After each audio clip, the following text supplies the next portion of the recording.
Mayor, we are unmuted. All right, let's go ahead and get started. Today is Tuesday, April 23rd, 2024. It is the combined special meeting and work session of the City Council. I'm moving my mouse. I am calling this meeting to order and giving notice to the members of the City Council and the general public that at this special meeting, the City Council may vote to go into executive session, which will not be open to the public, for discussion and consultation with the city's attorneys for legal advice on any item listed on the following agenda. Can we have roll call? Mayor Daggett. Here. Vice Mayor Aslan. Here. Councilmember Harris. Here. Councilmember House. Here. Councilmember Matthews. Here. Councilmember McCarthy. Here. And Councilmember Sweet. Here. Sorry, I didn't do this ahead of time. Vice Mayor, would you lead us in the Pledge of Allegiance? Certainly. Please stand if you're able.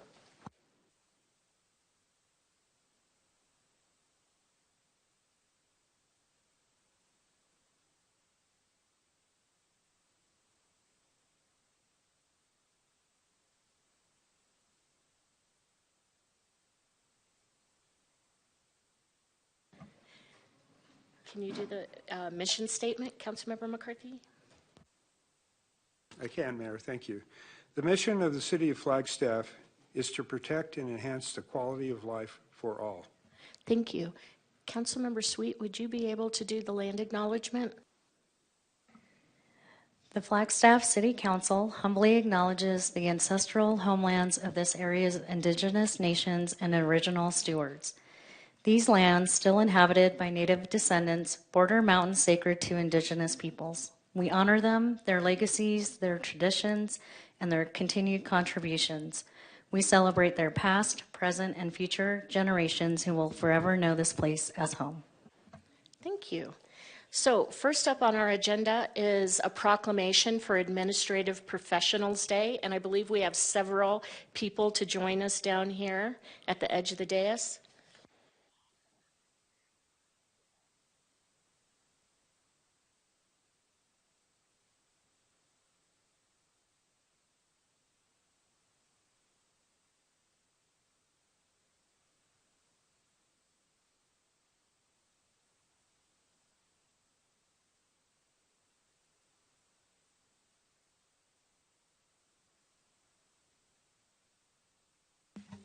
Thank you.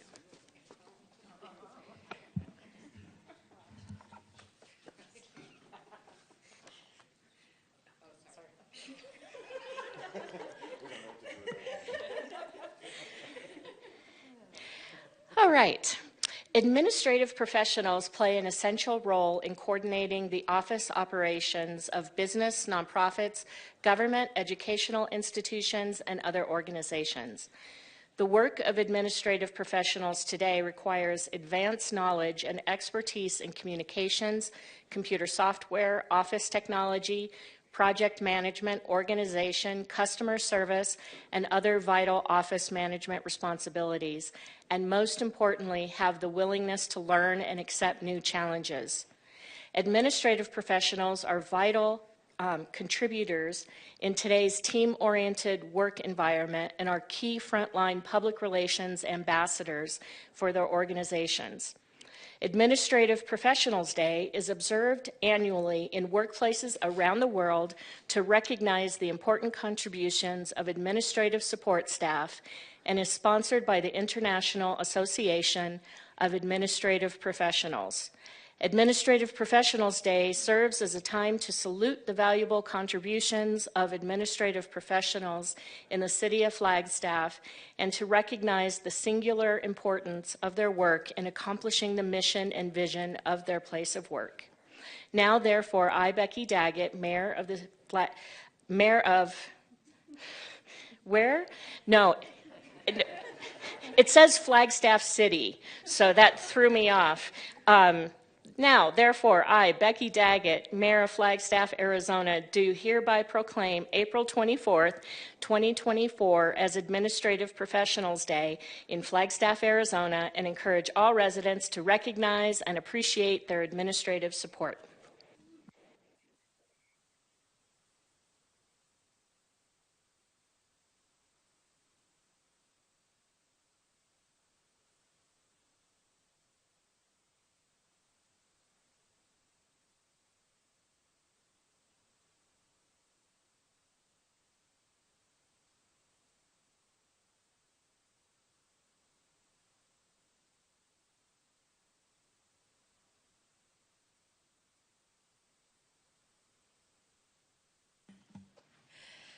Thank you, Mayor and Council, for celebrating Administrative Professionals Day with us at the city. Last year, we formed an administrative committee for the City of Flagstaff administrative staff. We are here today to help support and show our appreciation for all City of Flagstaff administrators and administrative adjacent professionals. We look forward to continuing more trainings and our ultimate goal of creating a network of support and sharing of tools and skills for all of us. Thanks for all the hard work, dedication, and support provided. And please join me in a round of applause for everybody standing up here, those online, and those who could not join us today.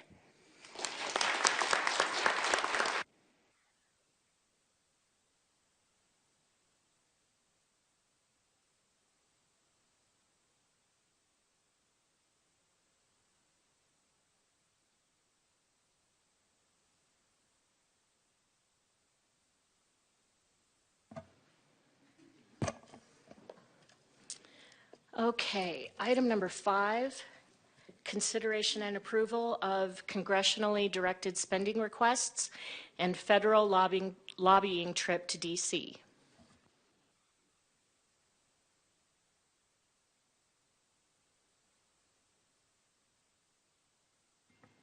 Good afternoon, Mayor and Council. Sarah Langley, the City of Flagstaff Public Affairs Director. So this afternoon, myself and Sean Johnson are going to give you a brief update on our federal intergovernmental activities. I believe we also have Bob Holmes on the line, or not yet. He should be joining us shortly, so he'll be available to answer any questions that may come up as well. So today we'll go over our 5 congressionally directed spending requests. I'll be calling those CDS requests. That we have submitted, and then we'll give you a brief overview of the DC lobbying trip that's coming up as well. We'll wrap up the item by asking you to approve both the CDS requests and the federal lobbying packet. All right, so first a brief overview. What are congressionally directed spending requests? These are basically small grants that provide funding for projects that aren't funded in the regular appropriations process. They're open to cities, towns, universities, and some state organizations. And what's really important to note with CDS requests is that they have a very, very quick turnaround time.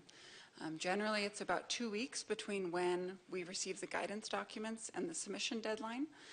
That held true for this year, although I hear we may have about 3 days to submit our request to our House representatives. So very quick turnaround times. So how did we come up with our CDS request this year? We basically started by generating a list of needs that the city has, and then we whittled those down through discussion with city leadership, the CMO team, Stacy Breckler-Nags and her grants and contracts team, and then also with discussion with Bob and Anna to determine kind of the political feasibility of our requests. Once the guidance documents are released by our senators and House representatives, we can see what federal accounts are eligible for requests. So that basically means what type of projects can be funded. So for example, this year we submitted projects for pedestrian infrastructure. Those were eligible, but some public safety projects were ineligible, for example. So that helps us narrow down the list further. We also have to make sure that our requests have budget estimates and planning documents. So the projects have to be pretty far along, if not shovel-ready. Bob helped us to determine that $1 to $4 million was kind of the sweet spot for funding for these projects. So we selected projects within that range. We also needed a local match available for all of the accounts that we submitted for. That percentage ranged from 5 to 25% for the projects. And then lastly, we try and submit a range of requests. So for example, we submitted transportation projects, flooding mitigation, what's the other one I'm thinking of? Wastewater. So kind of a range of projects for our representatives to be able to choose from. So the five requests that we came up with this year, first was Amtrak station platform improvements for $3.85 million. Somewhat smaller request, airport improvements for $1.2 million. La Plaza Vieja Phase 2 pedestrian infrastructure improvements for $1 million. The Fanning Wash flood mitigations suite of improvements for $3 million. and then the design component of the sustainable biochar facility at the Flagstaff wastewater treatment plant was our 5th request. And the one-pager in your packet provides more information on these requests and kind of a description of what they would accomplish.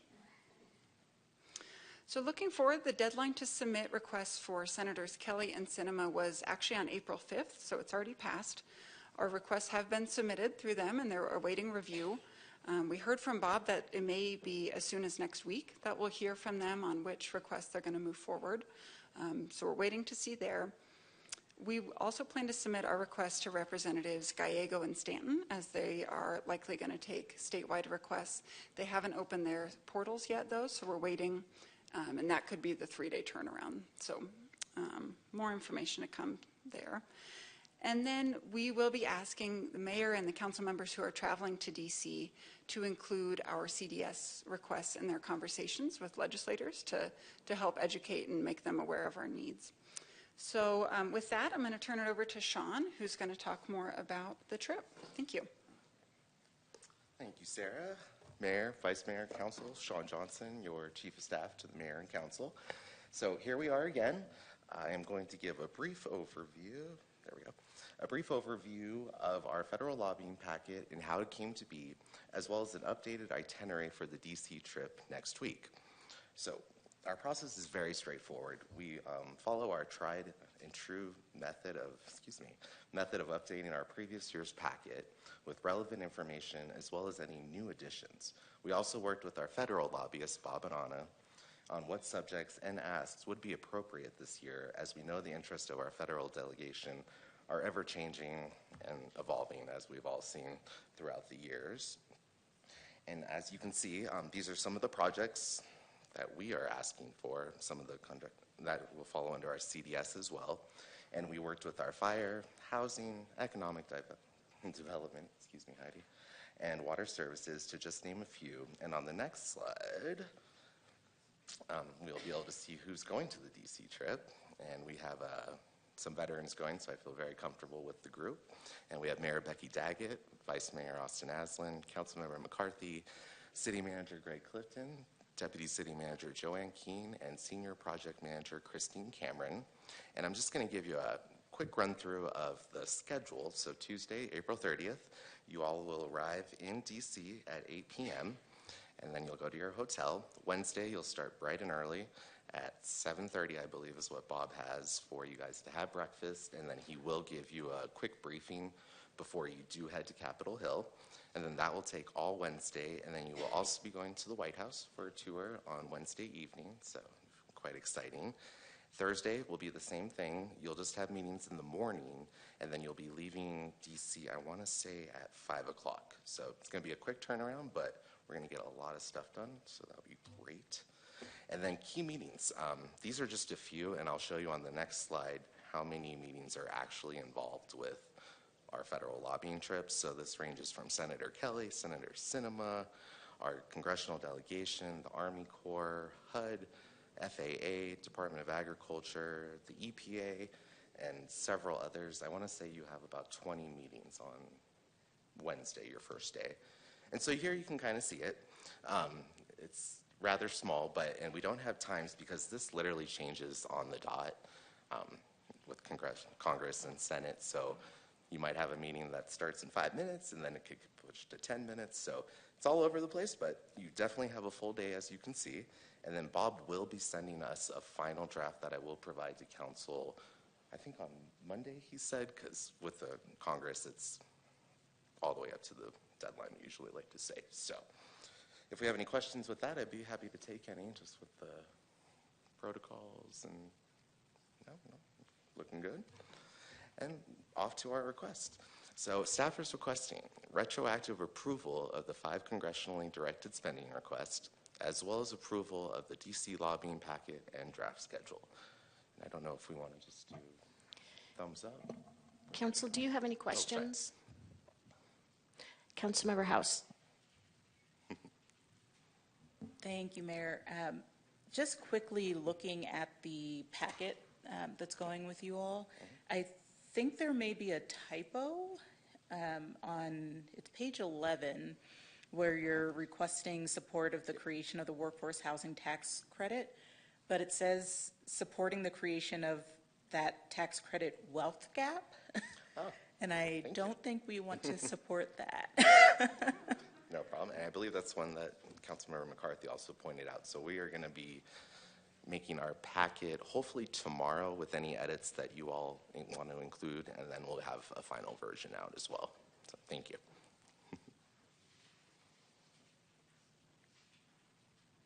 Anyone else?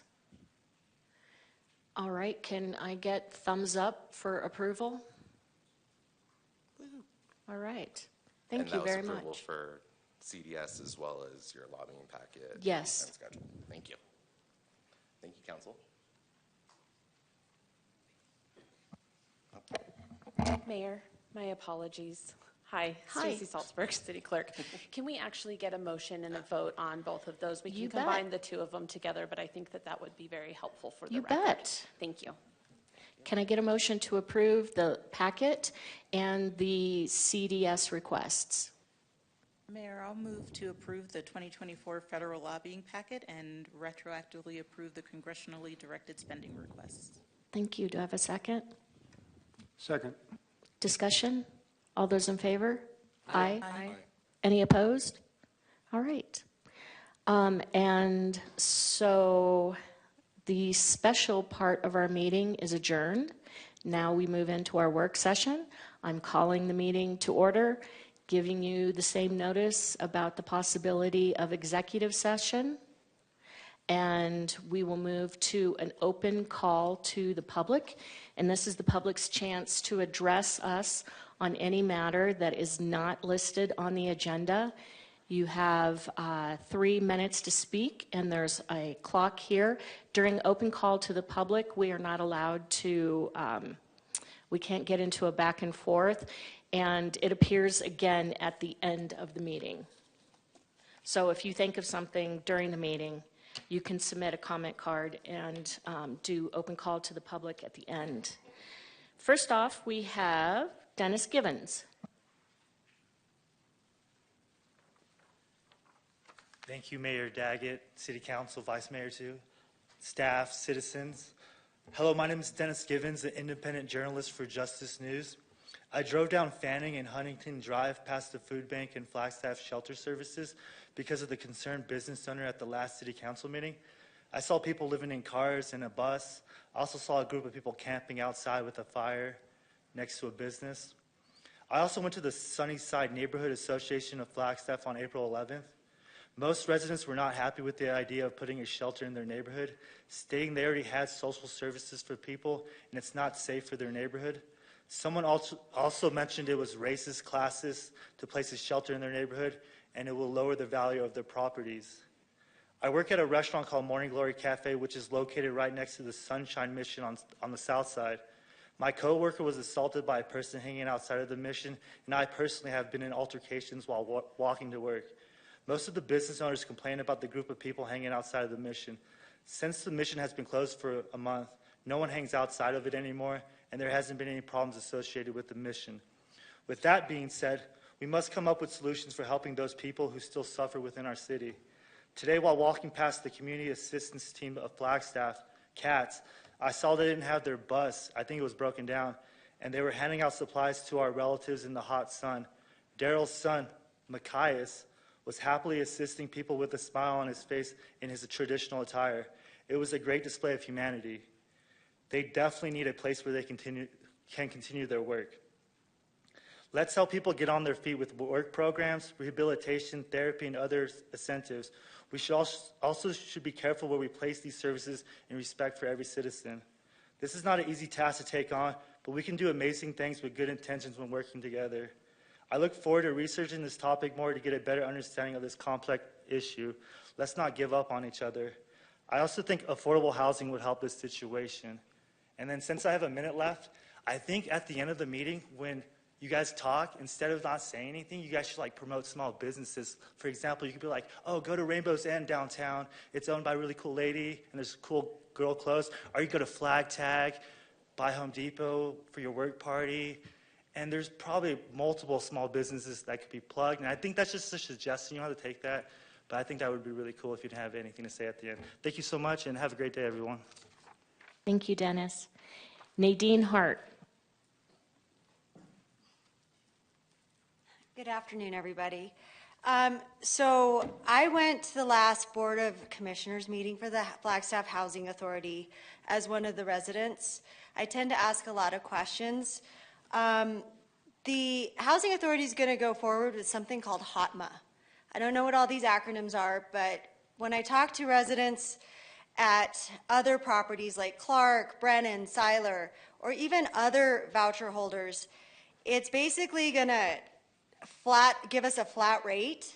So someone like me who earned $400 less this month through working in the schools, I'm going to have to pay $200 more. So my rent actually increased from 600 something to like 900.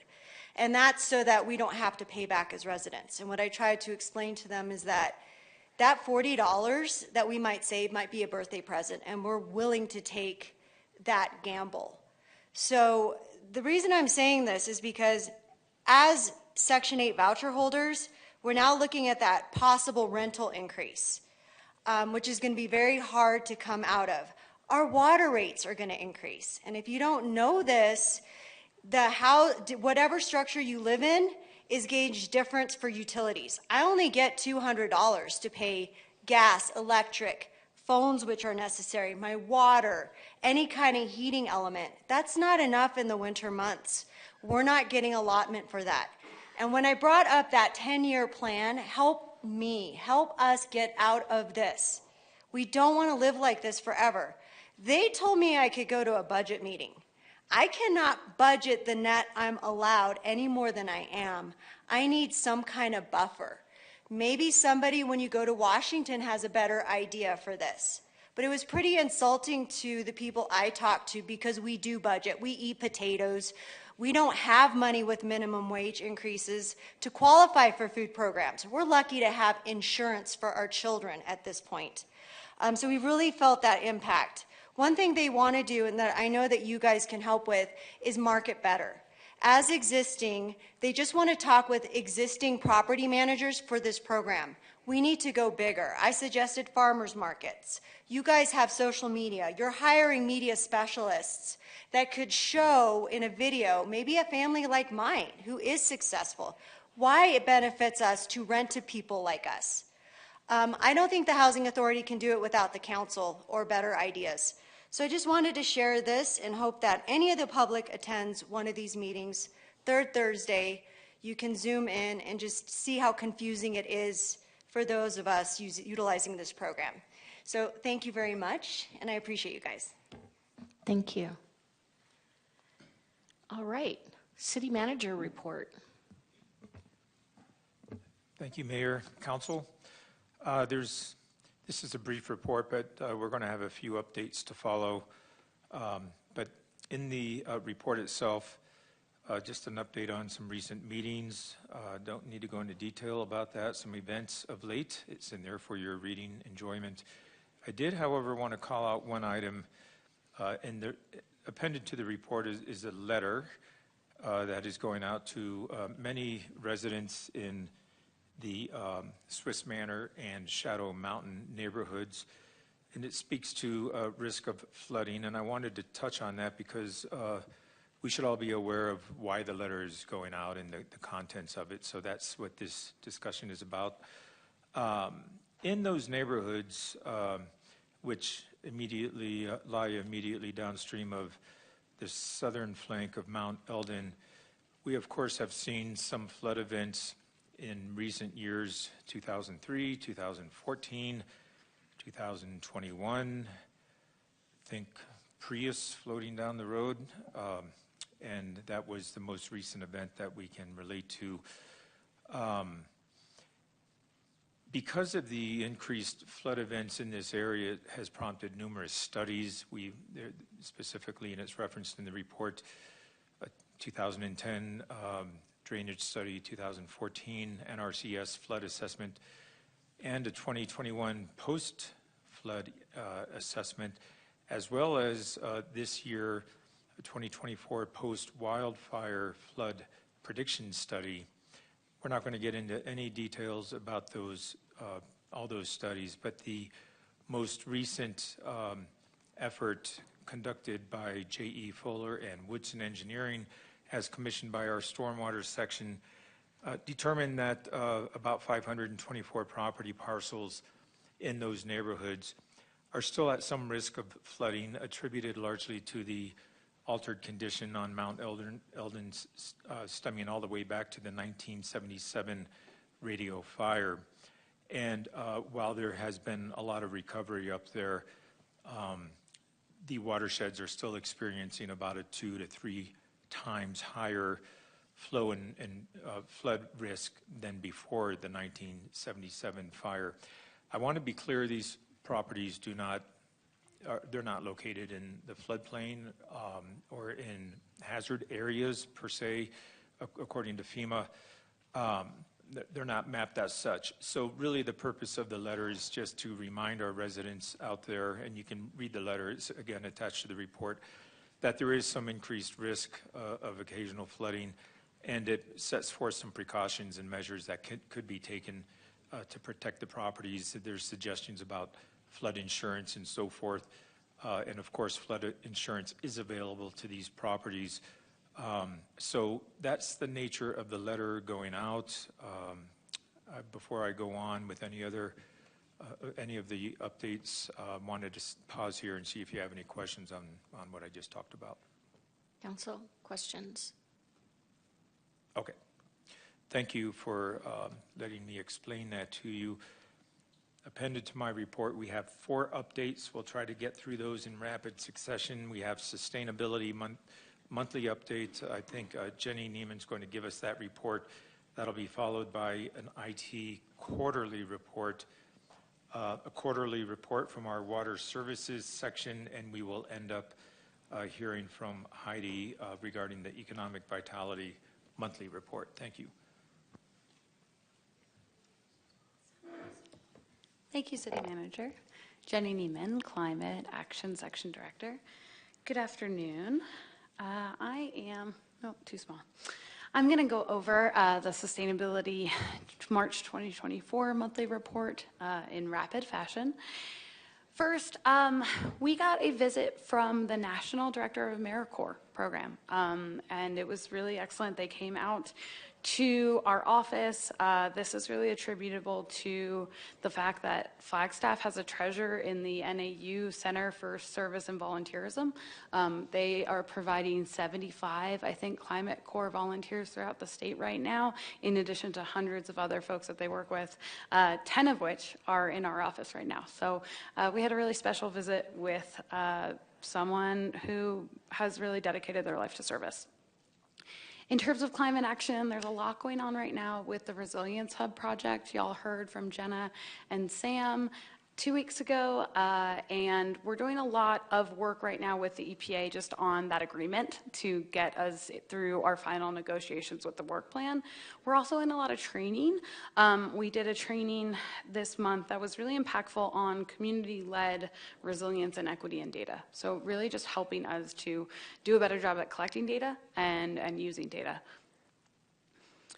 In terms of equity and engagement, we've been working closely with our Equity Climate Advisory Group. They advised us on the EPA grant that we submitted last month that I know we told some of you about.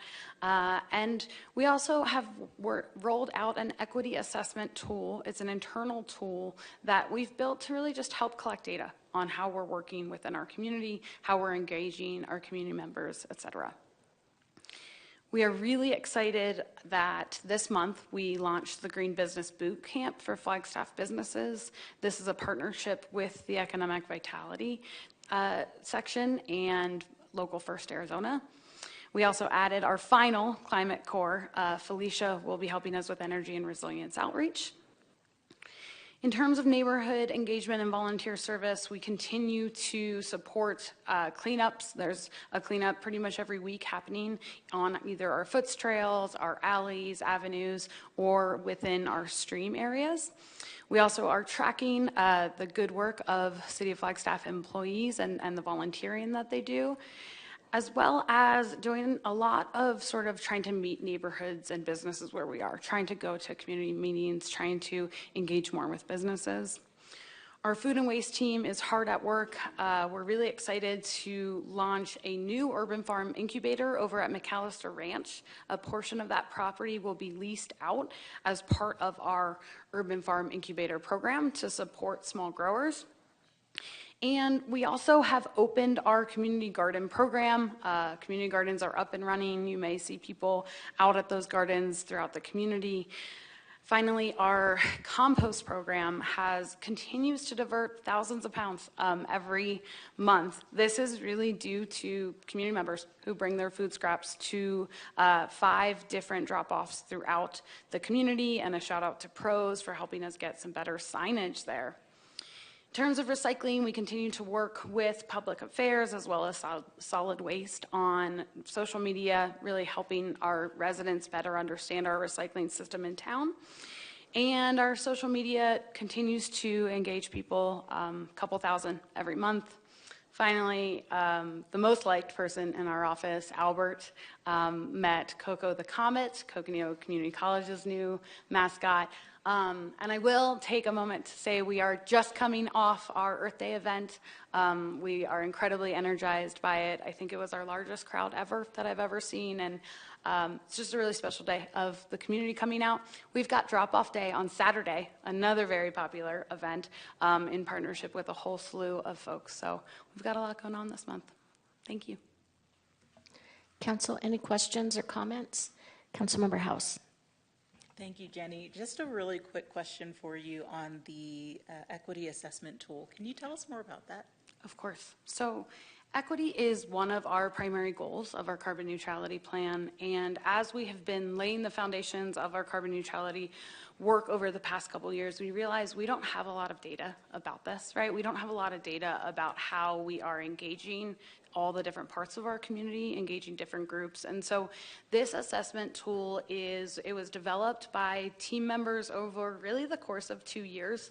It was due to their initiative to get this together and keep it on kind of the front burner instead of always being on the back burner. And they built off of training that we have invested in through the Urban Sustainability Directors Network. And they have an equity foundations training that everyone in our office takes.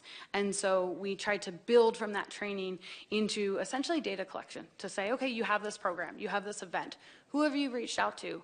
Was it community designed? Was there community input? Who are we reaching? Right? And not just, oh, we just reached, these people, we're going to move on, but really trying to understand why we're only reaching certain portions of our community, trying to understand how we can do better. So it is mostly just information collection at the moment, but we kind of realize that we need information to be able to advance our equity work. Is that also assessing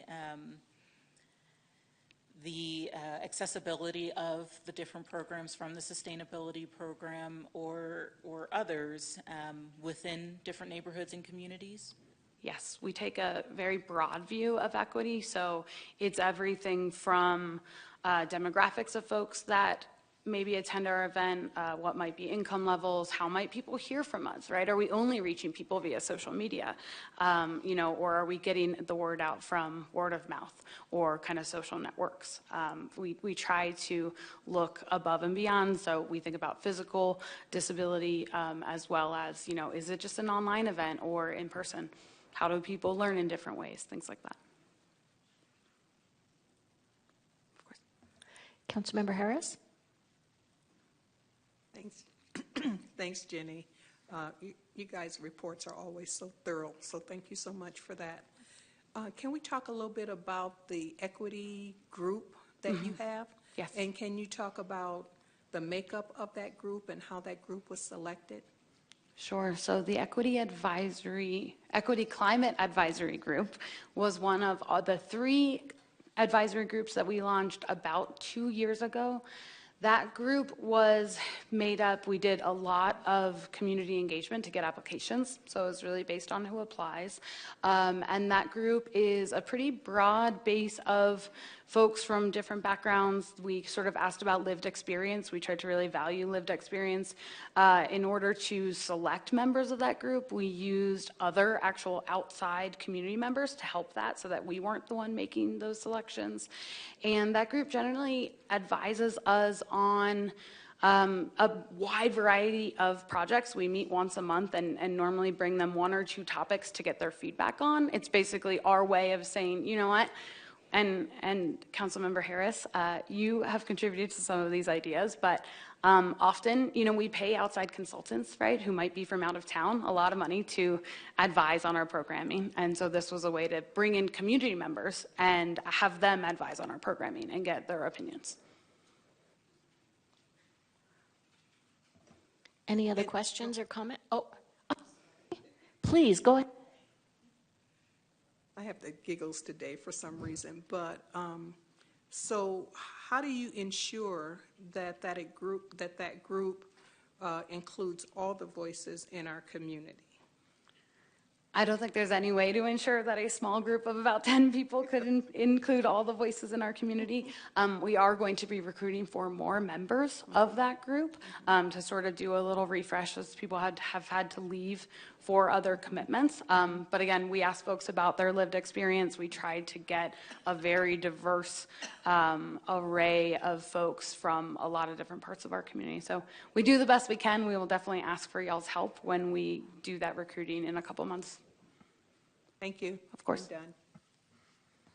Any other comments or questions? Thank you, Jenny. Thank you. Thank you, Mayor and Council. Next, we have CJ with IT. Thanks. Welcome, CJ. All right. Good evening, Mayor and Council. CJ Perry, your IT Director. Got our quarterly report. We make our quarterly report a lot more towards staff, because that's who we serve primarily. So we do a lot of little tips and tricks for our staff.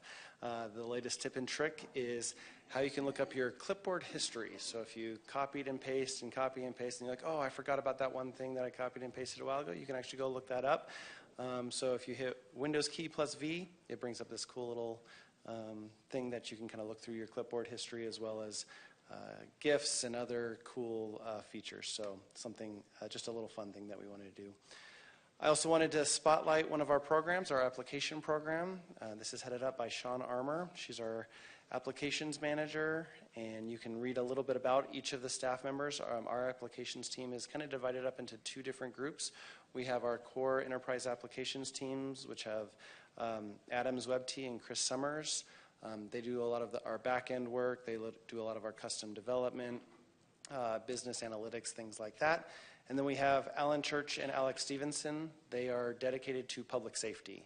Public safety makes up about 50% of all of the tickets that we take in, and so we need people dedicated to help them out, and so those staff are dedicated to that, and we're really grateful for that. I wanted to provide a brief update on a major project.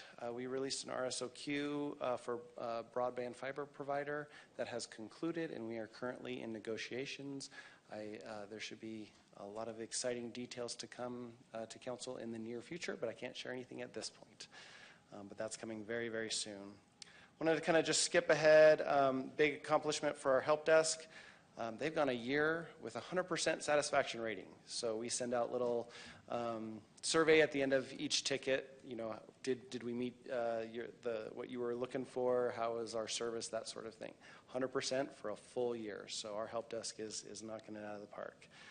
I know this was shared a couple weeks ago, but our applications team and our GIS team, in conjunction with PROS, was able to do this Ramada rental system. Hopefully some of you have been able to check it out, but that was a really awesome thing that we wanted to celebrate. And finally, one thing I wanted to talk about is some of the overhauling we've been doing for our 911 CAD dispatch system. Our GIS team has spent a lot of time working on our mapping infrastructure. The map used to be very difficult for some of the dispatchers to actually view some of the stuff on the screen. So our GIS team has spent a lot of time and a lot of detailed work. They don't follow some of the standard GIS protocols with the current 911 dispatch system. So they spend a lot of time making it look nice and making it easy for the dispatchers to identify certain locations and do their job. We are also, this is the first month that we've been 100% Next Gen 911 compliant, which is a state of Arizona, basically a GIS thing to make sure that all of our addresses line up and things like that with state standards. So we are finally completely compliant with that, which has taken a very long time to get to, but we're really excited about that. There's plenty of other things in here, and I'll let you read those at your leisure. Is there any questions? Questions, council? All right. Thank you.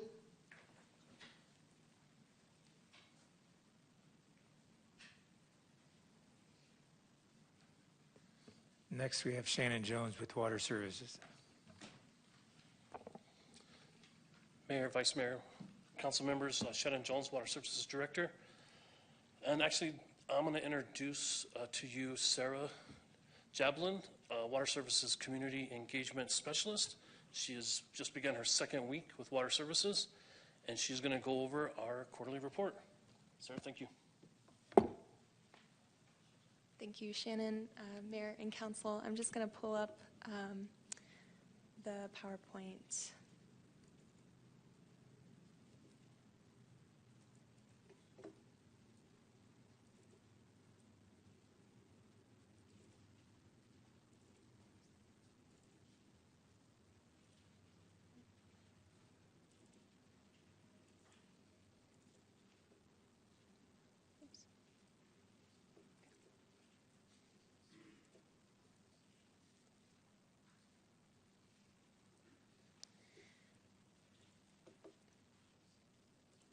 Okay, so as Shannon said, I'm Sarah Jablin. I'm the Water Services Community Engagement Specialist, and I am just going to give you a brief overview of the highlights from our quarterly report. So in the division, our rate study is on track.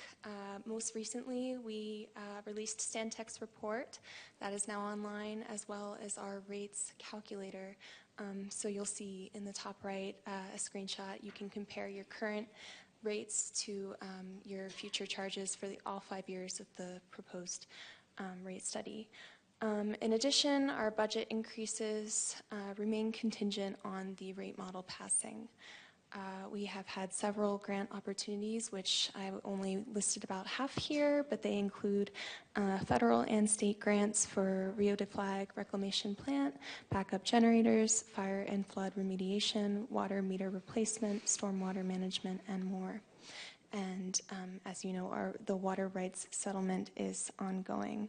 And there in the bottom right, we recently had a drop-in event for our managers, and this is the first time that we were able to get a picture of all of our managers together in a while.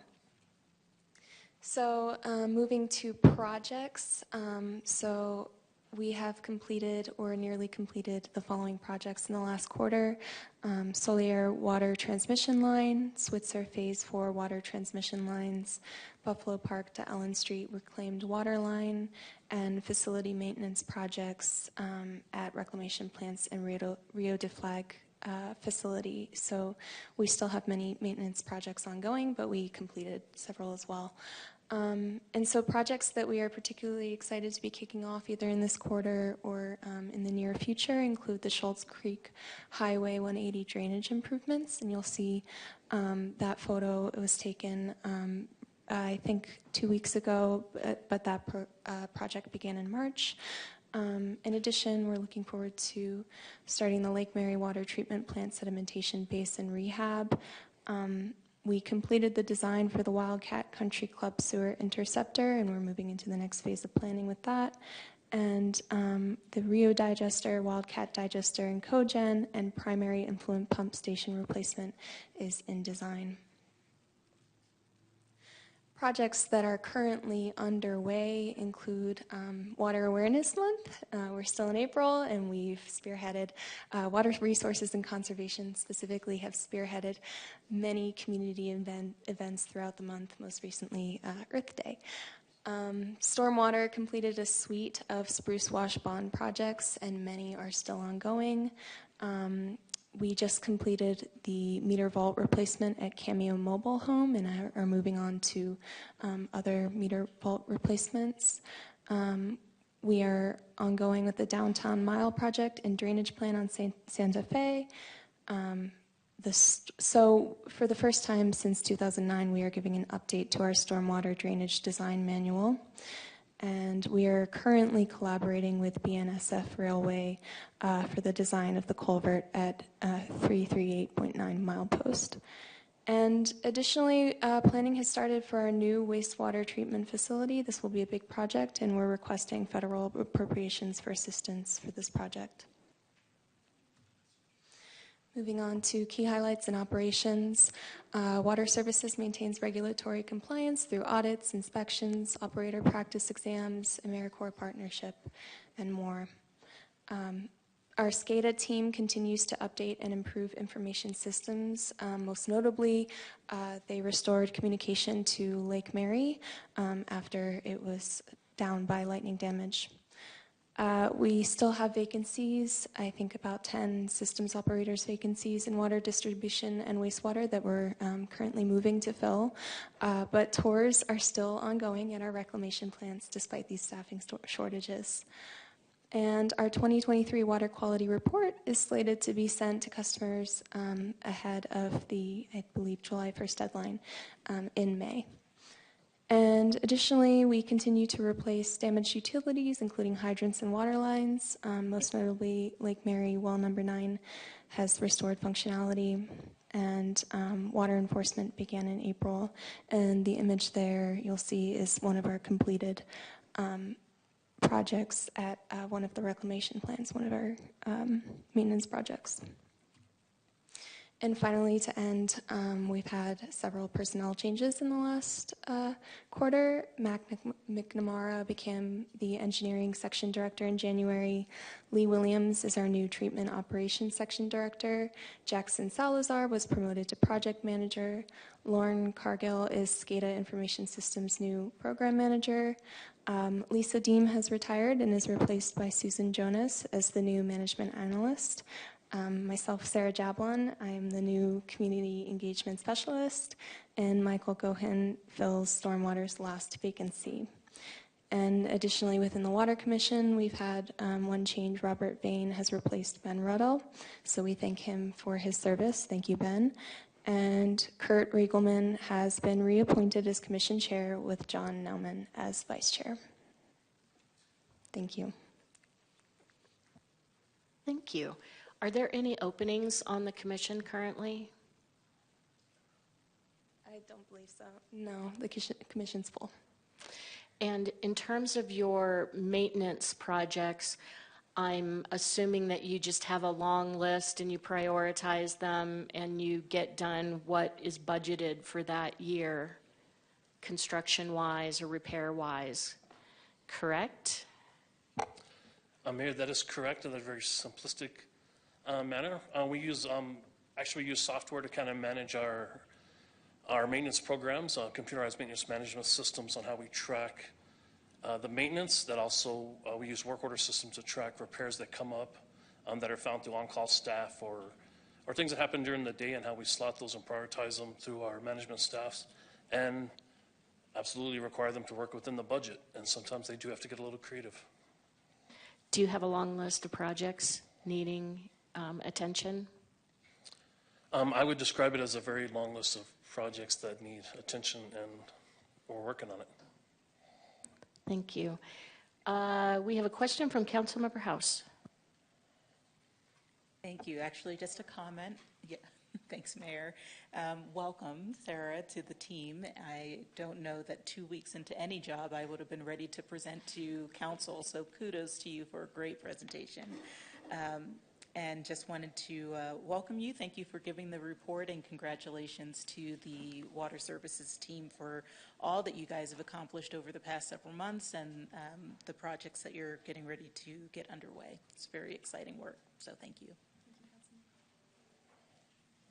Councilmember Sweet.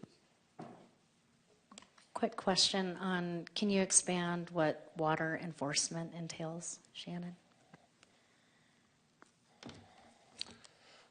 Water enforcement, what that would entail is as we move into our irrigation season, our conservation teams will be out. So your watering is scheduled by your address on certain days. Also, the time of the day is also is important. When you look at the efficiency of how vegetation responds to watering, 1 o'clock in the afternoon is not a good time for the vegetation to do that. So they're out in enforcement. The rules are available on our website. Our staff is available to help you be successful. There's also devices that we put out in the community as far as moisture content. They'll conduct audits at your home. Again, all these ways to help you be successful. But yeah, as we go into the irrigation season, our efforts kind of perk up on making sure that we're helping everybody be successful, but also being good stewards of our water resources. Thank you. Any other questions or comments? Thank you. I know that your entire team has had a huge lift this past year and a half. Thank you, Mayor. I would echo that comment. Sarah, welcome to the organization. It's great to have you on the team. We have one more report, and we have Heidi Hansen to give that to you.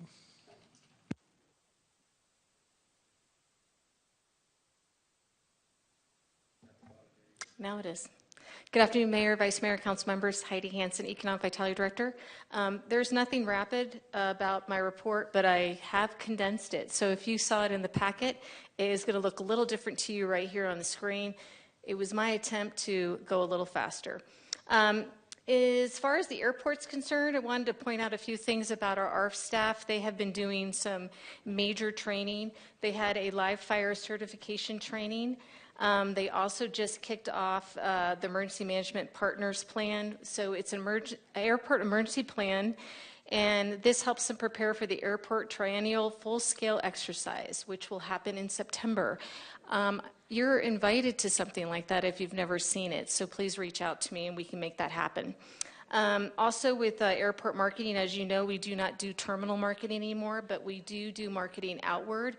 And right now we are getting prepared for the Jumpstart Airline Conference, and this is where we do speed dating. We actually have to ask airlines to meet with us, and I think you'll be happy to know that 6 of them have requested to meet with us. And our city manager will be really happy because, believe it or not, Southwest Airlines is one of them.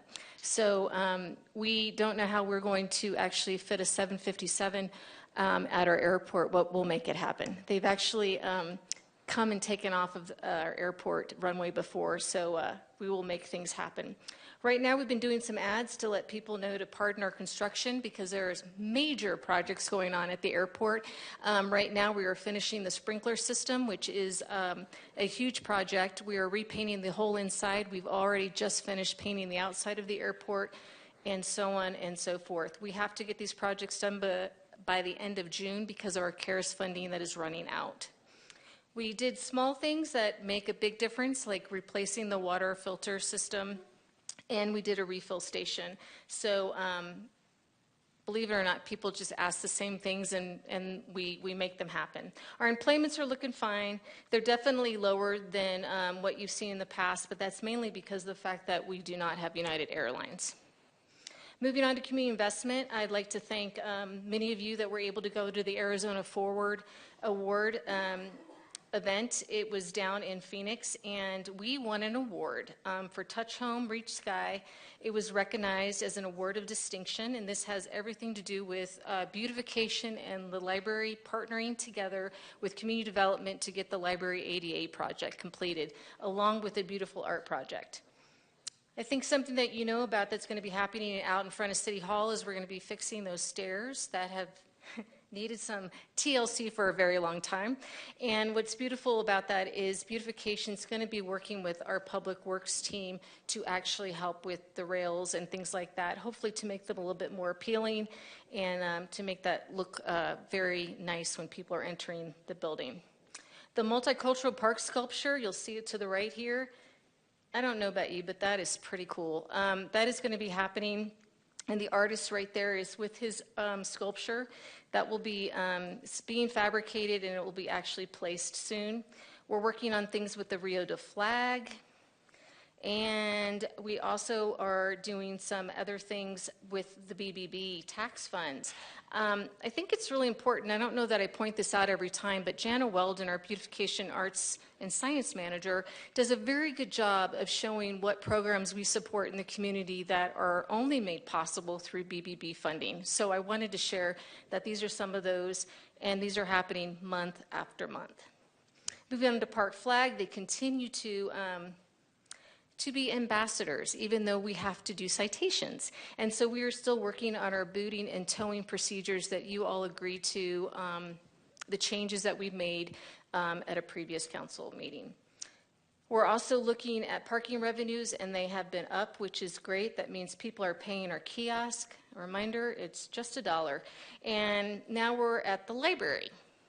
The library had lots of youth services programs over spring break. They actually had 5 different events with over 100 attendees. I think that's really important that we kept people busy during a break, especially those that might not be able to afford to go out of town and have a spring break. So we kept them busy. We also had a little fun thing for those that went and got to view the solar eclipse. Mayor, I know you were there. We actually let people build an eclipse viewer. So basically, you're not supposed to look at it without something. We helped them build one so they could look at it. We also have had much luck with our Cultural Pass program, where we actually had 158 of these passes, and it gives them an opportunity to go and have 2 free admissions to one of the 16 participating venues. So things like the Desert Botanical Garden, our own Museum of Northern Arizona, so on and so forth. So if you're interested in that Culture Pass program, I can get you more information. We also have Lego Club. Who doesn't like to play with Legos? That is always popular, and I love to see these really cute smiles on these children's faces when they go. We also have a community seed swap where patrons would come and they would drop off and they would pick up seeds, and they would actually encourage people to get their gardens ready starting in May. Going on to tourism, last but not least, March looked great. Our metrics are looking really good. Occupancy was up 3.4%. Average daily rate slightly down, barely down 1%, and RevPAR was up 2.3%. So if I were a hotelier, for instance, I would be probably doing some jumping jacks with these types of measures. Marketing relations, we even did a rainy day campaign. We had a lot of rain, a little bit of snow and sleet, wanted people to still come up here, so we played off that. We gave them options of how to change their plans and to do other things. We had 7 media assists. We had a journalist come into town. We had 99 articles generated about Flagstaff. And we also did some marketing themes that supported food and dining, astrotourism, and the museums. And I like to talk about some of the highlighted media coverage, which is really cool. I shared this with you a little bit earlier, but we were named not just a dog-friendly vacation, the top dog-friendly vacation destination by USA Today. So we are giving people another reason to come to this market and to bring their pets. We also were part of the 8 best weekend trips from San Diego. And then we also were the Arizona town for best stargazing in the U.S. And I think Councilmember McCarthy, if you missed this one, I'll let you go back and look at it. We were the most beautiful train station, among one of the most beautiful train stations in the U.S. with Time Out magazine. I didn't miss it. I pulled it up and checked it all out. Oh, that's terrific. I appreciate that. For our website, we had a lot of international market engagement with Canada, Mexico, United Kingdom, and Germany, which tells you that the international market continues to come back after COVID. Social media, we had a lot going on. I can tell you, our social media specialist, Isabel, she's just knocking it out of the park. We're having posts that are going viral. We're talking big time, 661,000 viewers. This is huge for a destination our size. So her Flagstaff Then and Now about the Babbitt brothers, it went viral. 661,000 people viewed that. Before that, I think that, I can't remember what it was, Ralph, but it was something into the millions. What it says is we've got the right person doing the right thing, and she knows how to get them engaged. So super excited, and A+ for Isabel. Sales and international travel, sales and media, they are meeting, had tons of familiarization tours where we invite actual people to come here, experience the destination, and then hopefully have their tour come back. So we had people that came from France to explore here. We had people from Hamburg, Germany. And then we also had several site visits that we took them to some of our hotels, places that they could actually see housing these people when they're here. So those are just some of the pictures of them coming here and talking about Route 66 and so much more. We also had from Jessica Young's area with meeting events and conferences. She actually had a lead book for 46 rooms, which brings a particular hotel $13,000 in business. And we're talking a shoulder season right now, so when you can see us putting that to work for them, it's a big deal. And then, of course, we have a meeting planner guide that if you're ever interested in mayor, thank you the other day for your note about a possible mayor conference here. This actual meeting planner guide, which I'll send you, actually tells you what facilities can handle what type of meeting. And I'll make sure that you have that in your hands. Visitor services continues to do awesome. Our walk-ins are up, our retail sales are up, and for our Flagstaff Brewery Trail, which we are actual partners in, we actually gave out 90 pint glasses, which means 90 people went and did the Flagstaff Brewery Trail, so that's pretty cool. And then last but not least, creative services. They don't just create an entire bunch of marketing campaign ads for Discover Flagstaff or the destination. They actually help the city of Flagstaff overall. They got water services, they're creative for their Water Awareness Month, and so on and so forth. We did creative for Call to Artists for our traffic signal cabinets. We've actually had them part of Choose Flagstaff and thanking the businesses this month and also reminding them of our business incentives. One of the big things that we talk about right now are the festivals. We're super excited about the festival season coming, and so we're making sure that we're really showing that. And the area that we are very proud of is our restaurant and bar ads. We have the Wipe the Smile campaign, and we've just edited our artwork recently so that we can just have a refresh. So that was a lot. That was as fast as I could go. And I actually, it wasn't even half of the report. So I just want to let you know this division is working on all cylinders. They're doing amazing things, and we always appreciate your support. Any questions? Looks like we do. Councilmember Harris. Okay, thank you, Heidi. You always do such a great job with your reports. Thank you. So a couple questions. One about ArtX. Are we getting ready? Are we doing stuff with ArtX and trying to get folks to come? Because I think that's going to be a pretty big deal for us. I'm going to let Dave answer that. Oh, okay. Thank you. Good evening, Mayor, Council, Dave McIntyre, Community Investment Director. Councilmember Harris, thank you for the question. Yeah, we actually are a participant in terms of we provided sponsorship for ArtX. I'm super excited about it. And also there are a number of items. I believe you should have received some invitations, and I know there's outreach going out to the public about, I think, 3 different activities that the city is doing in particular with some of the art we put out. So one is the multicultural sculptural garden, which you saw that's only one of the sculptures that's going to go in there, so that's super exciting, and some of that will be put out during ArtX. There's also going to be a feature of the airport Coconino Scroll along the airport walkway out there, which is a project we're super excited about that goes along the path between the new parking lot and the airport terminal. And then, yeah, there's going to be a lot of great stuff that comes out from Creative Flagstaff. We had over 100 different art submissions come in for this year's festival. I know the choices were really difficult, and we're excited to see where it goes. So we have a few that are our art specifically, but mostly we're supporting the overall festival itself. Great, thank you. It's my pleasure. And then my last question is about Route 66. We're getting ready to turn 100 years old. Is it 25 or 26? 2026, and I'm going to, Lori Pappas, our VP of Marketing, talk about it because she's doing a lot of the work. Okay. Good afternoon, Council. It's Lori Pappas, Marketing and Media Relations VP for Discover Flagstaff.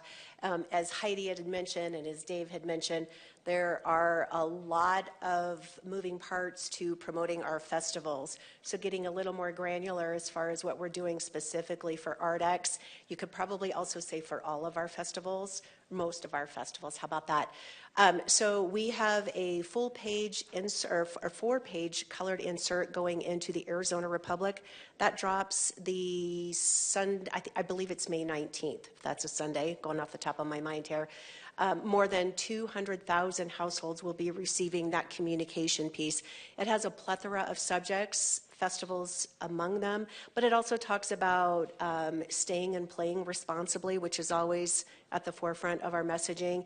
It talks about booking accommodations sooner than later, driving demand for our hotels and accommodations. We're also driving demand and awareness for our restaurants. And we also have a fun sweepstakes in there. Everybody likes to win something, right? So we're motivating some engagement that way as well. We'll also be running print ads. We're in lifestyle magazines, including the likes of Phoenix Magazine, and I believe that issue drops in May. Okay, and then also we are leveraging for the first time this year Phoenix billboards. And our billboards are actually targeting people that buy tickets to events such as festivals or concerts. So buying outdoor billboards now can be done programmatically. So billboards actually target travelers. So we'll be running those billboards throughout the entire festival season, and the creative on those billboards change to support individual festivals. So we're getting out of the gates there this month with Overland Expo, and what else do we have coming up? It might be ArtX as well. As a matter of fact, I think it is. In addition to that, we're also serving digital ads to people in Southern California, of course, Metro Phoenix, and also reaching Albuquerque and Denver and Dallas as well. And then just one follow-up about, Route 66, because it's going to be huge up and down Route 66. Mm-hmm. And I know for a fact that there are several organizations in town who are looking at grants to bring in different events. I know NAU is doing a lot of stuff with their Route 66. So I'm just wondering if we, because they're starting now to do some of those grants. So I'm just curious. So and how Mayor, can we Councilmember partner? Harris, so yes, we've been meeting on Route 66 for over a year now. We have a committee at the city that's doing this, but it's led by Lori and Trace and myself. And basically, we are going off of what we did for 90th anniversary, where we actually bring them a lot to the website, and we have 66 things for them to do. And then we're also doing larger than, I don't know what Ralph would call them, window clings. So any business that is going along the Route 66 will have these window clings that they can actually put up in their business, so that we really just kind of blanket the Route 66. I've already been in discussion with ADOT, asking if we could actually wrap their utility cabinets, if we could put extra signage up like you see when you saw Centennial signage. They're pondering some of that still. They don't really like their utility boxes wrapped, so we're thinking of a plan B that we're going to throw at them. So at any rate, we're hopefully going to have all of this partnership so that if you're riding the Mother Road, you're going to feel like you're truly on the Mother Road for the Centennial. What we aren't going to do is actually hold a specific event, because like you said, others are going to be holding events. So what we're going to do is support them through our marketing and advertising. Lori, did I leave anything out? I was going to ask, are we doing anything specific with the Green Book? Because, that got a lot of attention, the movie and all of that. And we did some work with that. Well, because I'm looking at how do we bring a diverse group of folks to our community to celebrate that. Actually, I'd like to sit down with you and Councilmember House on that particular topic, because I know that you've asked us about that before. What we're currently doing now is making the piece that we have more user-friendly. What we had done when we went out to look at signage is a lot of them are owners that do not want signage on their property. So what we're trying to do now is to make the piece be a little bit more self-explanatory, that when you're taking the tour, you know you're where you're supposed to be. So just so you know, I was going to be reaching back to you to let you know how we were revising that piece to see if you feel that would make more sense. And then we were going to still try to do signage where we can, but I will tell you, it's been difficult to get people to let us do signage. But now I think we probably do need to add a little bit more with that Route 66 Centennial. So if you don't mind, I'd like to take that offline and get a hold of you. Okay. Councilmember House. Thank you, Mayor. That was going to be my first question, so that one is covered. I'm wondering about just going back on, we had a discussion a while ago about potential wraps for the parking kiosks and if any progress was made there. I'm going to let Dave tell you about that. When you guys give me things to do, I just give it to everybody else. No, I'm kidding. I am participating, but Dave does know this. Dave McIntyre, Community Investment Director, different program though, Park Flag. Yeah, we've actually been looking at how they could best fit. It turns out there's already a fair number of different stickers and items on there that are help directing people. So it's the idea, I think, is to, I guess the easy answer is yes. We've been working on that, and actually I think there is a good way to go.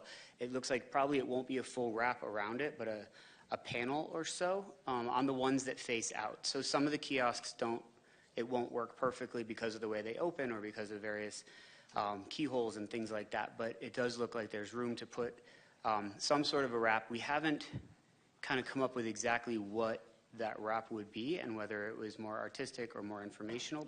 We're going to wrap the back. But I think we're going to wrap the back, which is the panel I was talking about. More specificity is better. Thank you. You're going to see it on the back of the kiosk. So we don't want to mess the informational side up, and then there's a little some or the front of it, and sometimes there's things on the side, but we're definitely going to be doing something about wrapping the back and kind of giving that, when you're driving by, that feel that they're not just these kind of kiosks. So again, just so you know, these are all in the works. Some of the team had projects they had to get checked off first, but we're working on it. All right, and last question was for you, Heidi. If you can just remind us again, how much is parking? I forgot. You know, it is $1, and if you would just pay the $1, I would really appreciate it. It's been $1 for how long, Dave? 2017. Yes, $1 since 2017. Thank you. Councilmember Sweet. I just had a couple of comments. I want to thank you for all of your hard work. I love reading your reports. And, you know, I have my business downtown. I've had it 23 years. And I can tell you, lately I have had a lot of dogs in. I don't know if it's because we were voted the #1 destination, but honestly, of tourists, and they're bringing their pets. So good job on working Do you know with we that. have pet bowls, so if you want any of them, you can hand out some pet bowls if you like. That would be fun. All right, we'll make sure we get them over there. Also, just a couple of other things. The brewery trail, so I'm located right kind of in the heart of a lot of different breweries, and that is working. I've had a lot of people in who are doing that, so great. And the international tourists, they are back, and it's really great to see them. It has been a lot of years, so thank you for working to get them back. Thanks. It's these people that sit right here. They're amazing. Thank you. Thank you. Councilmember McCarthy. Well, I want to make a comment regarding the Route 66. Flagstaff, Arizona, don't forget Winona. If you don't know that song, check it out. I totally know that song. Isn't it a great song? It's a really good song. Yeah, it totally is. And just so you know, I was asked to be on the Arizona Office of Tourism committee for Route 66 celebration, so I'll be able to bring more information on that as well. Any other questions? Vice Mayor?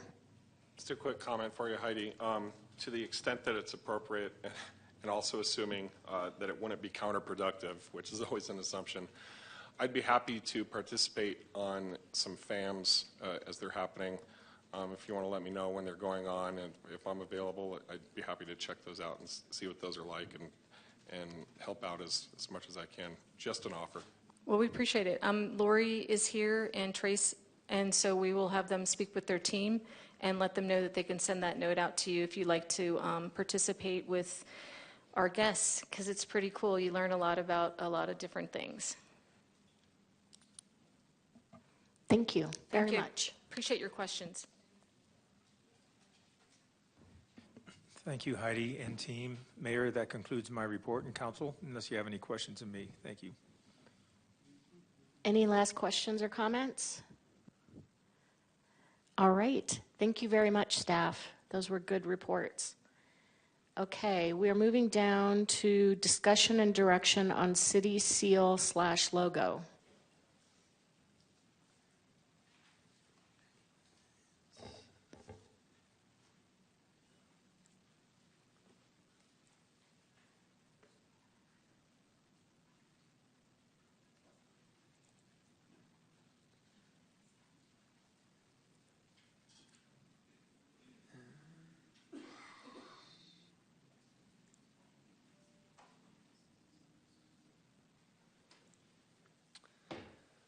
All right, good afternoon, Mayor, members of council. Chris Rohde, Management Analyst in Communications and Civic Engagement and Public Affairs. We're bringing this item back to you after about 3 months ago. We came to you in January to begin the discussion on this. And before I begin, I just want to preface with a little bit of what we've done the time since then and how this presentation will be different than the one that we gave back in January. So we had that discussion in January, and it was very open-ended. We were looking for direction on a lot of individual, distinctly different things, and that led to just a broad topic that was difficult to hone down exactly where we wanted to go with it. So we've come back, we've had some discussions internally, we engaged a community partner, and we have one specific recommendation for you that we think will be kind of like a Goldilocks of all the feedback we heard in January, that we think it takes all the best parts of the feedback you gave us of what you wanted to see in this and makes it into something that we think is workable and a team that's accountable to a process that's accountable to the public and has transparency and all those kind of things without being too crowded with too many cooks in the kitchen. So our goal was to blend all of those things you wanted and make it something that was easy to discuss and actionable and would be something that at the end can give us a good product through a good process without getting hung up on too many small details and is something that will still incorporate all the things that, or at least most of the things that you were asking for when we talked in January. So that's what we did in the back in the last few months, and we'll go through what that looks like now. So this is the only slide that repeats from the presentation in January. I promise everything else is brand new, but wanted to remind you where we stand right now on our city logo. It's this design we've had since the 1960s, I believe, which is the city of Flagstaff, Arizona, in our established date, in a circle around a landscape with the elk and the peaks in the background. It's intricate. It's been well used in our community. Everyone that lives here knows it. It is often mistaken for a city seal, particularly because it's so intricate and has that outline around it that has the date and the city on it. That's just elements you would normally see in a seal, but it's been here and people largely know what it is. There's a few different versions of it that have changed. You'll see the one behind you on the actual flag behind you is different than the one painted on the wall behind you, and that's different than the one you'll often see on utility trucks driving around and that kind of thing. So there is a little bit of difference in the way it presents. And then, yeah, but it's the general principles are all still there, and they've been a mainstay in our community for several decades that are well known. That's where we stayed. That's where we stand today. So I'm going to get right into what our recommended process is, and I'll explain why our recommendations are what they are. And that doesn't mean it's all we can talk about. If you have things you want to change, we're willing to talk about those things. But our thought was that by giving one specific recommendation, it will kind of guide our conversation in a way that can be productive and take us towards a path forward. First of all, with that current city logo, we recognize that's an important symbol in this community. It's people know it, and we don't want to just do away with it. So if we're going to go about a process where we come up with a new city logo, we think that that existing logo could make a great city seal. It would give it an opportunity to still be used and continue its history and its heritage in our community without it just going away and being relegated to a historical context. They could continue to give to our city if you want to go that route. So, and our existing seal that we have codified is not something that anyone really knows, so it seems like one that wouldn't really be harmed if it was replaced by a more recognized symbol. Aside from that, if you'd like to go forward with the process, we recommend a redesign through a process that would involve a working group and work done by the NAU Visual Design Lab. That's the outside stakeholder that we engaged. So the working group would be a small group, I'm thinking maybe 5 individuals that would be in charge of facilitating the process and getting it over all the hurdles, and the NAU Visual Design Lab would be the ones that are the experts actually doing the work. I'll explain how both of those would work and why we think that process and those individuals and those groups would be the right way to go about it. With this, it would still come back to City Council for the final approval, and if you have other areas where you want to give feedback, that's certainly allowed. Just we thought that going through a working group would allow a process to be managed over the course of time without it being just a recurring item on an agenda that takes up a lot of time. And after our conversations with the Visual Design Lab, they've kind of told us they would need 2 semesters for it, so they're indicating that they think they could have this done by about a year from now at the end of the spring 2025 semester. So the working group, a recommendation we have for it is to utilize our existing boards and commissions. Those are individuals in our community that want to be engaged, that have different experiences and different areas of expertise. So just as an example, and this is not set in stone anywhere, we're thinking that if we engaged 1 person each from the Public Arts and Beautification Team, the Indigenous Commission, the Commission on Diversity Awareness, the Heritage Preservation Commission, and 1 member from the Employee Advisory Committee, that as a whole could create a diverse and workable group that would be able to move this process along. Everyone would bring their own area of expertise and their own background that would be valuable in this process. Public Arts and Beautification, their commission, they understand how to make things look really nice and how to make logos and other symbols really lasting and visually pleasing. The Indigenous Commission would be helpful in making sure that any symbols we use are appropriate and give proper credence to the important contributions and history of the Indigenous people that have called Flagstaff home for a very long time. The Commission on Diversity Awareness could provide information to make sure that everyone's accounted for, no one's left out, that this is a symbol that represents all the groups that are important in the city of Flagstaff. The Heritage Preservation Commission understands the history and how to preserve what's important in Flagstaff's culture. And then a member of the Employee Advisory Group could represent the organization that this symbol would represent. So our idea was those 5 individuals who are at this point unnamed, we don't have names in mind even for them, would be a great group that would, as a whole, be a really good entity to move this process forward. It's comprehensive, but it's small enough that you don't have the situation where there's too many cooks in the kitchen. They could get to a really good design, and the composition would blend the elements of representation and expertise. It's also a group that would be an official city entity, so they can handle public comments and all the public process. They could meet regularly to do it. So it's just, we think the right balance of all those kinds of things to move a process like this forward. As I said, they would have the oversight over it. They'd meet once a month. That's what the NAU design team has told us they would want, is about once a month they would want feedback. So as they go through their process, they'd report to this working group, and the working group could make tweaks here and there, or send them ideas of what they want it to look like. Through that whole process, as I mentioned, they can be receiving public comment and feedback so that the members of our public that want to have their voices heard have a venue to do that, and they have direct access to people that will be guiding their process. On the other side of it, the NAU Visual Design Lab As I mentioned, they would handle the actual design work. They're a partner that has done a lot of this work in the community. We've worked with them before. They've worked on other similar projects throughout the city of Flagstaff. I'll show you what some of those are and what they look like. They're actually pretty nice. So we think they'd be a really good partner in this because they're involved in our community.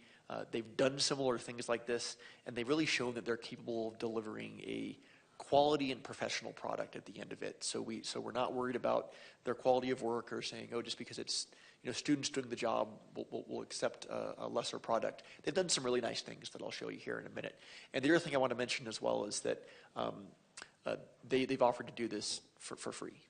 So I didn't put that here in writing, but I wanted to mention that, which is a very nice offer from them, and one that you don't get with professionals like this very often.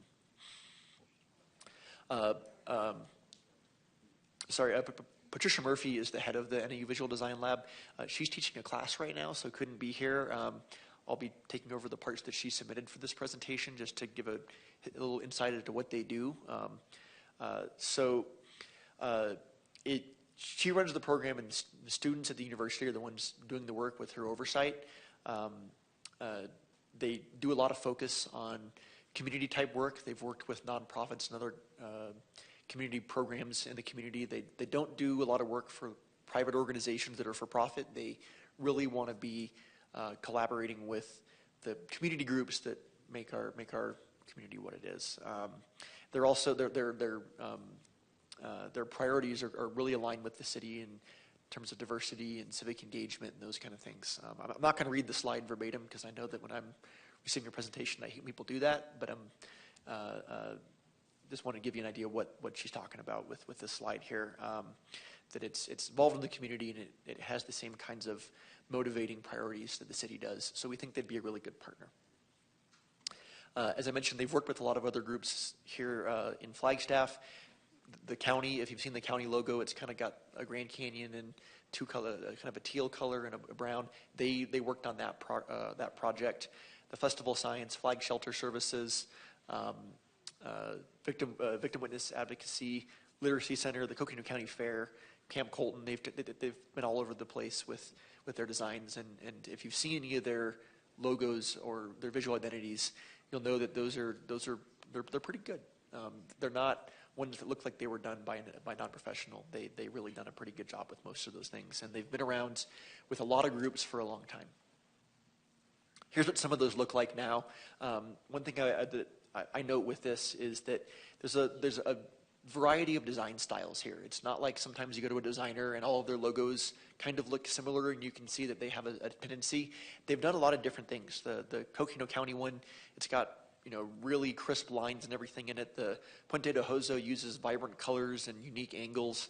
Some of these other ones use the Flagstaff Festival of Science is a little more whimsical. It has the beaker and the planet, which represents really the fun education mission that group wants.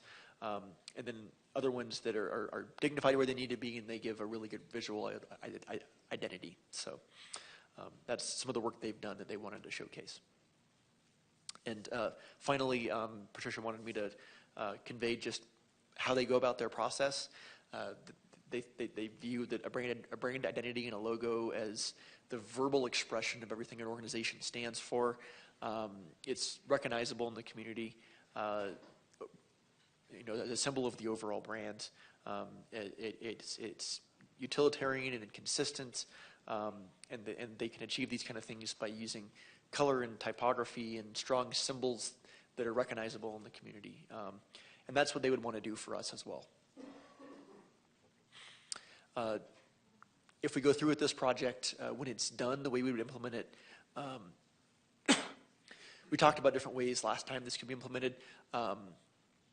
We would recommend going to implement this with things as they need to be replaced, so we can do it virtually pretty quickly in the few weeks and months after it's done. We could have our website updated. We could have all of our email signatures and letterheads, all those kind of things done, and then all the buildings and vehicles and physical infrastructure that this exists on. We wouldn't want to put down a large lump sum to replace those all at once. Again, especially if we use the existing logo as a seal, it would still be a good representation of the city, and we would just phase that in as we replace things so that the cost would be more negligible. And more manageable over the course of time and wouldn't be a jarring expense for the city that our taxpayers look down on. So if you want to go forward with this project, our staff recommendation is to give us direction to convene a working group in the way that we described that would then oversee the process and work with the Visual Design Lab to bring a logo idea back to City Council in about a year from now for your final approval. That's our recommendation. And as I mentioned, any elements there that you want to discuss further, happy to do that. But the recommendation was designed with the idea of providing a more concrete idea of where to go off to start the conversation. It's not set in stone, but instead of giving you options A, B, and C, and A, B, and C, and A, B, and C over and over again, we thought we would just go with one that we thought was workable and then let the conversation go from there. So, thank you.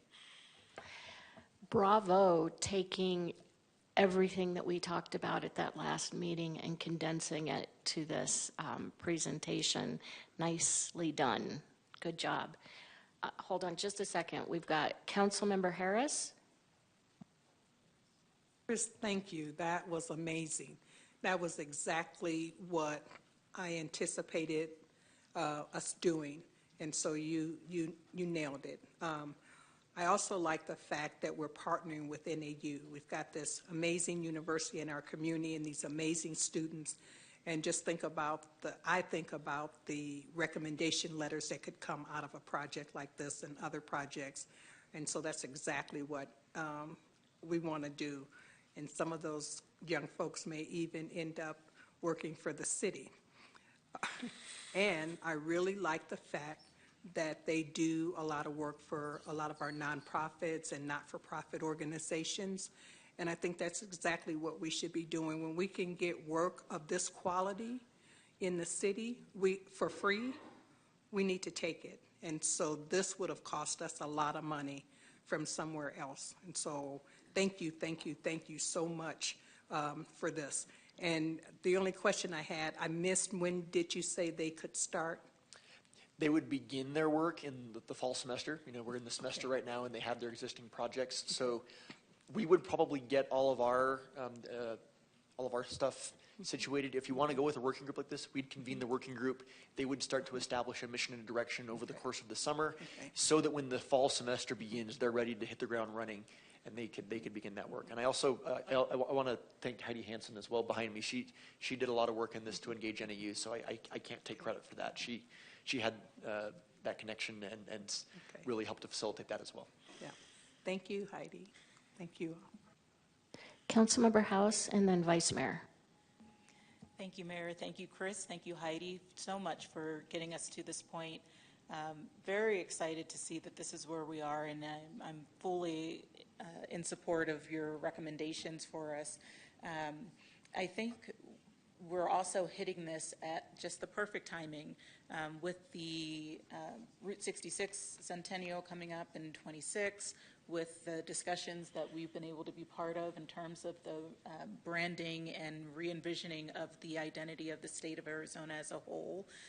We're just kind of falling into a perfect timeline to be really taking that consideration and thought to our community and figuring out our story and how we will share that story with both our community and the state and beyond. So very excited to see this advancing. Love the vision and the statement from Professor Murphy with the Visual Design Lab. I'm just very excited for where this can go and looking forward to seeing what will come of the process that we'll engage in. Thank you. Vice Mayor, and then Councilmember Sweet. Chris, thank you so much. Heidi, thank you so much. Wow, this is, I fully support the staff recommendation. You have my blessing moving forward, absolutely. What a really nice distillation of all the moving parts that were discussed back in January. This, of course, is a fair that I brought forward at the request of community members. I agreed with the assessment that it's been a long time since we've looked at this issue. It's always been on the back burner, which is largely where it's belonged and with respect to a lot more burning issues that we have. But it was time to go ahead and take a look at this. I think we can walk and chew gum at the same time. And you know, in January, I wasn't really sure where this effort stood. It seemed like it was getting complicated in real time, more complicated in real time. Wonderful work getting it down to a serviceable recommendation. I also want to acknowledge again Councilmember Harris's strong recommendation that NAU be brought into the process. I'm so glad that that connection was established and that that's the way that this is going to be anchored. I'm very glad to hear that the cost of this is going to be negligible. That is, of course, a serious consideration for us. Wonderful to have that taken care of, and very excited to see what happens. I have no intention of micromanaging any aspect of this, but just really eager to see what comes of it. And again, it's part of the story we tell. It's part of how we represent ourselves, and I think it's a fabulous roadmap that we have. Thank you. Councilmember Sweet, and then Councilmember McCarthy. Thank you. Just a couple of quick comments. Thank you to you and Heidi for listening to our requests, and you hit everything right on. And I'm happy to see that the logo, when I've stated I actually like our current logo, and I'm glad to see that it will live on, so thank you for that. And I did work with the NAU Visual Design Lab with Pointe de Hojo and had a great experience with them. So I'm really happy. Thank you, Councilmember, for bringing that into the discussion. And I can't wait to see how this all turns out. Thank you. Thank you, Mayor. And thank you, Chris. I am supportive of this process, and I think the connection with NAU is excellent. But I want to say that I don't want to make change just for the sake of making change. I kind of like the existing logo, to be honest with you. And so I think one of the things that we should consider is what might be called the no action alternative. In other words, yes, when we go down this various list of, hey, we could do this, we could do that, one option should be, hey, we could just leave it the same. We should at least think that through. And it may turn out that council will decide they do want a new one, but the option of keeping it just the way it is good. My last comment is that, well, I'll just preface it by, I said I looked at all these logos that you put in the packet, and I like them. But one concern I have is that some of them really would not work in black and white. So I think whatever we do should work in color or in black and white. I'll leave it at that. Thank you.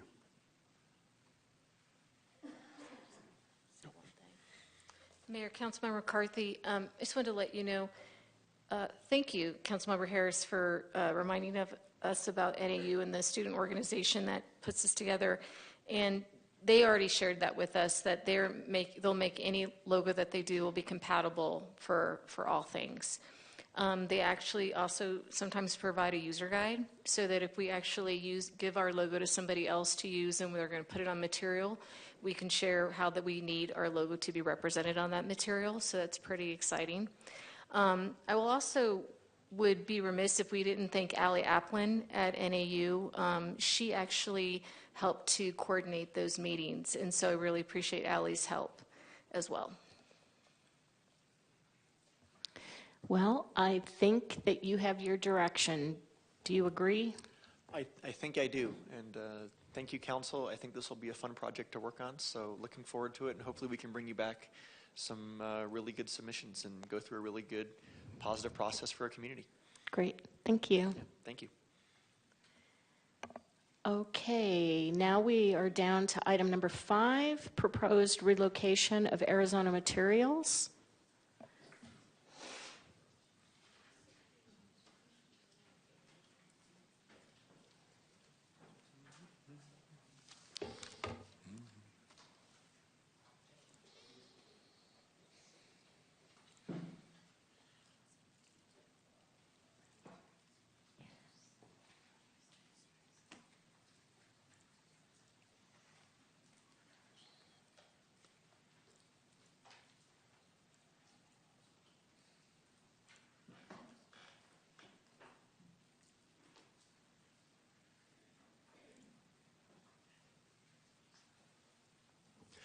Good morning. No, good afternoon, Mayor and Council.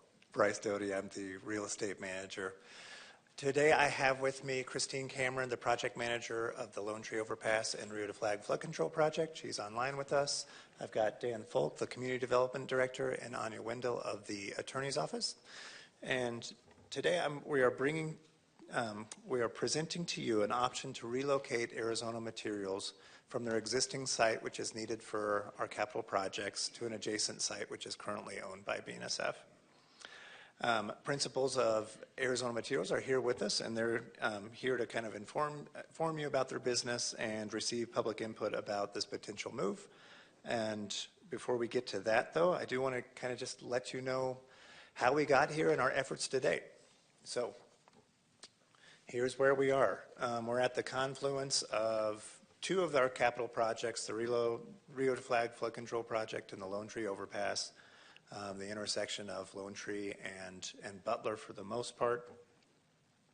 This is our initial, when we first came to council about all the land that we would need for the Lone Tree Overpass. These were all of the parcels that we were thinking that we would need partial or full acquisitions on.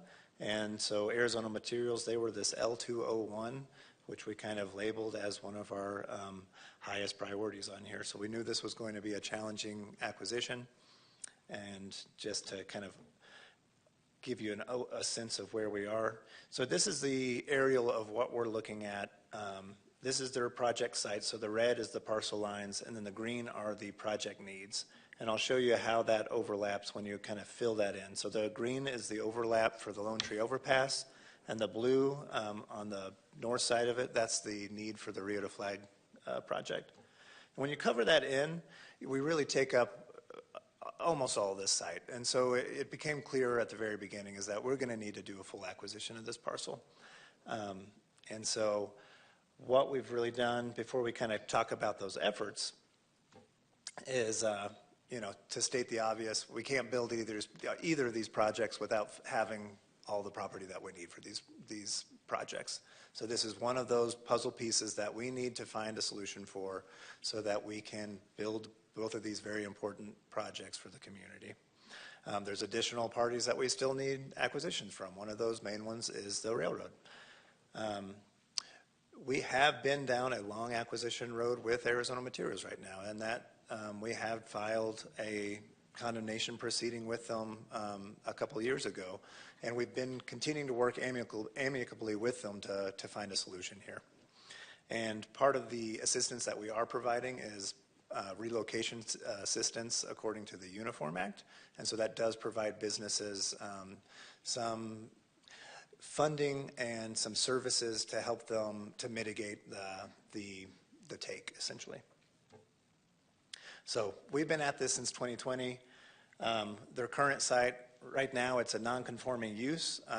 Previously, you could only operate a batch plant and heavy industrial.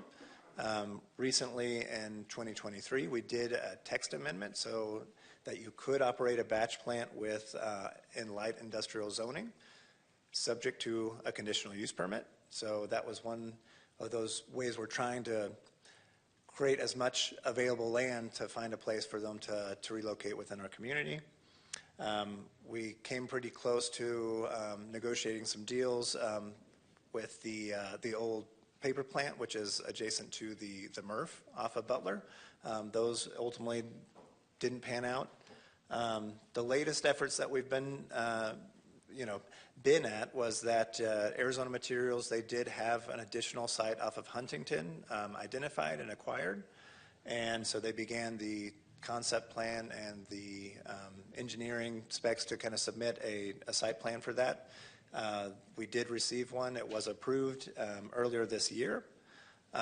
Around this kind of same time, Arizona Materials and their owners, they did change hands, and so we've got a new ownership group. And after kind of looking at the concept plan at on Huntington Drive, they determined that it was too small to meet their operational needs. And so right now, that leaves us kind of conclusions that we have for after almost 4 years working to find a place for them to be in our community is that we have yet to find a site that really works for them and meets their needs. So I guess I wanted to phrase it as, is both feasible for them to move to and desirable for them to move to. And so the conclusion that follows from that is if we are unable to find a relocation site, they may need to cease business in our community if we're going to go ahead and proceed with acquiring these properties for the capital projects that we have. Excuse me. And then here's just a couple legal considerations about kind of the assistance that we have been providing them. So under the Uniform Act, we're not required, we're required to find suitable relocation sites, but we're not required to guarantee a positive outcome of that. And so we have hired some consultants who have done a lot of searching for any available properties on the market, and that's kind of where we're at. So we're not required to guarantee a good solution to this, but we are required to help. And so where we're at now is that, you know, we've avoided proceeding with any order of immediate possession while we wait in an effort to find them a suitable relocation site. And so that's kind of where our relocation efforts are to date. Enter this next option that we've been discussing, or that is before you today. This is a really busy map, but I want you to focus on what that burnt orange is. And so all of these highlighted parcels, these are all parcels that are owned by BNSF. And as part of our, essentially the mitigation requirements for our Lone Tree Overpass and Rio de Flag flood control project, these parcels are going to lose rail access. And so they've proposed that the city go ahead and purchase everything in orange here. And so that's kind of one of the options to help get our projects through the railroad is to purchase these orange parcels, which one of those orange parcels lies just to the east of Arizona Materials' existing site. And so the option before you today for consideration and public input and discussion is, should we consider purchasing this land from BNSF and then trading it to Arizona Materials for the land that we need for our projects? And then right now I'm going to hand the next 2 slides over to Dan, and he's going to talk about the zoning and the applicable specific plans to this.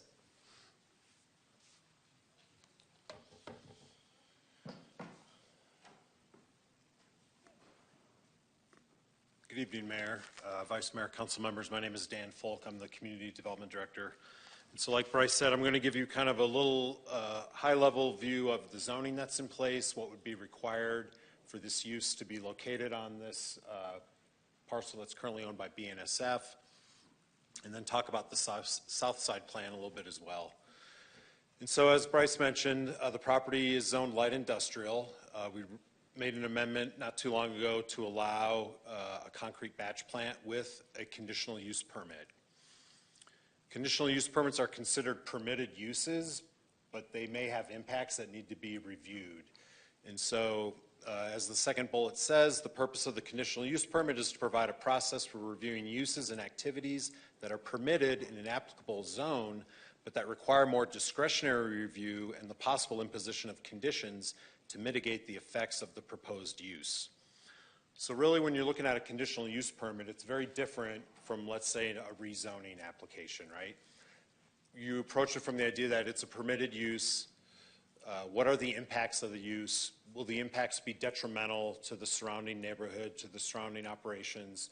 Is there a way to mitigate those impacts, right? How do you get basically, a condition that gets rid of the impact? Typical conditions on conditional use permits might be hours of operation, right? You might determine, this is in the middle of a neighborhood. I'm not talking about this specific request, but in general, you might say, this is in a neighborhood, people come home at 6 at night, this business should close at 6, right? That would be the type of condition that would mitigate an impact like noise. And so what do you consider with a conditional use permit? So there are 3 findings that need to be made. And like it says here, the process is we do a concept plan and a site plan. There's a conditional use permit application. It requires some public neighborhood meetings. and then there's a public meeting at the Planning and Zoning Commission. The Planning and Zoning Commission is actually authorized to make a decision on a conditional use permit.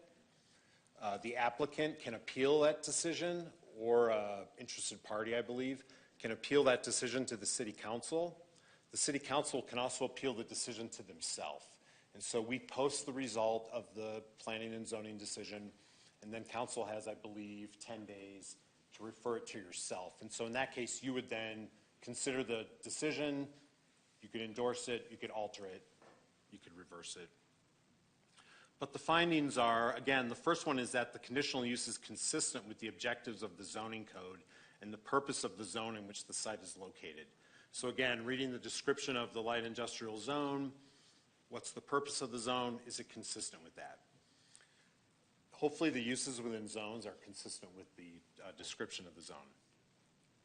2, that the granting of the conditional use will not be detrimental to the public health, safety, or welfare. And then it gives examples of things to be considered. Nuisances arising from noise, smoke, odor, dust, vibration, hazards to persons or property from explosions or contamination, fire or flood, impact on surrounding areas arising from unusual volume or character of traffic. So again, kind of the typical things you would look at. What are the impacts? Noise, dust, traffic. You know, number one, does it rise to a level where it's impacting the surrounding uses?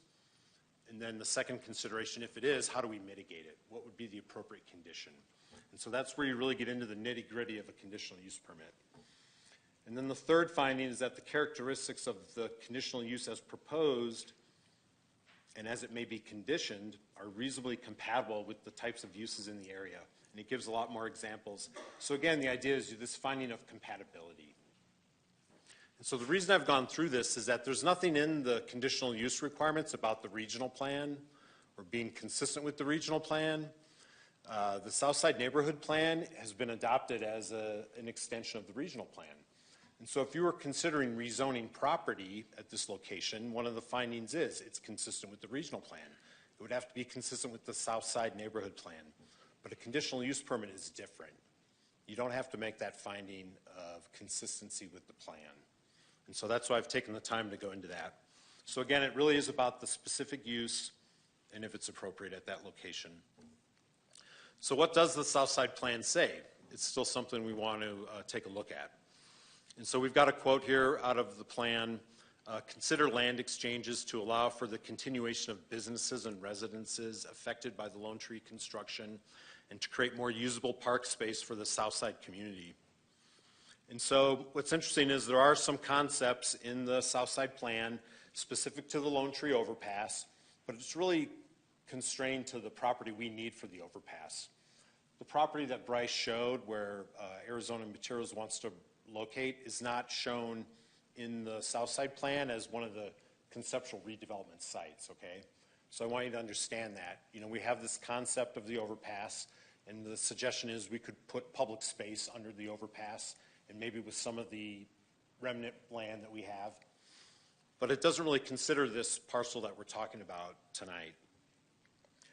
What it does say in addition to the construction of the overpass and this concept of a park, it says that the Lone Tree Overpass project will require the city to purchase private properties and relocate businesses and residents for construction of the new road alignment. Some businesses may be relocated outside of the neighborhood, and some businesses may be relocated to adjacent available land along the corridor if the size is suitable. After relocations are considered, land may be available for open space or developed city park. And so I'm reading this to you because it was very important in the Southside Plan to try to keep businesses in the Southside, right? And this is something I've talked with Sarah Dechter about. She's not here tonight because she's got a regional plan committee meeting happening in a little bit. But she wanted to emphasize the point that the part of the plan was, again, to retain and maintain businesses that are existing in the Southside. It's also in a sub-area called a Live-Make Center. And so what does it say about the Live-Make Center? This is the BNSF land. Entrepreneurial craft manufacturing area which supports commercial and large-scale residential development, a vibrant and creative environment for small business. Again, the final note here is that the Southside Plan is aspirational except in the case of rezoning. That's when you have to make that finding. And so the bottom line is, I think both things can be true. One, there's a vision in the Southside plan for a make, what do we call it? A live-make center, right? And it has lots of language about what a live-make center is. But then we also have this goal of preserving existing businesses, keeping employment in the area. And so for that, the consideration of the conditional use permit, again, you're not really going to fall too heavily on the Southside plan. It's really more about that specific use. So hopefully that has helped with your considerations tonight, and for the public as well, that I know are here to comment. Do you have any questions about the zoning and the Southside plan?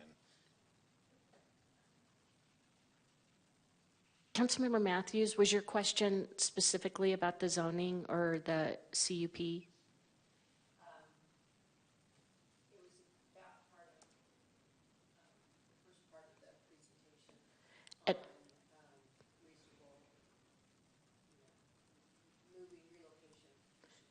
Okay, so if you'll hold on one moment, and Councilmember House?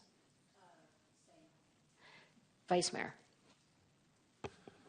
Thank you. Dan, I think my question is for you. I want you to put on your creativity hat here for a second. I'd like you to walk us through a little bit more concretely what options the public has to organize against this and how they might succeed.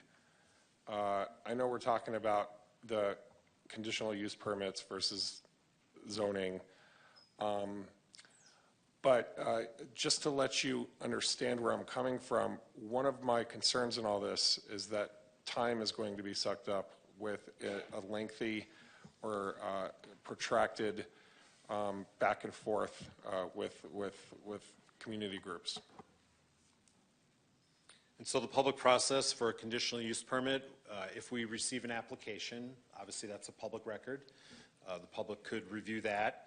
We'll take it through this concept plan and site plan review, which is an administrative review. Again, we can make those comments public. People request those comments on occasion. There's 2 neighborhood meetings, so everyone would be notified within, I think it's 350 feet to 500 feet. The planning director can expand that notification. People would be notified about these neighborhood meetings. They're to have a neighborhood meeting before the meeting with planning and zoning. And so they're to document the neighborhood meeting, report on what they heard, if there's concerns expressed from folks in the meeting, how are they addressing those concerns? Can they address those concerns? Sometimes we get a comment and the applicant will say, I just can't address that concern. And so that public participation plan is required, and that's reported on and provided as part of the conditional use permit application. So then after the neighborhood meetings, then you'd go to your planning and zoning commission, where there would be a report of those public meetings, you'd have a staff recommendation, you'd get public comment, and then the planning and zoning commission would make a decision. So I think those are the main areas where the public could be involved, kind of learning about the application, participating in the neighborhood meetings, and then participating in the public hearing at the planning and zoning commission. And then depending on how planning and zoning commission falls on the issue, there's time for it to come before council directly for an appeal. That's correct. So the applicant could appeal the outcome to council. I believe an interested party can appeal it, and then council could refer it to yourself if you wanted to. And that's a 10-day window after the planning and zoning commission decision. Before I ask Bryce to come back up, are there additional questions about the CUP or the Southside plan? Okay. Thank you, Dan. Thank you, yes. Okay, so I'm going back to Councilmember Matthews. Thank you, Mayor. Bryce, I remember you covered this at a prior meeting, but just to clarify, when you talked about making a reasonable attempt to help them find a different location, and they found a property on Huntington, and I think, if I remember correctly, there wasn't the room for trucks to move around and stuff. But I just wanted you to expand just briefly on reasonable location. Interestingly, I was talking to a friend down in Cottonwood, and she works for a rock quarry, I believe, and she was commenting on how much business they do in Flagstaff. So they, now the end user pays for that transportation, so that gets expensive, but it hasn't slowed down the need. So I just was curious to expand on were the locations that I know we don't have a lot of availability, but the ones that we had, was it that they just truly weren't logistically suitable for use, or just felt like it was too far from where they used to be and they felt that they might suffer some business? Does that make sense? Yeah, no, thank you, Councilmember Matthews. I think that's probably a best question to ask Arizona Materials. So they are here, and the next couple of slides, I was about to kick it over to them to kind of introduce themselves and their operations and what their site desires and needs are. So it might just be a follow-up to them to properly, describe to you how the previous site selections, haven't met the criteria that they're looking for. Councilmember House. Thank you, Mayor. I think my question is going to fall in that same vein, so maybe they can address that, because my confusion with this proposal is that we had gone through I don't want to call it substantial, but a good process to find an alternative location. And even as was shared in the presentation earlier, going through the site planning and all of that to determine that it was a viable location. So I'm just curious as to what led to that determination that after going through that process with new ownership, it's now considered not a viable location for that. So I can hold on that question, but I'm also just trying to get a better sense of some of the feedback that we've heard about the perceived non-viability of the move within the Southside community. Can you maybe go back to the map and orient us to where the proposed move is happening? Yeah, let me find, let's see. This might be to give you the most zoomed out view. So they're LT1, that's their existing site, and it would, the Rio has needs kind of on the back half of this L22 parcel, and so it would be everything to the south on this L22 parcel with frontage on Butler. So you'd have frontage on Butler, so you'd take access off of either Butler or Lumber. Again, it's speculating because there's no concept plan or anything like that, but that's kind of the general area of where we're talking about. And it would be this light green. So yeah, this might give you the best view. So we've got Butler to the south here. This green is kind of what those site needs would look like for the new batch plant. And where is, like, what's the proximity to residential and all of that in terms of where the new batch plant would be? Your closest residential is going to be the housing just to the south of the AZ Bank or NAZ Bank and REI on the south side of Butler there. That's Whole Foods at the bottom in the middle of that map. Correct.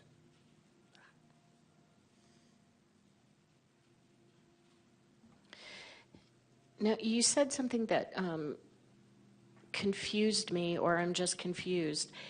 The first map that you showed, you said that we're going to need a piece of land for the Rio de Flag. But then I thought I heard you say when you came up on this map that this is where the batch plant wants to go. But the map still says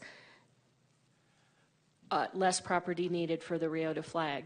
So this entire piece isn't needed for the Rio de Flag. Yeah, I should definitely explain my color coding here, and I didn't do that. So reason for confusion here.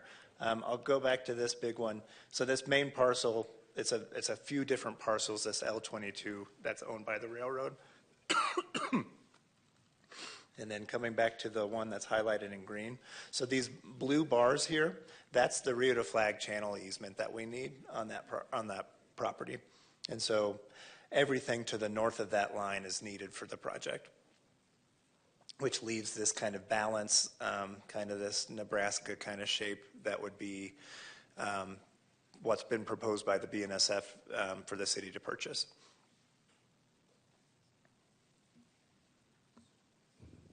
And to relocate the batch plant. That's the option that we're, bringing to the public, for input and for your discussion and consideration tonight. Thank you. Councilmember Matthews. Thank you, Mayor. So this green proposed area seems, and I think I remember the discussion is larger than the current property. And I remember when we were talking about design concepts with the Lone Tree Overpass and just how making that livable space, open space, whatever Dan called it, the live work. So I'm curious why, because I'm thinking, well, that L-shaped part of it, if we didn't negotiate that into the land swap, that would give more area for the live work, environment around the Lone Tree Overpass, which was where a lot of the design factor was coming from, and just almost cutting it right up where it L's off. Does that make sense? I mean, does that not give them enough property? It definitely makes sense for me, and I'll let them kind of address absolute site needs. There is a very rough kind of just, here's one way we might do it based off of the site as it's laid out slide coming up. And so it does show kind of a general full use of that area, but it might not be all needed to relocate the batch plant. Thank you. So did you ask your question? Councilmember McCarthy, did you have a question? Well, you just asked me a question. The answer to your question is I have a question. Ms. Matthews kind of touched on this a little bit, but I'm looking at the area. This is basically a land trade, right? So it looks like they're getting a bigger piece of property than they're giving up. Is that correct? And then do you know what the ratio of those areas is? This is all very conceptual right now. So this really, I think what's important to focus on is this green is what is going to be excess from the land that we definitely need for the capital projects. And so what's needed for the batch plant, we don't have a concept plan yet or any kind of idea of what the full needs are. I know there's been desires for them that they would need at least the current batch plants kind of operate more closer to 4 acres, and that's what this is, and they're currently at 2.5. And so I think that's kind of where we're sitting right now in terms of acres for acres. Okay, so when we negotiate the details of this, which apparently hasn't happened yet, I presume you'll take into account that they may be getting more land than they're giving up, and somehow that'll be taken care of. I can leave it at that if I'm seeing head nods in the front row. All right, thank you, Mayor. The land on Huntington, can you remind me how many acres that was? That went after right-of-way dedications because the full parcel was still within Huntington, so that you would have to dedicate what was in the street. I think we're sitting at like 1.79 acres or so. It was pretty tight compared to their existing site. Thank you. Okay, I think that we're all wanting to talk to the owner of the batch plant so we can just talk about why the other parcel didn't work and what their needs are. Yeah, so I have with me Lee Ware, so he's going to kick it off from Arizona Materials. Welcome, Lee. Thank you, Bryce. Appreciate that, Mayor, Vice Mayor, council members. Appreciative of the opportunity to be here and represent Arizona Materials. As mentioned, my name is Lee Ware. I'm a land Development Manager with Kilgore Companies and Arizona Materials. And to introduce a little bit briefly about ourselves, as Arizona Materials here in the city of Flagstaff, we've been able to operate and serve this community for around 15 years now. We've produced in that time nearly 500,000 cubic yards of concrete, supplying to a number of projects locally within this community, including Northern Arizona University, including projects like the multi-purpose facility, campus dorms and lodge, a number of commercial projects, Chick-fil-A, a number of city contracts, curb and gutter for miles, and a number of residential customers. And it is our idea to continue to be here. And as mentioned here, with this location, it's very convenient for us and on a number of fronts, a number of reasons. We currently hire and employ 6 to 8 employees, a couple full-time employees, and a number of mixer truck drivers who deliver our products throughout in and around the area. And we're looking as the season ramps up here, as the weather begins to warm, and this is our building and construction season, to hire on an additional 4 to 6 more employees. With that, as stated here in our slides here, it's our hope to maintain in business operations here in Flagstaff, to maintain an existing customer base and market share, which is primary to this location. And I think this goes to Councilmember Matthews' question here, that maintaining existing haul routes and delivery times, being local to the area that we are, is paramount. It's key to on a number of fronts. We have a number of things internal to our own company, from sustainability efforts, as was previously mentioned in a previous presentation. So everything from air quality emissions, inventories, and emissions, to make those a reduction and to maintain efficiencies to be a viable company, that our location is paramount to that. Maybe to go ahead and answer to that question, why did our previous locations not work? As new ownership, parent company, Kilgore Companies and Summit Materials, acquiring Arizona Materials, as we looked at the other property that was there, kind of like a game of Tetris, as we took, as Bryce mentioned, current plant configurations and rotated a number of different ways, safety protocols, environmental controls, best available control technologies. We did not feel that that would be viable or simply logistical to make that work. What we were able to find, though, in working with the city, which I would like to take a moment just to appreciate the time and effort, a number of meetings and time has been spent on a number of people's behalf to work through this. We did find, as what Bryce shared, this property a few hundred feet on the neighboring property to be a viable property.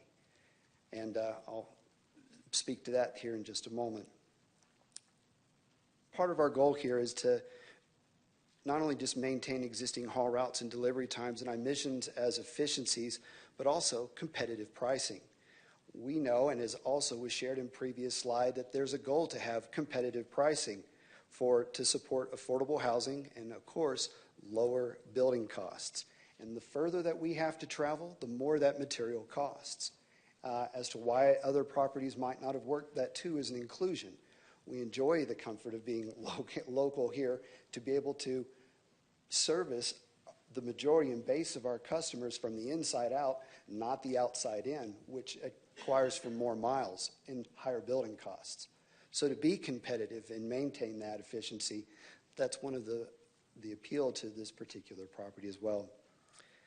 The BNSF site has similar site operations and efficiencies that we feel can make work on a number of fronts.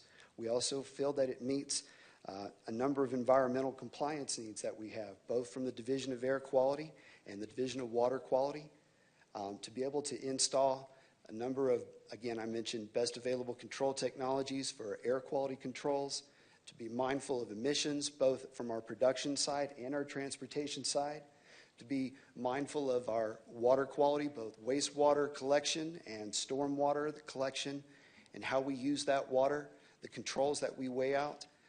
This property provides the most viable options for us.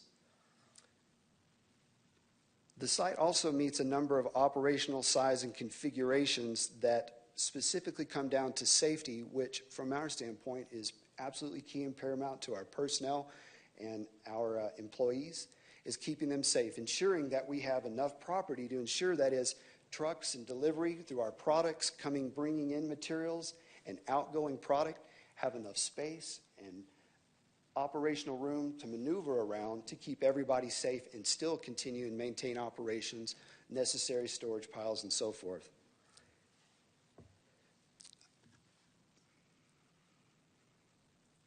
Mention here that it's a long-term commitment to support our future development, and as I heard from previous presentations, there's a number of projects it looks like with a upcoming DC lobbying trip that we would certainly love to compete for. And when it comes time to park that 757 and it's time to build a tarmac for that, we would love to be first runners for that as well. So again, all of these roads point to the property that we've been, again, working with the city currently on.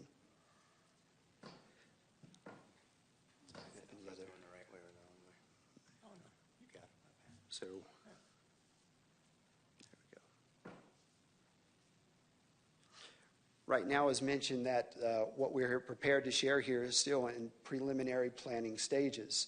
With our hope to put together a conditional use permit application with the site plans that this gentleman here mentioned, and all of the needed attachments and documents that support and show how we've been able to look at this land, measure it out, configure the plant operations, and bring a new operation that's updated, that has the ability, not just for our personal needs to produce more and do better, but also to provide a better product and be a better community member with.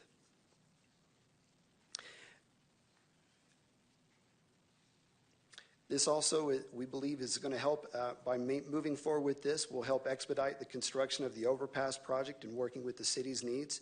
Also to minimize plant relocation costs because of the close move, which is important to us. And we feel that Arizona Materials is already operating in the neighborhood, but will address neighborhood concerns as part of the conditional use permit process for the BNSF site.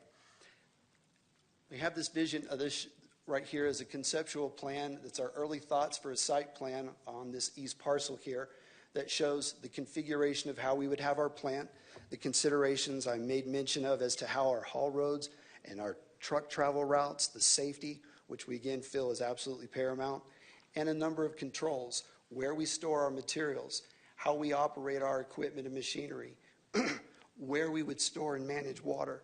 All of this is conceptual, excuse me.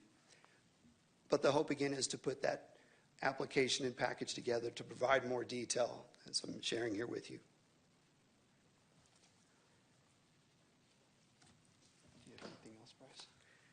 Unless there's any questions, I hope I was able to address that. I hope that answered your questions there, Council. Thank you. Council, do we have questions? I'm sure we do. I have a couple questions. This is a commercial-only site, correct? There's no retail. You don't have customers coming onto your property to purchase materials. That is correct. We deliver and bring our materials. I believe that's correct. And during a busy season, how many trucks do you tend to have coming in and out? Well, we would have, during a busy season, we would have a number of trucks. That would be, as far as to how that count would look, that would all be a part of our application process, to where we would be able to provide that. What does that look like? How much material based on our previous history of production? How many cubic yards per month would we do during our busy season versus, let's say, a winter off season, to be able to give you comparison and contrast of those? And where this property abuts Butler, there's not a light, correct? So you'd be making a right or a left turn just off of whatever street it is that comes up to Butler. And that's our hope, to continue working with the city to be able to define what that access and egress look like, for sure. Okay, thank you. Councilmember Harris. Okay, I think I need to do a disclosure, okay? In full disclosure, I am the volunteer executive director for the Southside Community Association, which is in the neighborhood that we're talking about. And I want you to note the word volunteer. So I do not get paid for my role. It is a volunteer role, and I've done that for the last 7 years or so. So I just need for everybody, because that's going to probably come up at some point in time, so now we all know. All right, couple questions here. Were you aware that there was a neighborhood plan when you purchased the business? At the time that we purchased the business, all of the details I'm not aware of. I would have to, I guess, refer to other management if they may be aware. Okay. Excuse me. So either you weren't aware or you were aware? I personally was You not were aware. not. Okay, all right.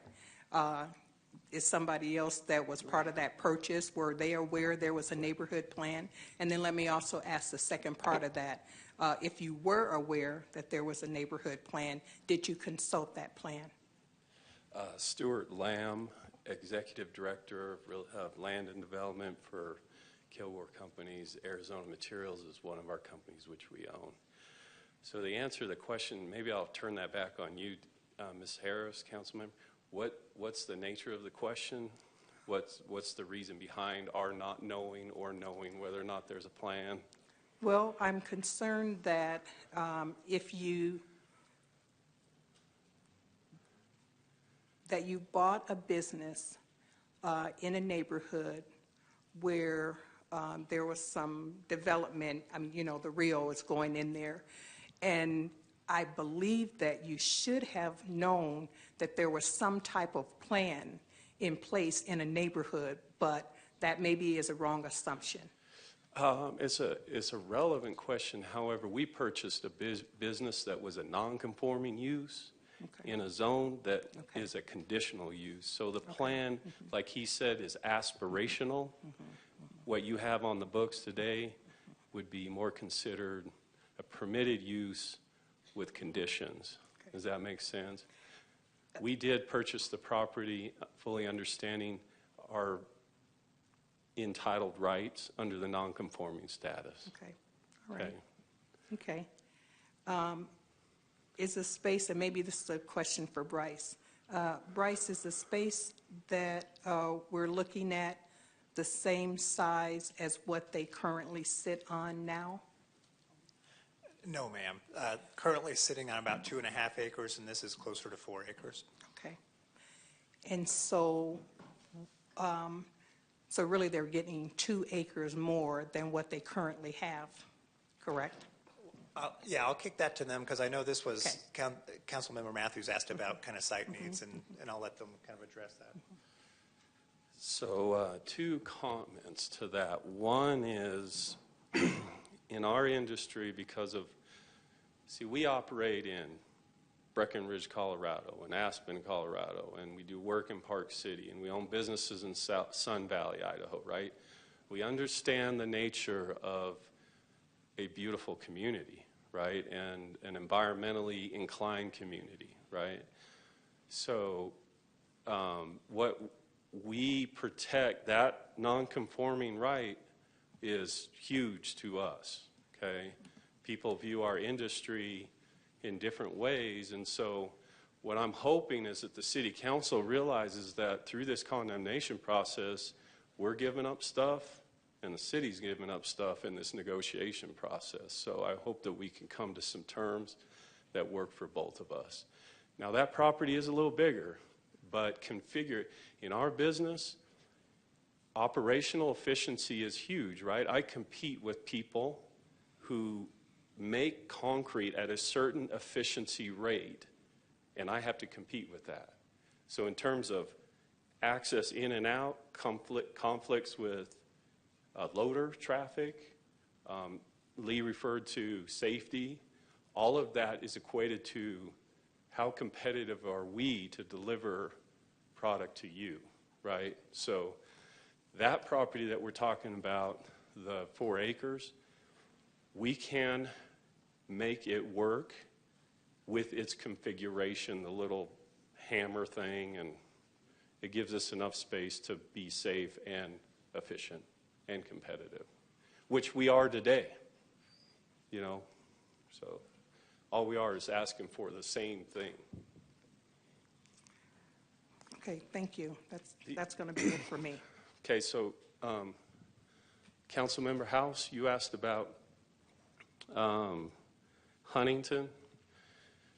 We don't own that property. We didn't acquire that property in the acquisition. So when we got involved in the discussions, we allowed those discussions to carry forward with the hope that we could make it work. And then I'd have to go back and negotiate another acquisition with a property that I don't own. All of that fell apart. It wasn't because we are not working or willing to work with the city. Matter of fact, we went further down the road than probably, you know, as much as we could. So that's kind of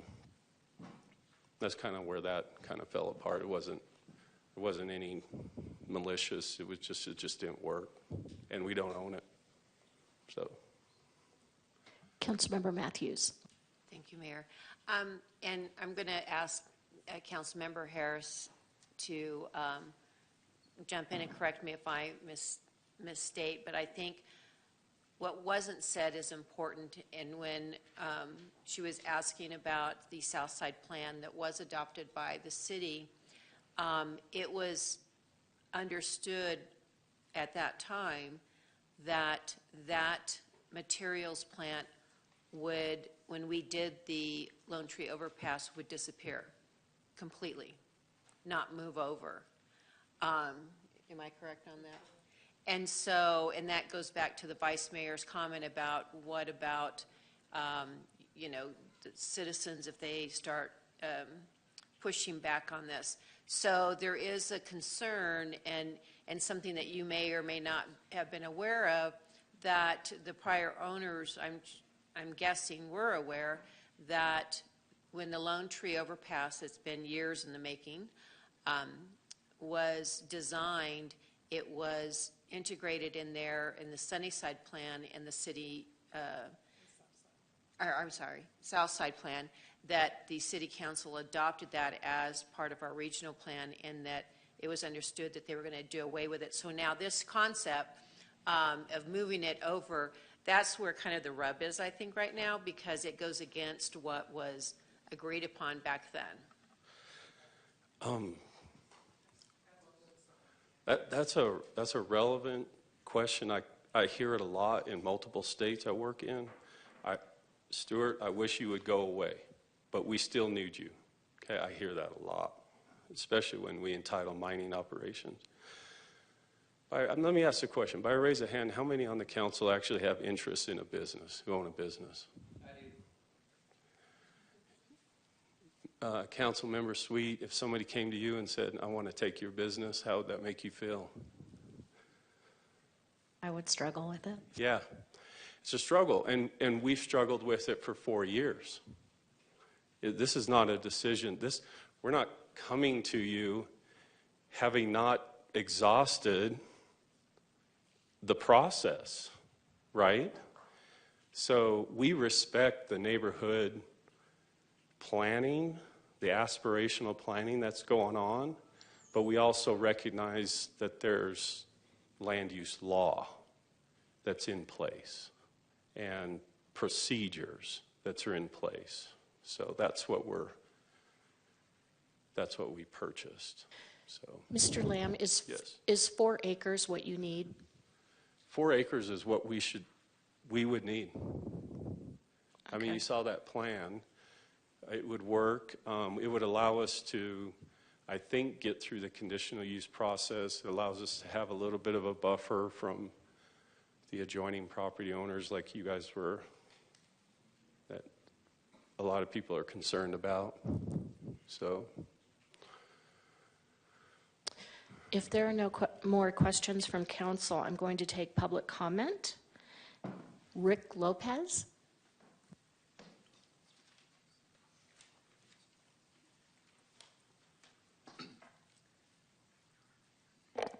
Mayor, Vice Mayor, Council, and staff, thank you for giving me a chance. I was part of the Southside Planning Committee that worked on the plan. And, you know, we've heard the words used as aspirational plan. Without question, that's what it is, kind of a vision. It's a guide. But, you know, these plans that are developed, there's a lot of human resource that goes into these plans. Volunteers from the community that spend hours and hours, days and weeks and months and years working on debate and compromise and thoughts and staff input and neighborhood input, trying to come up with plans that will survive not just a year, it's not just a plan that sits on a shelf and gathers dust, but it's a plan that will be there for decades. It's a guide. It's a guide for visual, it's a guide for aspirational, it's a guide for neighborhood. What kind of message are we sending to the community who's now working on the regional plan, who spend hundreds of hours, staff time, tens of thousands of dollars going into the regional plan to get adopted by the voters in November? If it doesn't mean anything, if it can just be altered or changed because of a business or landowner or property owner who kind of puts the city in a little bit of a bind, and all of a sudden the plan changes and gets modified and adjusted, what happens to all that work? The city of Flagstaff, and I've made this comment many, many times, the city of Flagstaff is at a crossroads. We have to at some point in time decide what do we want to be when we grow up. Well, we're at that point. You know, keeping jobs is important. I get that. Losing a business like the gentleman was just talking about, I get that. But I also get that we as a community have a vision, an aspiration of what we want to look like and what we want to be. There's a reason why when the sawmill went away, it wasn't kept as industrial property. And the reason was because people said, the South Side deserves better. The South Side deserves to have something that is more attractive, more visual, more enticing, and makes it more of a community. And that's why that property that was the sawmill is now residential and commercial. Because that's what the South Side deserves. Thank you. Thank you. Oh, looks like we have an online commenter. Thank you, Mayor. We do. If you'll give me just a moment to allow him the opportunity here. All right. David Hayward is our commenter. David, if you'd like to go ahead and unmute, you should be able to give your comments now. Thank you. I appreciate the opportunity. I was in the meeting earlier, had to leave to take my kids to football practice, but I'm now able to make this this comment online. So I own a piece of property around the corner from this. I think a lot of you guys know that. I was also involved in the writing of this outside plan. You also know that I'm a real estate developer. And kind of, understand this world, and without giving offense to, Mr. Lamb or his colleagues, I kind of, can see through the BS when I hear it. Kilgore and their parent company are a $7 billion organization. The Arts Council member Sweets, whether she would like to lose, her small, personally owned business downtown and compare that to a publicly traded company, I personally find somewhat offensive. I think when we looked at the Southside plan, we really did do that under the understanding that the industrial uses that we have in this neighborhood would move, right? We're developing a new future for this area, and the concrete batch plant, quite frankly, was not part of that future. I understand that there's difficulties and that there is a legal process through which, they must be assisted in their relocation. I also understand that the site that was, was going to work for the previous owners of the business no longer works for these owners of the business. That does not mean there are not other sites in our community that would work and would allow them to continue to compete. I think they've sort of come in, not really understood what was going on here, seen this opportunity and said, no, let's do this. I'd ask you, council, to say, please go back to the drawing board. I don't see any scenario in which a concrete batch plant is a compatible use with a Whole Foods, and I'd hope you would agree with that. Thank you very much. Thank you. All right, no additional public comment. So, Councilmember Matthews. Thank you, Mayor. Bryce, this question's for you. And you may have mentioned it already, but so the tissue property was not an option to buy, or? It had some challenges that we ultimately couldn't overcome. They did have an approved site plan for retail in the front, and so then they had the back half that could be used for this use, and ultimately it was just, it came down to, I think, price, essentially. It was one of the factors, but, I guess I just want to reiterate, we're helping them identify potential relocation spots.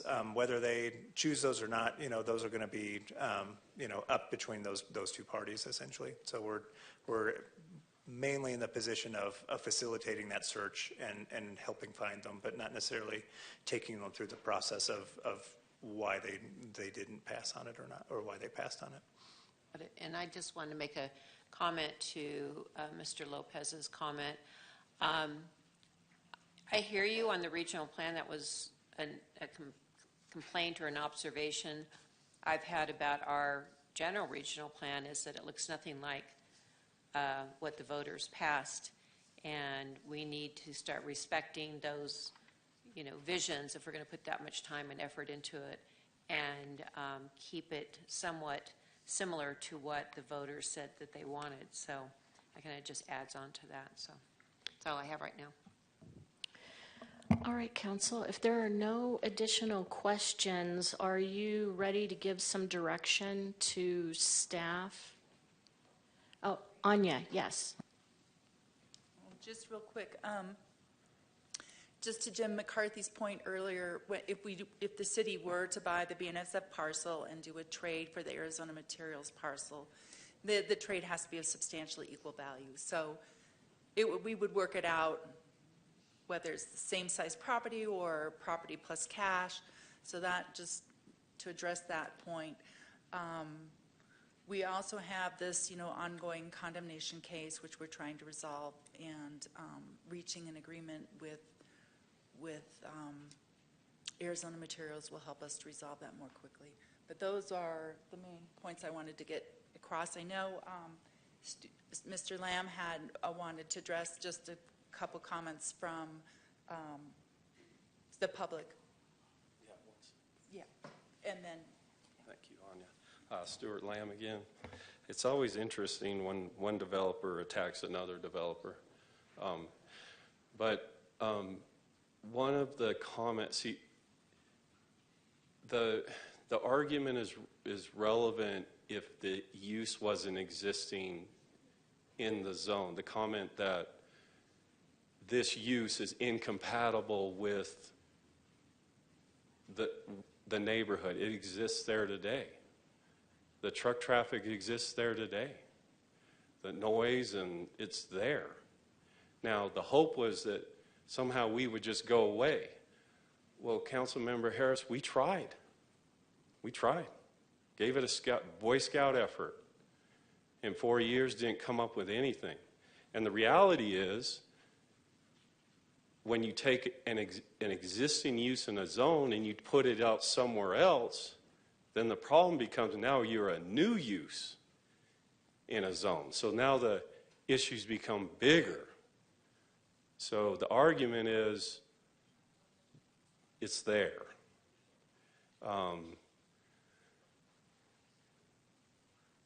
Anyways, that was my thought. These condemnation issues are, they're close to my heart. About 40 years ago, ADOT came to my family in Chandler, Arizona and said, we are taking your land on Dobson, the 202 that crosses Dobson Road was our dairy farm.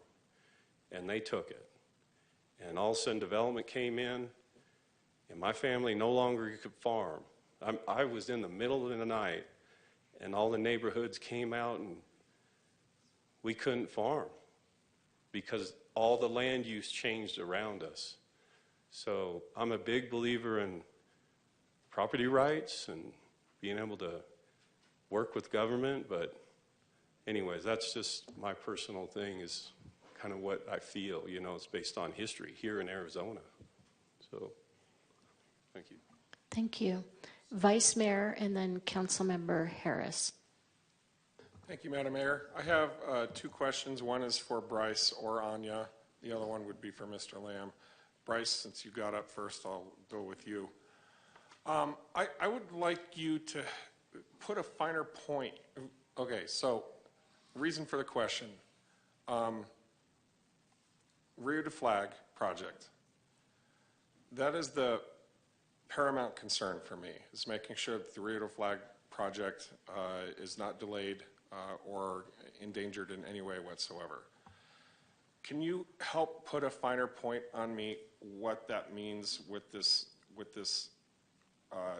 whole issue? I'm going back to your slides here. The Rio de Flag project cannot be constructed until the city obtains all property rights. I understand that, but maybe you can dig into that just a little bit more, because that is by far the most overriding consideration on my mind. And if that's not really here or there, it changes the way I'm thinking a lot about these things.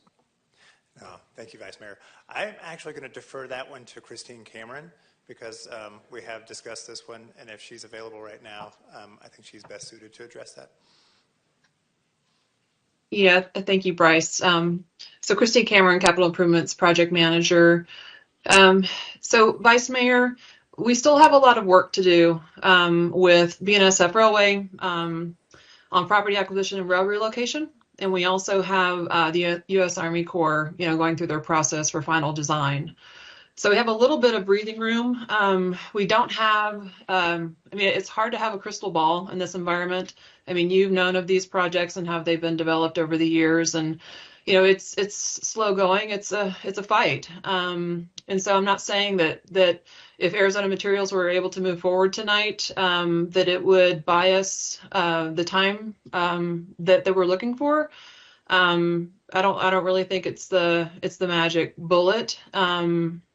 We are hearing of other properties that are available in town that we haven't been able to take a look at yet. So I don't know the immediacy of this decision right now.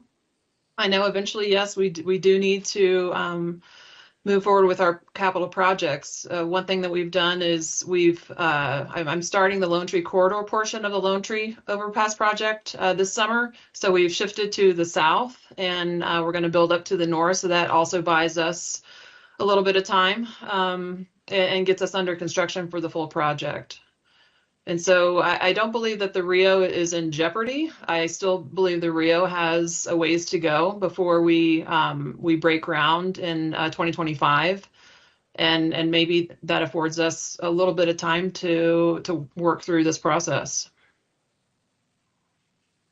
Thank you so much, Christine.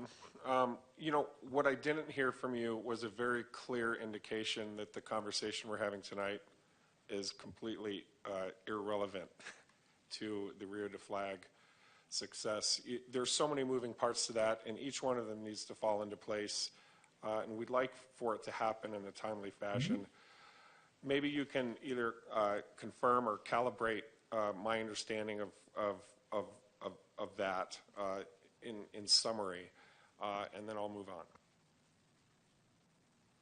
Vice Mayor, the relocation of this plant definitely needs to happen prior to the Rio being constructed. I mean, is that the answer that you're looking for, or? Yeah, I think so. Sorry. The bottom line is that this is relevant to the success of the Rio de Flag at some level.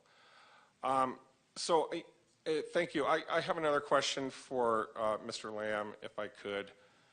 And this relates to one of the public comments we received online. It's posted. I'm not going to go into it. I happen to know who the poster is, and I think he's an incredibly reliable and objective observer, especially with related to this topic. He described the Rio de Flag as it is right now, abutting the Arizona Materials property, as being used as a dump. And moving forward, this public speaker was fine with the plant transferring over, but there were concerns around the continued misuse of the channel. I think with a lot of the design implementation that's going to be going on there, it takes care of a lot of those concerns innately. But I just wanted to give you a chance to maybe comment on that and react to that, and hear from you what you would think if the CUP included some very stringent, parameters around making sure things don't end up in that channel anymore. I really appreciate that, Vice Mayor. I did read the same thing, the same comment from that individual. Two things. One, big difference between small ownership and big ownership, right? We can't do that stuff. That has to be addressed. Does that make sense? We are if I was to explain to you the regulatory environment in which we function, both in the aggregate mining world and also the manufacturing world, the construction aggregates construction world, it would stagger you. So the answer is that will never happen under us. And yeah, if you want to have stringent conditions for dumping, that doesn't go. Yeah, that's not we don't do that. We don't treat the environment that way. We can't treat the environment that way. These plants are relatively quiet. They're relatively clean. They do make occasional noise, and they do have truck traffic. Technology has improved them. These plants have to run at crazy hours because municipalities demand pours to be done at 5 a.m. in the morning so that it can achieve their proper curing standards. That's just the way concrete goes and how the industry operates, you know what I mean? But relative to a strict environmental world, we walk shoulder to shoulder with this community in that effort. We don't shy away from that. Is that fair to say, Lee? He's our environmental. Well, thank you very much. I appreciate you taking the moment to articulate that. Yeah. Mayor, I'm ready to make some comments. I don't know if we're at that point. If there's other questions, I didn't want to preclude anyone from doing that. Well, it looks like Councilmember Harris has a comment, right? So why don't you go ahead and make your comments, Vice Mayor, and then we'll move to Councilmember Harris. Thank you so much, Madam Mayor. So this is really difficult for me. This is one of the places I don't like to be in my role in public service. It seems like we're at a place where there's a complicated concern going on here. It needs to be turned into a binary decision at some level. We have three options here, and I will tell you I'm leaning heavily towards some combination of 2 and 3, if that's possible. I don't know if that makes sense, that those are even compatible. But I would force that square peg into a round hole if I could. Ultimately, at the end of the day, I don't feel that the relocation of Arizona Materials is consistent with, at the very least, the spirit of the Southside plan. And that's very problematic to me.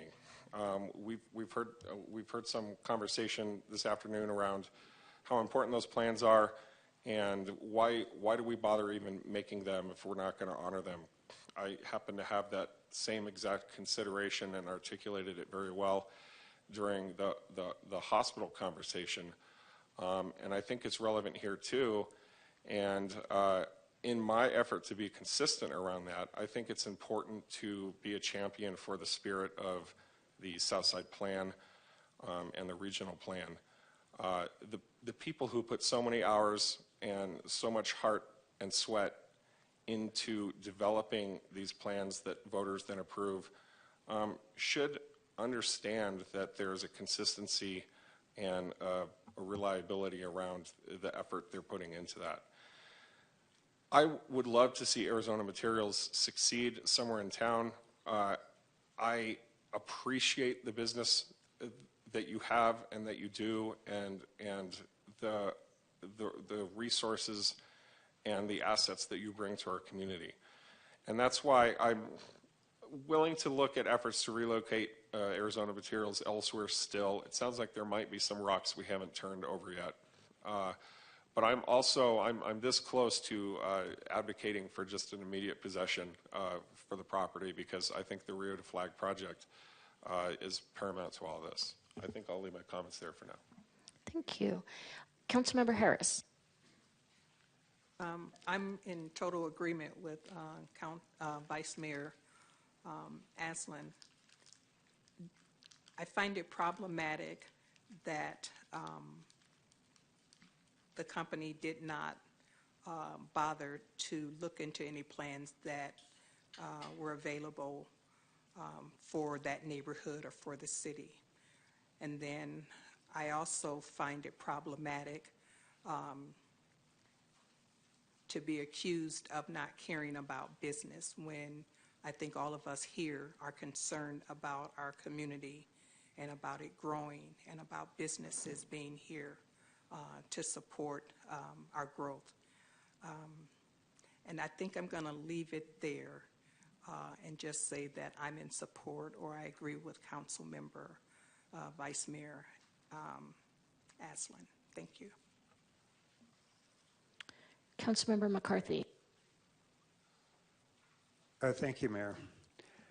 I've been following this for a while, and we've had various discussions with Bryce, and I'm under the distinct impression, and Bryce, you can correct me if I'm wrong, that basically we've been looking for places to put this plant, and we have not had any success in that regard.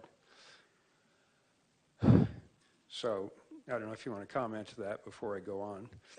I would agree with that, but I would qualify it with, yeah, sites that are both feasible and desirable for the relocation.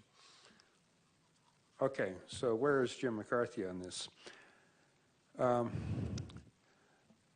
What we've heard tonight is basically the only practical solution for this business, which is a service to the community, and that is a service that is needed for housing and everything else that we're doing. My second point is the Southside Plan included a discussion about moving existing businesses in the existing corridor. I think that's a very important point that some people seem to be ignoring. The third point is this business location is not significantly different than the existing location. So impact to the surrounding area is minor. So therefore, I am supportive of option number 1. Thank you, Mayor. Thank you. Councilmember House.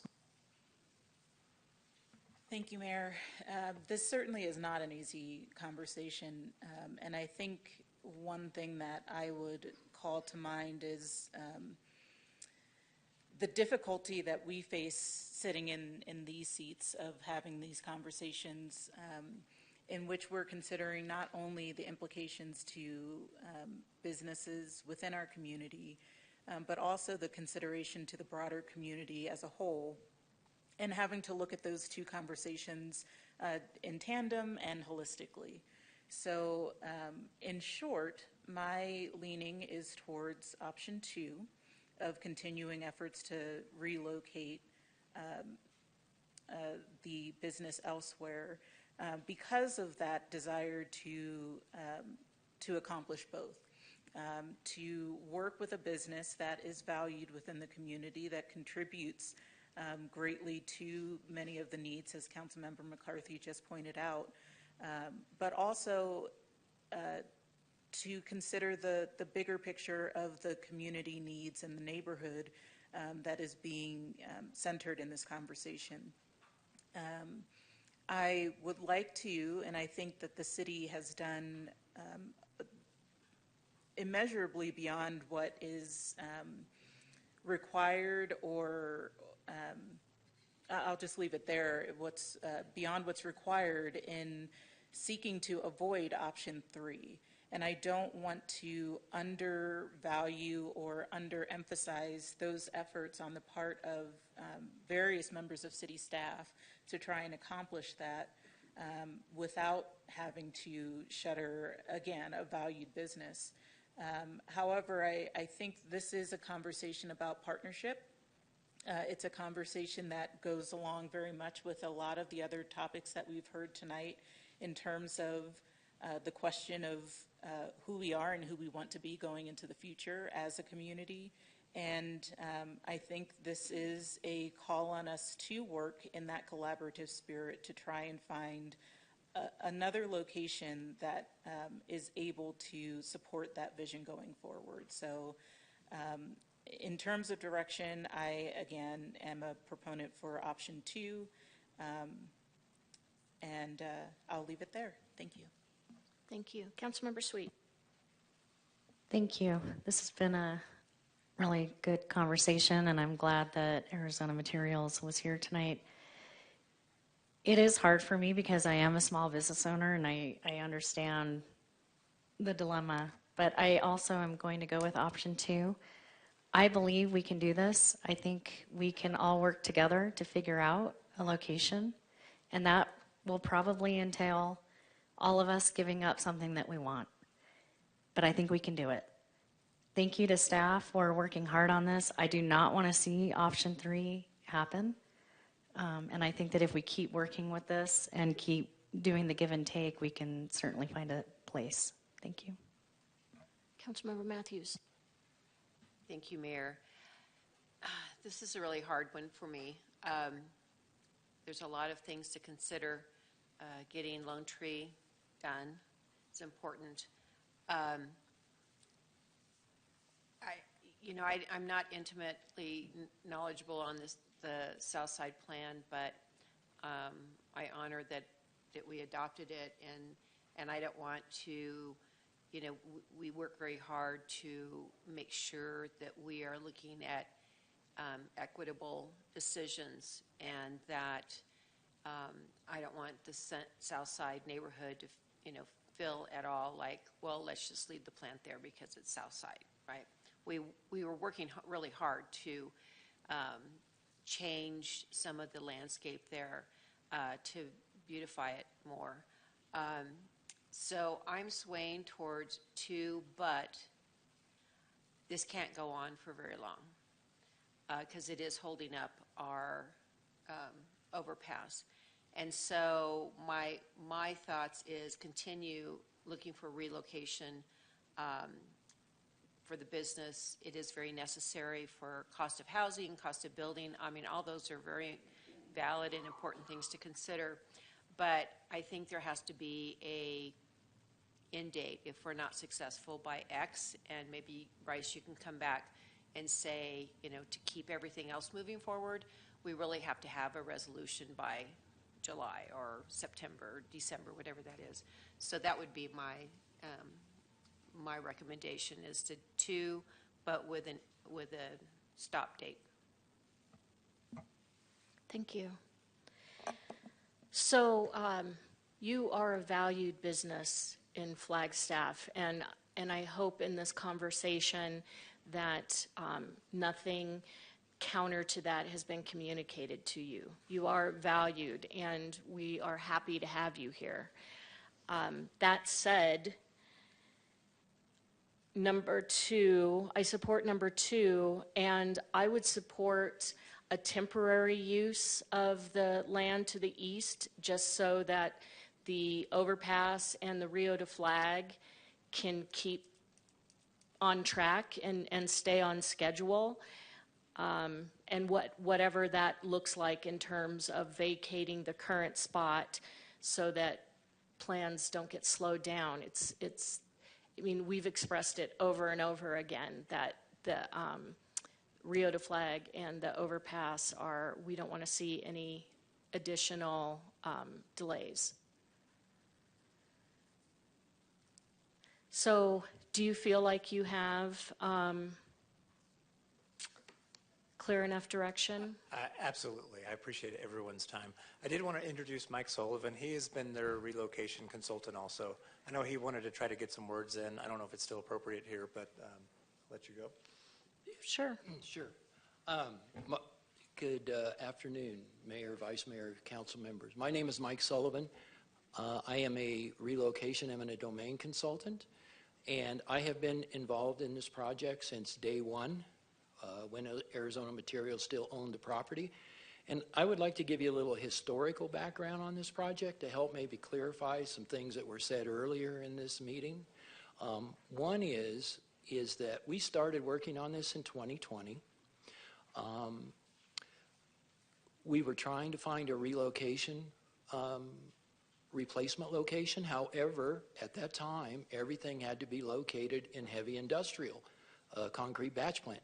There was virtually none available in the city of Flagstaff, as you all already know. So we tried through that, couldn't get that done. So we then came to the city, and by the way, I will tell you, I work all across the United States. I am an Arizona native and have been an Arizona native. And I will tell you, working with the city on this project has been very beneficial for me, and it has been very beneficial for Arizona Materials in Kilgore. The city people, Bryce, Anya, everybody, Alexander Pucciarelli, Christine Cameron, have all been very helpful. So we are working in the right direction. But there's a couple issues. One is there was an issue brought up earlier on the land size, 2.5 acres versus the approximate 4 acres that we're looking at now. Remember, the old site is a non-conforming use. It does not conform to current zoning code requirements. It doesn't conform to the on-site parking. It doesn't comply with the landscaping.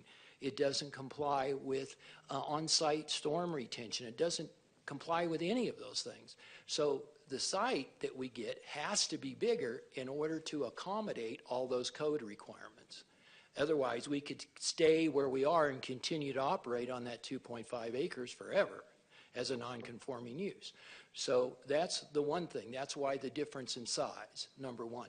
Number two is, Councilman Harris, you indicated that you were somewhat disturbed about the South Side plan and why they didn't look at it. Well, from a condemnation perspective on this property is being condemned based on a 2010 Lone Tree project study. The South Side plan wasn't until approximately 2020, so it was not a part of the 2010 project plan design. So if you were Arizona Materials, you were condemned for this project, you would look at the project parameters for which it was condemned, and that was done in 2010 prior to the South Side plan, okay?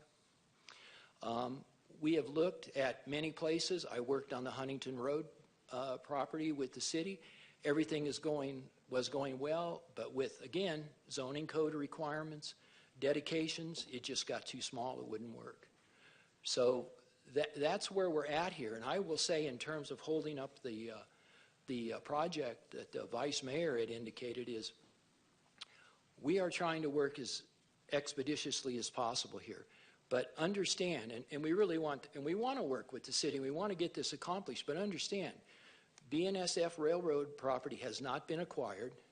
We understand through the project timelines and efforts that once that BNSF property is acquired, Ames Construction, your project construction company, will then do in and go the grade work for the BNSF third rail that has to be installed prior to the overpass connecting to 66, okay?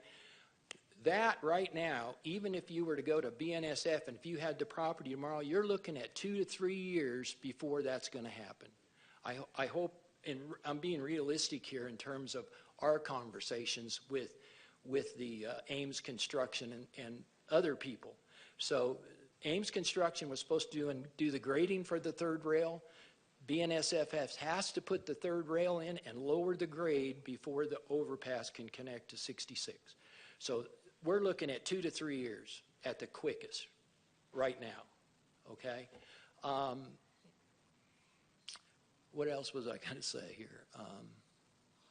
The potential replacement property, the flag-shaped property that you saw, has 2 axes. It has a direct access to Butler, and then it has an access point also off the southwest corner of the property that if you took the Lone Tree Road and went directly north of Butler, it has the southwest corner of that also has access. With regards to the interim relocation, we want you to know that we had worked with the city and all the people I previously mentioned. Ames Construction developed a shared plan to see if we could allow them to build some of the overpass buttresses for the bridge, and they developed a plan. We reviewed it. It would not work because we couldn't get to our aggregate and we couldn't get the loader into the aggregate bins. And so the interim use came up about, hey, let's use the parcel to the east, the BNSF parcel. And we talked about that. We developed some plans. But again, the main factor here is we have one driveway. If we did that shared plan, we have one driveway that allows all of the trucks accessing Arizona Materials, which would be the road straight north of Butler along the Lone Tree Road intersection of Butler. So that being said, all of the traffic, the incoming trucks, the aggregate trucks, the loader, all would be crossing the same driveway, and they wanted to put the aggregate on the BNSF parcel to the east. We were willing to work with them, and then we said, why don't you just let us interim relocate to the east parcel until we could find a place to go. And then we approached the city with that, but we can't do that because then again, we're under a conditional use permit, can't put a batch plan on a piece of property that doesn't have one. So that stopped that. So we have, I would want the city to know, and everybody involved has been working very hard, and we've looked at a lot of replacement locations throughout the city. Thank you. I appreciate that. Christine, did you still want to say something? Christine Cameron? I think I'm good, Mayor. Thank you, though. Okay. Councilmember McCarthy. Yeah. Sir, before you leave, we like you. Come back. All kidding aside, you spent 4 years trying to find an alternate location. How optimistic are you that in the next year or two we can maybe find an alternate location after 4 years of looking? Yeah. Thank you. Well, so I'm going to refer back here just a minute to the relocation regulations and statutes, okay? Like Bryce Doty said, it is not your responsibility to find us a location, but it is the responsibility of the city to provide a list of continuing available properties on the market that may be suitable for the business, okay? So that's one section of the relocation regulations. There's another section that says you're entitled to feasibility studies. Those feasibility studies are like the Huntington Road property, and that's why the city paid for that architectural analysis for that property, was because we had to determine if it was even feasible before we would buy it. No use in buying a property that's not going to work. So it's depending on size of the property and where it's located. Our biggest problem is location.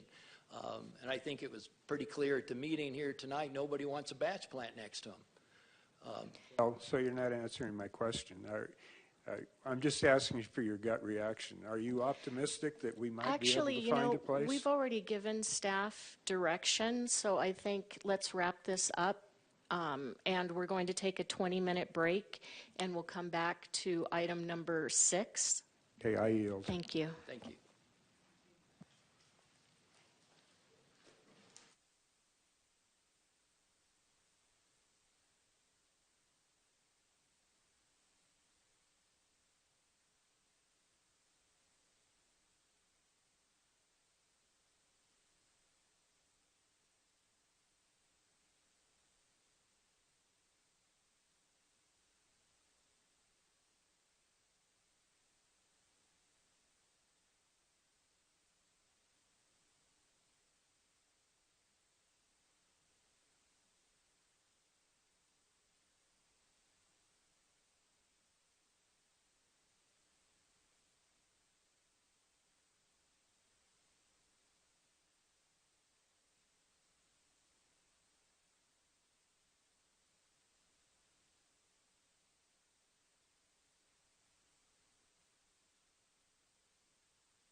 we're back down to item number 6, and we are ready to talk about the BBB tax renewal.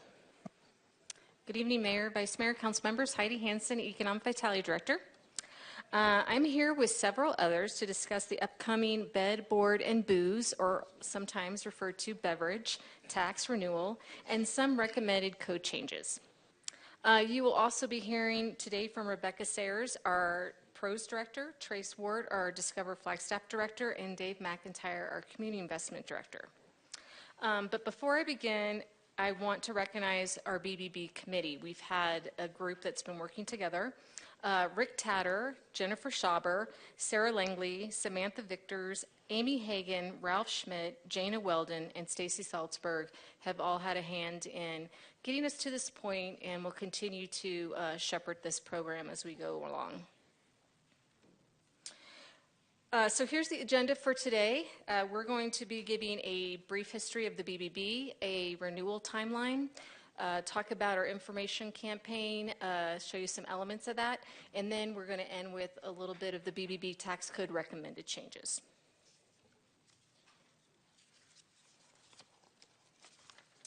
So first off, for those that might not know, what is the BBB?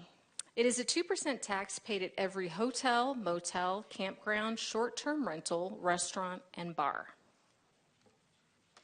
And the services that receive BB funding are Parks and Recreation, Tourism and Visitor Services, Beautification, Economic Development, and Arts and Science.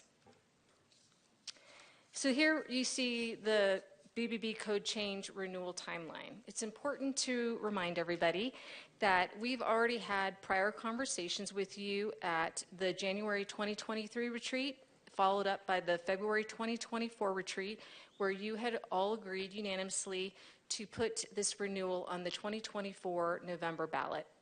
So today, April 2024, we're here to talk to you about our information campaign and some changes we'd like to see prior to that.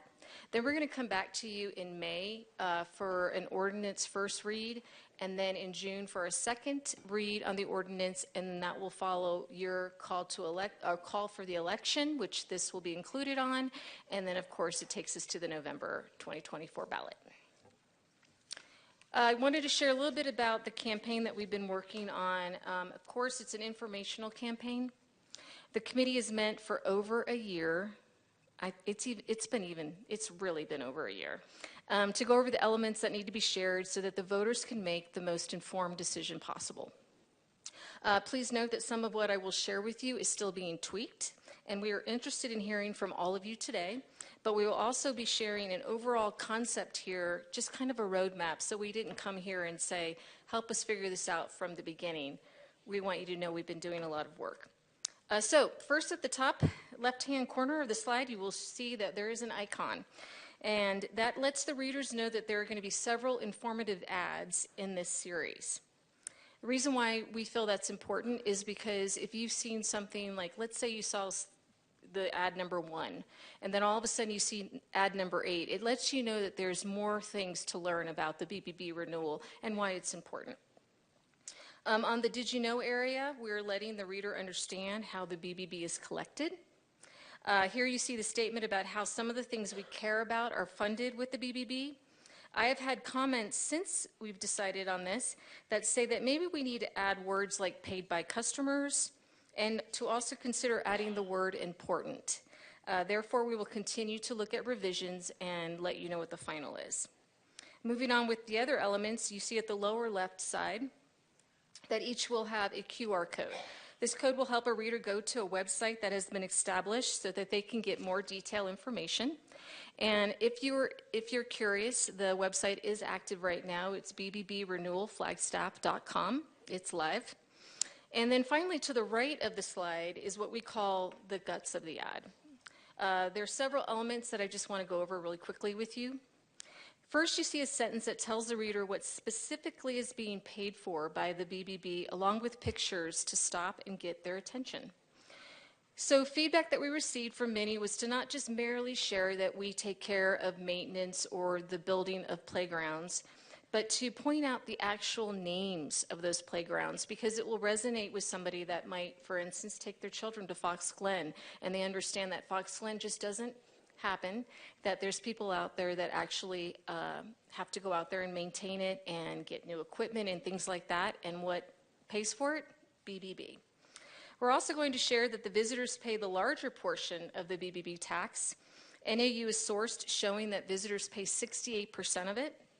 It's important for others to know that we don't just invite visitors here, we ask them to take care of our city, and while they're here, they're actually reinvesting in our community. We also want to share that by having the BBB tax funds, it frees up our other city funding sources to pay for other needed services, like let's say public safety. Here I do want to mention the use of the words general fund at the very bottom sentence. I have been several stakeholders and community members that I've been speaking with said general fund doesn't mean anything to them. So they've given me some ideas on different language and how we can represent that sentence better, and I will tell you we're going to go with the group and we're going to continue to tweak. If you have any ideas, we're happy to hear those as well. So here's a good example of what the ad looks like with all of the elements. Please note, these are print ads, so they're designed to be a half-page, full color in something like the Daily Sun. So when you look at this, and it might seem small and that might to you seem like a lot of information, it's definitely on a larger scale. On a side note, we plan to place advertising locally, and we will use all social media platforms. We'll use buses, radio, Harkins Theater, and other things like KNAU. It's important to point out that the BBB logo is new. Our old one, it needed to be retired, and this was created. It shares the areas that receive BBB funding and offers a color to each of them. We will be using that color to point out the topic of an ad. For instance, you see that in this ad we were talking about Parks and Recreation, and it has a coordinating color in the logo for Parks and Recreation. Again, the concept is to share what is being made possible through BBB funds, and then if they are intrigued, excuse me, they will read more. Some of the residents have no idea, for instance, that we pay to help manage holiday events, pay for holiday lighting, and so on. So these ads are meant to inform them that they don't just appear, you don't just get that melancholy feeling during the holidays, we actually create that melancholy feeling. Do you like it? Does it make you, or joyous? What would you use, Mayor? All right, nostalgic. There you go, Dave McIntyre. Always here to help. Melancholy means sad. Okay, I meant nostalgic. Thank you, Mayor. It's been a long night. Okay. Moving on. You will see here tourism and visitor service ads. So again, you see the purple in the area where we're talking about coordinates with the logo purple that designates it's for tourism. We were telling the reader that we aren't just inviting visitors to the community, we're actually telling the visitor how we want them to visit. So we share that with this funding we were able to create fire awareness messaging, where you can ask visitors to keep our wild places wild. And we can ask them to support with a leave no trace mentality with our ecotourism messaging. We also share ads that talk about how we get to market our community's culture and heritage. And in some of the ads, we're going to offer a QR code that actually takes them to a video. And I think that if you came to our annual event, and I know you were there, Vice Mayor, you saw that video. It's pretty darn impressive. And they'll be able to see how we are literally keeping our sacred lands sacred. And then continuing with some ads, I don't want to leave any area out. Blue kind of for beautification. There's red for arts and sciences. So basically they're showing that we're singling them out, but we're all together in this. Economic development is in here too, so we plan to share that the BBB does, what it does for our arts organization, for instance, is offer 40 grants to the arts and science industry. People don't know that. The only people that know that are the people receiving the grants. It's important to let them know that we care. We also want to share that when people are worried about growth in our community and they don't think that maybe we're looking at smart growth, what we are doing, and that is very smart, is we're offering incentives to our businesses. We are trying to keep the businesses here able to expand, to attract the right business, and so on and so forth. So what we're going to share is that what we do with economic development money is about putting it back into our businesses. We know that words matter, and being as clear that we can in educating the masses is key. So there will be some tweaking. There are 30 ads that are going to be in rotation throughout 4 months. Probably 3.5 months. We don't want to get people tired of seeing something, but we want them to be as informed as possible. These are just, like I said, just the print ads. We're going to be designing digital ads. We're going to be creating ads that will fit on a bus that can be, a message can be seen very quickly. We're going to be doing our social posts. All of this will be more condensed based on the medium that we choose. And there will always be a QR code that will be beneficial so the reader can get more information. So here is an example of the website that I was telling you is active. It's Ralph Schmidt put this together. I'll tell you he's done a great job with the support of the groups that are taking care of each of their areas. So when you go to the website, you're going to see a home page. It's going to tell you some information. When you scroll down, it's going to give you more information, just like I did tonight about what is the BBB and why does it matter. And then if I was interested in arts, for instance, I can go to the Beautification Arts and Science tab. I can learn more about what we do with the BBB funding for that, for economic development, parks and rec, tourism, so on and so forth. Again, there's going to be there's videos on there and extra links and things to things like Pledge for Wild. So hopefully along the way, if you've enjoyed our trails at one point, you can understand that you can give back to those trails. So there's a bunch of different things that you'll find on that website. And again, we're open for anything that you see or don't see on it that we could add to it as well before we continue to get further and further into this. So before we move on to code changes or recommended code changes, I am here to ask you if you have any questions on what I presented. I will tell you that was the quickest presentation I think I've ever done here. So you're welcome, Greg. And if you have any suggestions for us, I'd love to take those now because we're continuing to meet as a group and we want to nail this down. Well, as always, great job. Your stuff is always so beautiful. What about bottom line instead of general fund? Love it.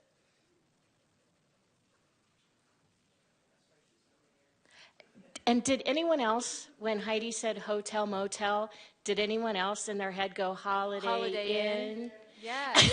You know Dave did. I'm surprised he didn't get up and start dancing. I have been doing that every time we say it. That is so funny you brought that up. Okay, I'm glad it wasn't just me. Thoughts, Council, Vice Mayor? Yeah, radio spots or TV, use us. Yep. Councilmember House.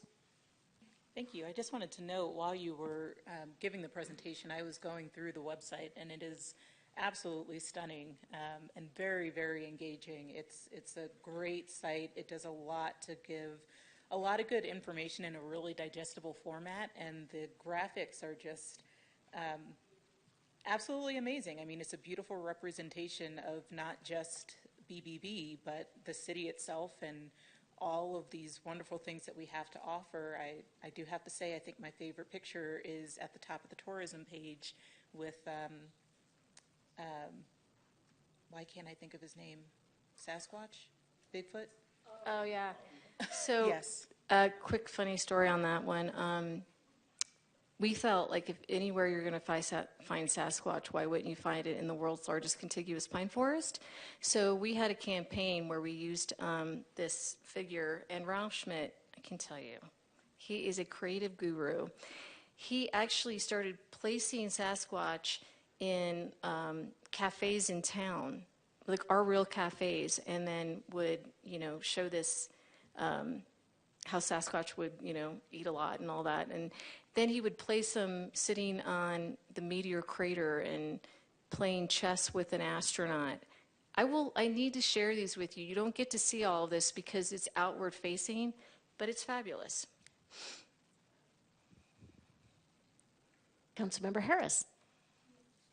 Just a question. Can you remind me what's included in short-term rentals? Are those Airbnb? Because you said earlier that we get, taxed from restaurants and hotels and short-term rentals. What are those? Mayor, Vice Mayor, Council, Trace Ward, CVB Director, Discover Flagstaff. Thank you for the question, Councilwoman.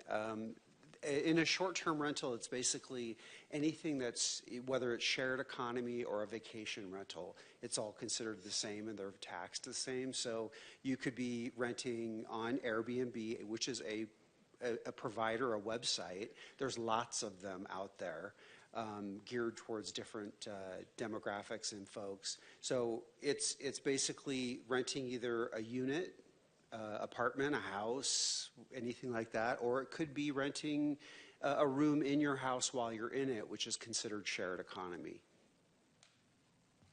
And we tax that? Yes. How do we know? If I'm renting a room, they have to register with the city, and we also have programs that will show. So that will show what's called scraping the net. Mm-hmm. They scrape the net and they find anyone who's advertising in your city limits, and then they show it to the code compliance. Okay. Yeah, I mean, okay. Is there someone out there doing it that's not getting taxed or following the rules? Of course there is, but the vast majority follow the rules, and we do have code compliance that have a program that shows who's advertising those sorts of things. So this isn't a person who, say, owns their home, yeah, and they have a roommate. So is that person, so like no. I own my home. It's not me though, but I'm using me as an example. I own my home and I decide that I'm going to rent out my guest room to a friend who's maybe looking for a place to stay until she... No, because it has to be, that's 30 days or more. It has to be less than 30 days to be considered a short-term rental. Okay, all right, thank you, that clears that up. Yep. And then the other thing I was gonna just suggest is how can we get the information into public and kind of private spaces? And I'm talking about, first place I go is, churches. I mean, I get a bulletin at church all the time about a whole bunch of stuff.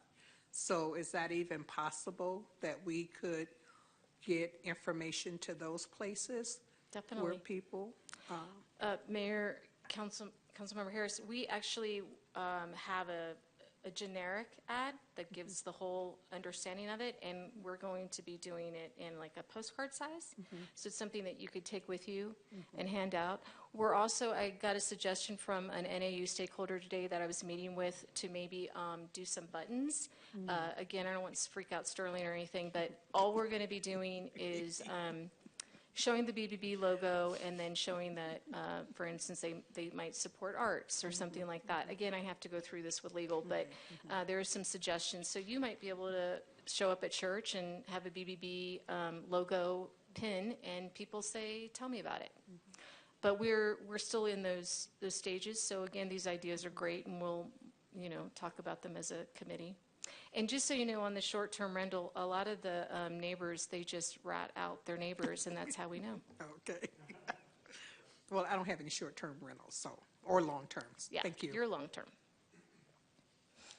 Any other questions on this or ideas? And if you don't feel like you have them today and you need to look things over, you can always send us an email, and we're continuing to have our monthly meetings, and we'll use those ideas. Mr. City Attorney, did you have something to say? I did, and I appreciate Heidi bringing it up. We do need to review everything, obviously, when it comes to educating and not advocating. That is the mantra. So before anything gets in any newspaper, I promise Sterling will see it. All right, well, then I'm going to turn this over to Rebecca Sayers, and she's going to start talking about code changes.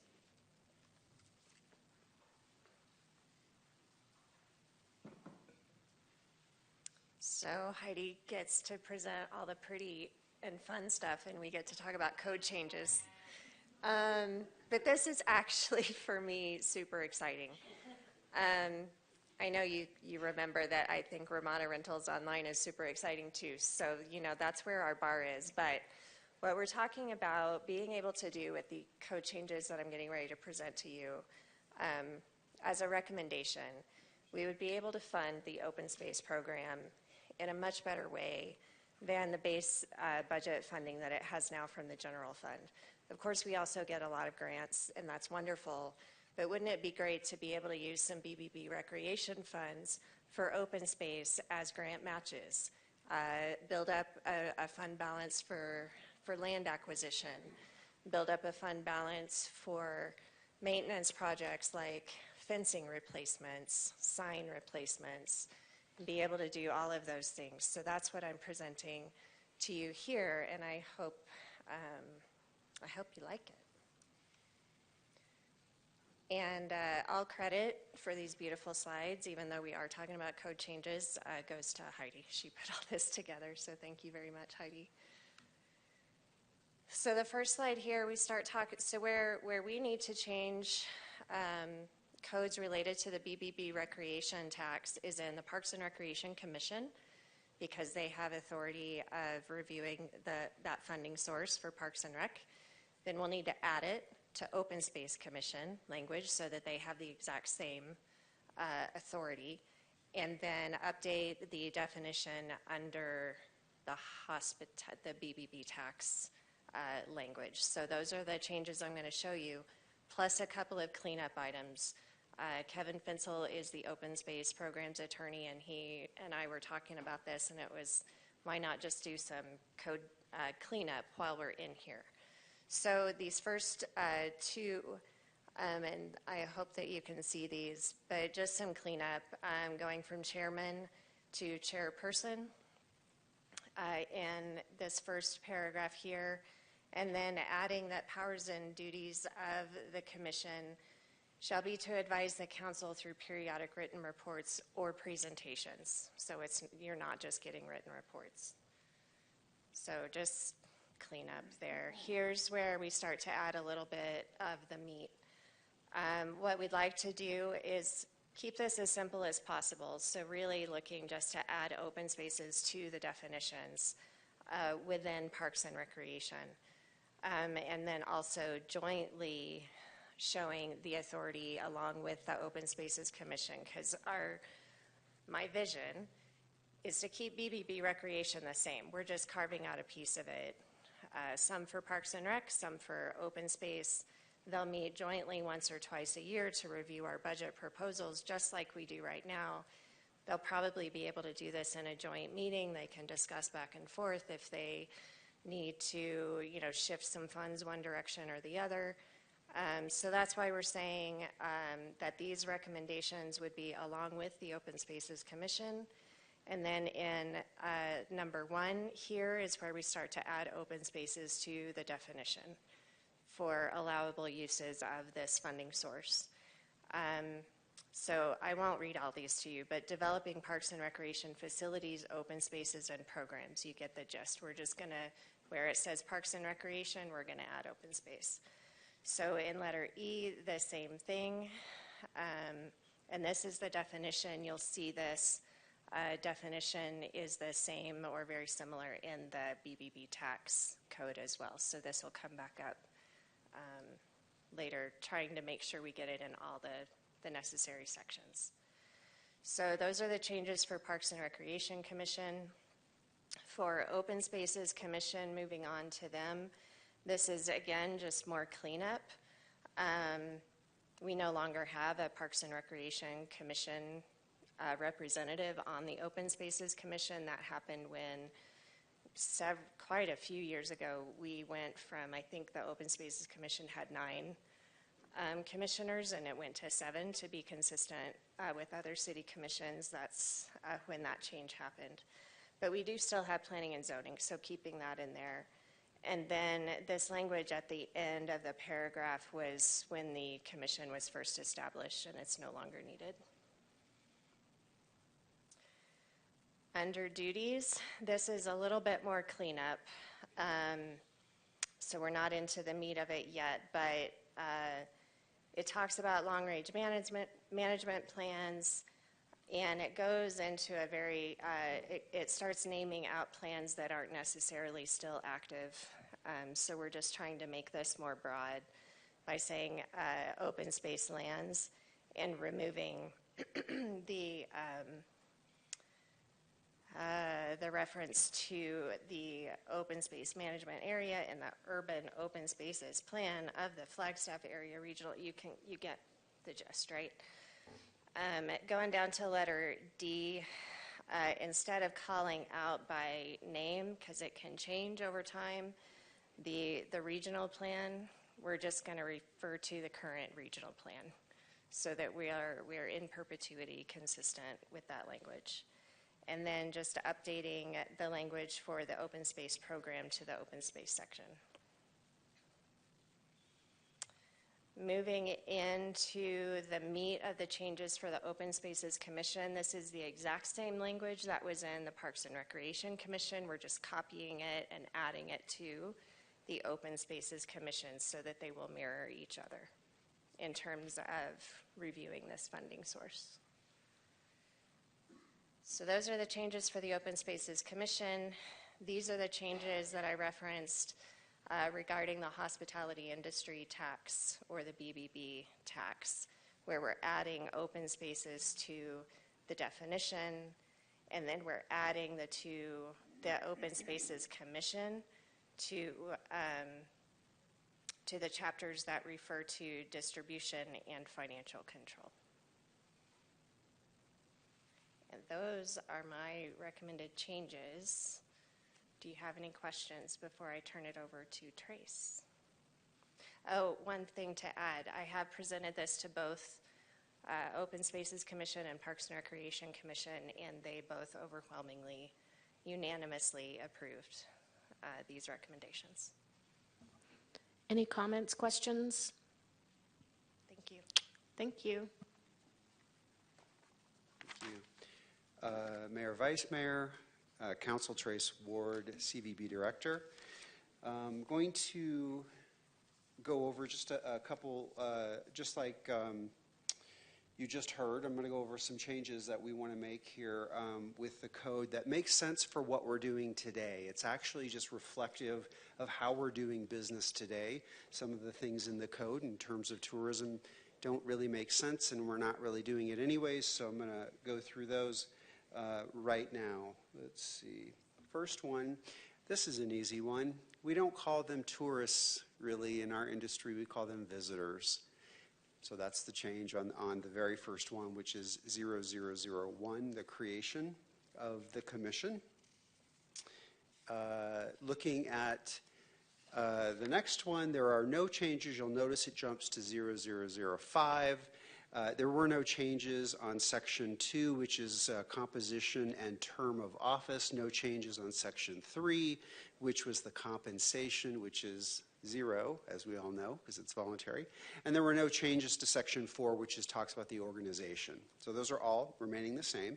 Moving on to 5, the meat of the changes that I am recommending here is that rather than making it mandatory that the commission meet 12 times a year, it's simply not realistic. I can't even get a quorum 12 times a year. So we're just making it a minimum of 9 times a year, because we usually average 10. That's pretty typical. So that's the main change. Here under meetings, although I will say we took out B, as you can see here, which is that the chairperson of the commission shall meet the chairperson of the commission of the Economic Development Commission. There isn't one. And the beautification. And I would tell you that this is being met already, because both of those commissions are under the same division, and the city liaison that manages them speaks regularly. And any time that we do want them to speak to another commission, we invite them to come speak to the commission. So we've taken that out. Moving on. This is 0006, which is duties. And basically, with the duties, it's basically talking about the fact that we don't do it currently, and we don't think it's the best practice to have a 5-year master plan, which is what it states now. So we do what's called a strategic plan, and we do one every 2 years to stay light on our feet and current with the trends and engaging with the commission. So that's the meat of that, changing it to 2 years. Okay? This also is under duties, which is on the next slide as well.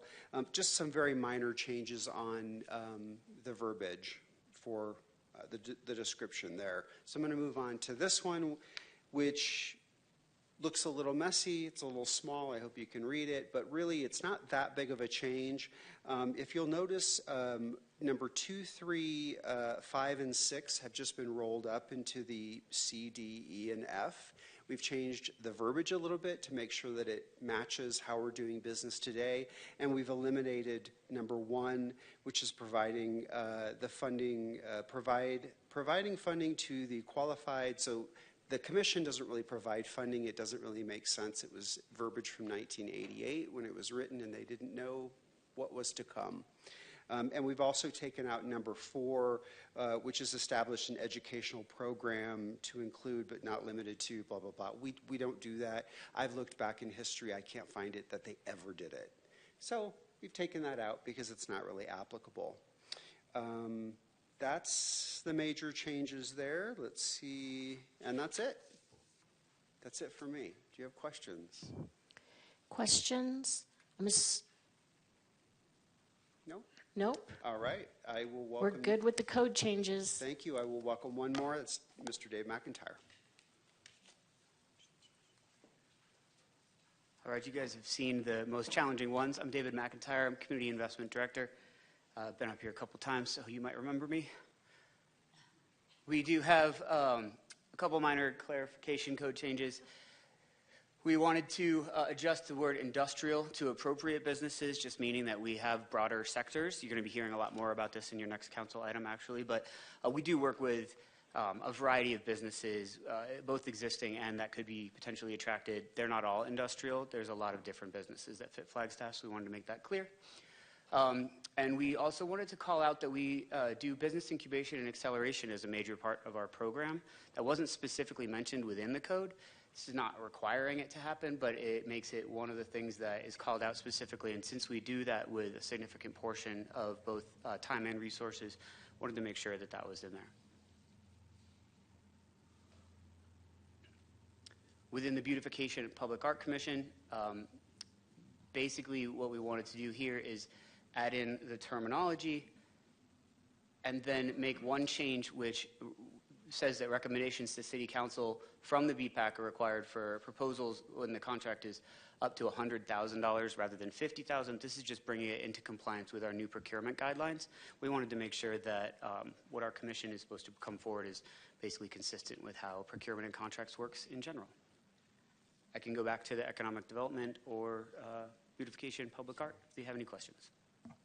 Questions? Comments? Thank you. Thank you. Mayor, Vice Mayor, council members, that's all we have for you. We will be back in May for that first read.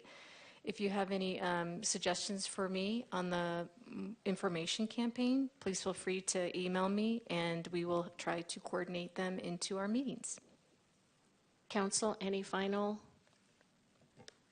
I think you have applause all the way around. Terrific, thank you. All right, the word I was trying to use was merriment. I'm sorry, it was just killing me. I know, merriment. Anyway, we're going to move on to, I think the next one. I'll get out of Dave's way. Yes, the draft economic development strategic plan. Good evening, Mayor and Council. My name is David McIntyre. I'm your Community Investment Director. The item before you is the initial presentation of our draft economic development strategic plan. I'm very excited to introduce the two people who just came on camera, but it's slightly lower in my introduction. So please bear with me. They have been, by the way, extremely patient, and they even told me that they found this meeting very interesting. So we appreciate them for hanging on all this time. As a brief introduction, while the economic development team will work with any business who is here in Flagstaff or would fit our community, we do have targeted activities and strategies that we use to prioritize limited time and limited resources. As you know, we've had some nice successes over the past few years, and we are proud of the efforts and investments made, but we are also aware that conditions change. We have had a pandemic, declared climate and housing emergencies, increasing cost profiles, and many changes at the state, national, and international levels that can impact our community. To ensure our activities continue to be data-driven and are targeted effectively, we did a request for qualifications to identify a partner to assist in developing a 5-year economic plan. After a robust competitive process, we selected Stiletto Make a Point for their expertise. I am really pleased to introduce Stiletto's Laura Oblenis and Adam Peabody, who will be presenting the draft outcomes of our draft economic development strategic plan. I might have mentioned it's a draft. But before I turn it over to them, I did want to add a couple items for context. The first is that we're fully aware of the importance of tourism to the community and of the impacts of the affordable housing crisis. But we're also aware that the city has a 10-year affordable housing strategy through the housing section, and Discover Flagstaff already has their own 2-year strategic process. For this reason, I just wanted to say this right at the beginning, we asked Stiletto to acknowledge the importance of these factors, the affordable housing crisis and tourism to our economy, but to really focus on how to advance and diversify the community through economic development activities mostly focused outside of the visitation realm. Additionally, on top of the public process which Stiletto built the plan on, which they're going to be speaking to shortly, we recently met with Economic Collaborative of Northern Arizona, a group from Friends of Flagstaff's Future, numerous internal city staff, and a variety of others to kind of get a feel, a gut check, if you will, before coming to council, and we've been able to incorporate some of those changes within the plan as well. Finally, I did want to mention that while there are no changes of substance to the PowerPoint that was in the packet, there were a few modifications made to help with flow and to make information even more digestible. And with that, I'll turn it over to Laura and to Adam. I also will remain available for questions and comments. Go for it, Stiletto.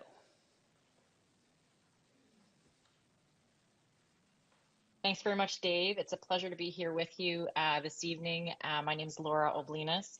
As Dave has introduced us, I'm the president and CEO of Stiletto, a company I founded in 2010, and pleased to be working in the economic development field for a couple of decades now.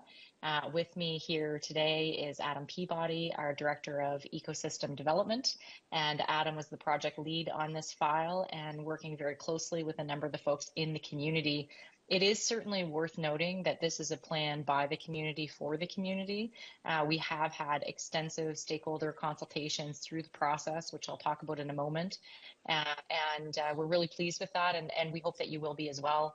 It has been actually a pleasure to sit and listen through the session this evening because there's lots of common themes that we hope that you'll be pleased that are woven into what you're going to hear in our findings from our process, which did include both stakeholder consultations with your community and others, but also studying and reviewing and analyzing a fair bit of data. We have about 34,000 data points that we actually looked at, and data is kind of our jam. We really believe in evidence-based decision-making and recommendations, and that's really where we've honed in our expertise in helping communities like yours throughout really North America, and we do quite a bit in the state of Arizona. And so we're really pleased to share this with you. As Dave mentioned, just for additional context, the plan is in draft format. You will be seeing a full report coming your way in a couple of weeks that has these elements and more included, and certainly looking forward to any feedback that you might have in the direction that we're taking and the approach that we've taken. So with that, I'm going to dive right in.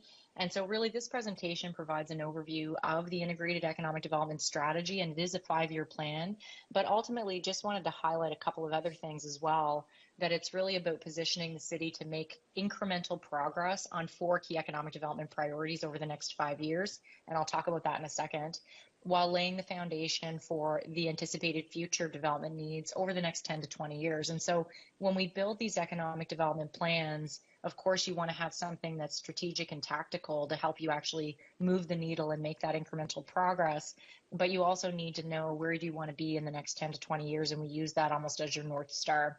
And so really recommendations are designed to produce tangible effects in the short term and really help you in the long term. And I know we've heard lots from the tourism team, and obviously economic development being embedded within tourism is a really important component. And as Dave mentioned, you're not going to see that in our pillars and our sectors because there's already a strategy for that. But what we want to highlight is that with all the fantastic things happening with tourism and the growth in the tourism industry, and we believe continued potential in that area, what our focus is in the economic strategy is about these foundational principles. It's about helping businesses, and we've heard from some speakers this evening around, business attraction and making sure you've got the right foundation and environment to both attracting companies, but also helping to retain and expand the ones that you have located already in your beautiful community. We also try to focus from an infrastructure development perspective in terms of big infrastructure that's needed to ultimately help support your businesses, because this really is a lens for the business community to be able to support and grow the business community, leveraging your tourism strength, obviously, as part of that. Workforce development is the fourth pillar that we look at to make sure that we've embedded recommendations that will help you address that as well. We know there is an active workforce development strategy in place with Keen Consultants. We've had a number of conversations with them to align the work they're doing and the feedback they're receiving to make sure that you're going to have consistent messaging on sort of both pieces. And so I wanted to highlight that's also been looked at. First, a little bit about our process. And so Stiletto Make a Point, it's about making an impact and making a difference. My background, I was the president of a chamber of commerce and have been working with small and large businesses for nearly 3 decades now, actually. And so the premise behind, why I started the business and what we look at in communities is to really try to create focus, resiliency, and competitiveness, because we do fundamentally believe that all communities can be competitive, globally, state to state, across the nation. And so we really focus on economic growth at that intersection of government, industry, and academia. And it's wonderful to hear the partnerships on the branding with NAU and some of these elements in bringing in academia and post-secondary institutions. We agree and really fully support all of those integration pieces. So as we've studied economic development ecosystems for the past couple of decades, there's a few things that are really needed to be in place to have the foundational elements to help support business growth. And so the 6 elements that we've found that you really need to have in place is about having the right capacity, having the right culture, having a unique community value proposition, having your talent match with industry needs, so making sure that workforce is there and in place, money, and that's what it is, money for infrastructure, money for incentives, money for all kinds of stuff, and then companies, of course, that want to be in your community and grow in your community. And so we use this as sort of our guiding North Star as we do an assessment of your community at the beginning of the process to understand sort of where you're at and where you can add value and make incremental change over time to really see the needle move and drive a meaningful impact. The other thing that we look at when we're building these strategies is we really try to understand where you're at in the continuum of your local market, your business retention and expansion, the barriers you need to be aware of, your entrepreneurship environment, so that you can be ready for sector clustering, which we're going to talk about this evening, around some of the sectors we think that you have some real potential in honing in a little bit more significantly, to really drive investment opportunities for new investment into your community. And Flagstaff is in a great position because you do have that tourism attraction, but you also have a lot of folks from other states in California or Southern Arizona that are migrating and interested in communities such as yours. And so, there's a real opportunity there. And that all needs to tie to workforce development and your population growth and in migration. And so this is sort of also another tool that we sort of use as we're trying to think through to help you get where you want to get to in the next 3 to 5 years and then 10 to 20. Where are you in sort of the sliding scale and how do we augment that? And ultimately, what we're trying to get at is lots of folks are busy doing activities, but we want to see that continue down what we call our impact cascade so that you get to the impacts and results over time.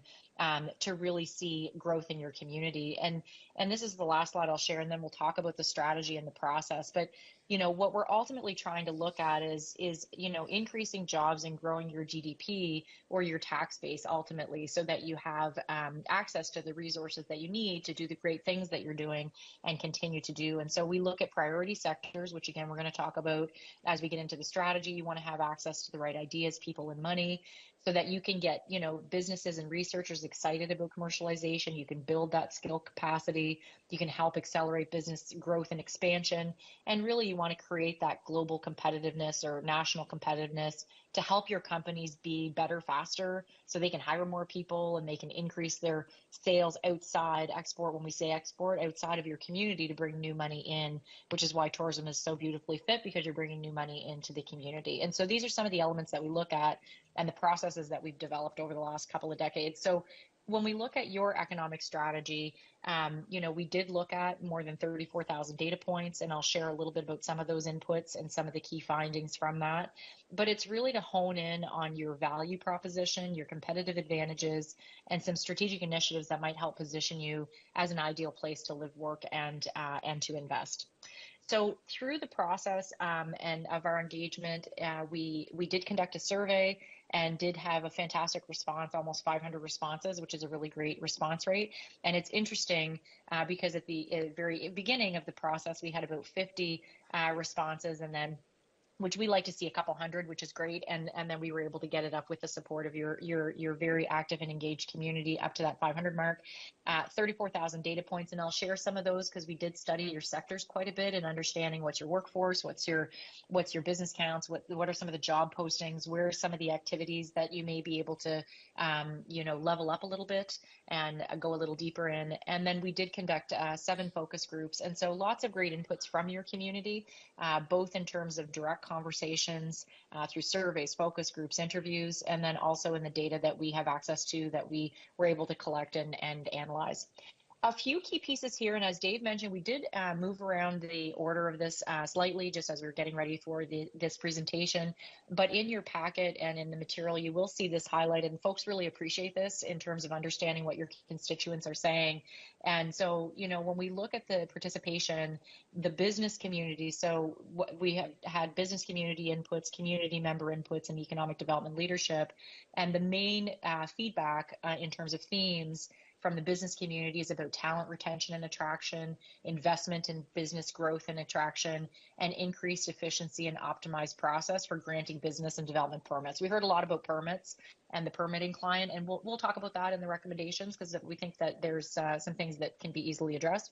When we look at the economic development leadership folks, the main themes were about improving community alignment to enhance the business climate, supporting the navigation of the bureaucratic process for business. That did come through as well there. Industry diversification was highlighted. Infrastructure and accessibility, mostly around broadband and transportation, were the highlights there.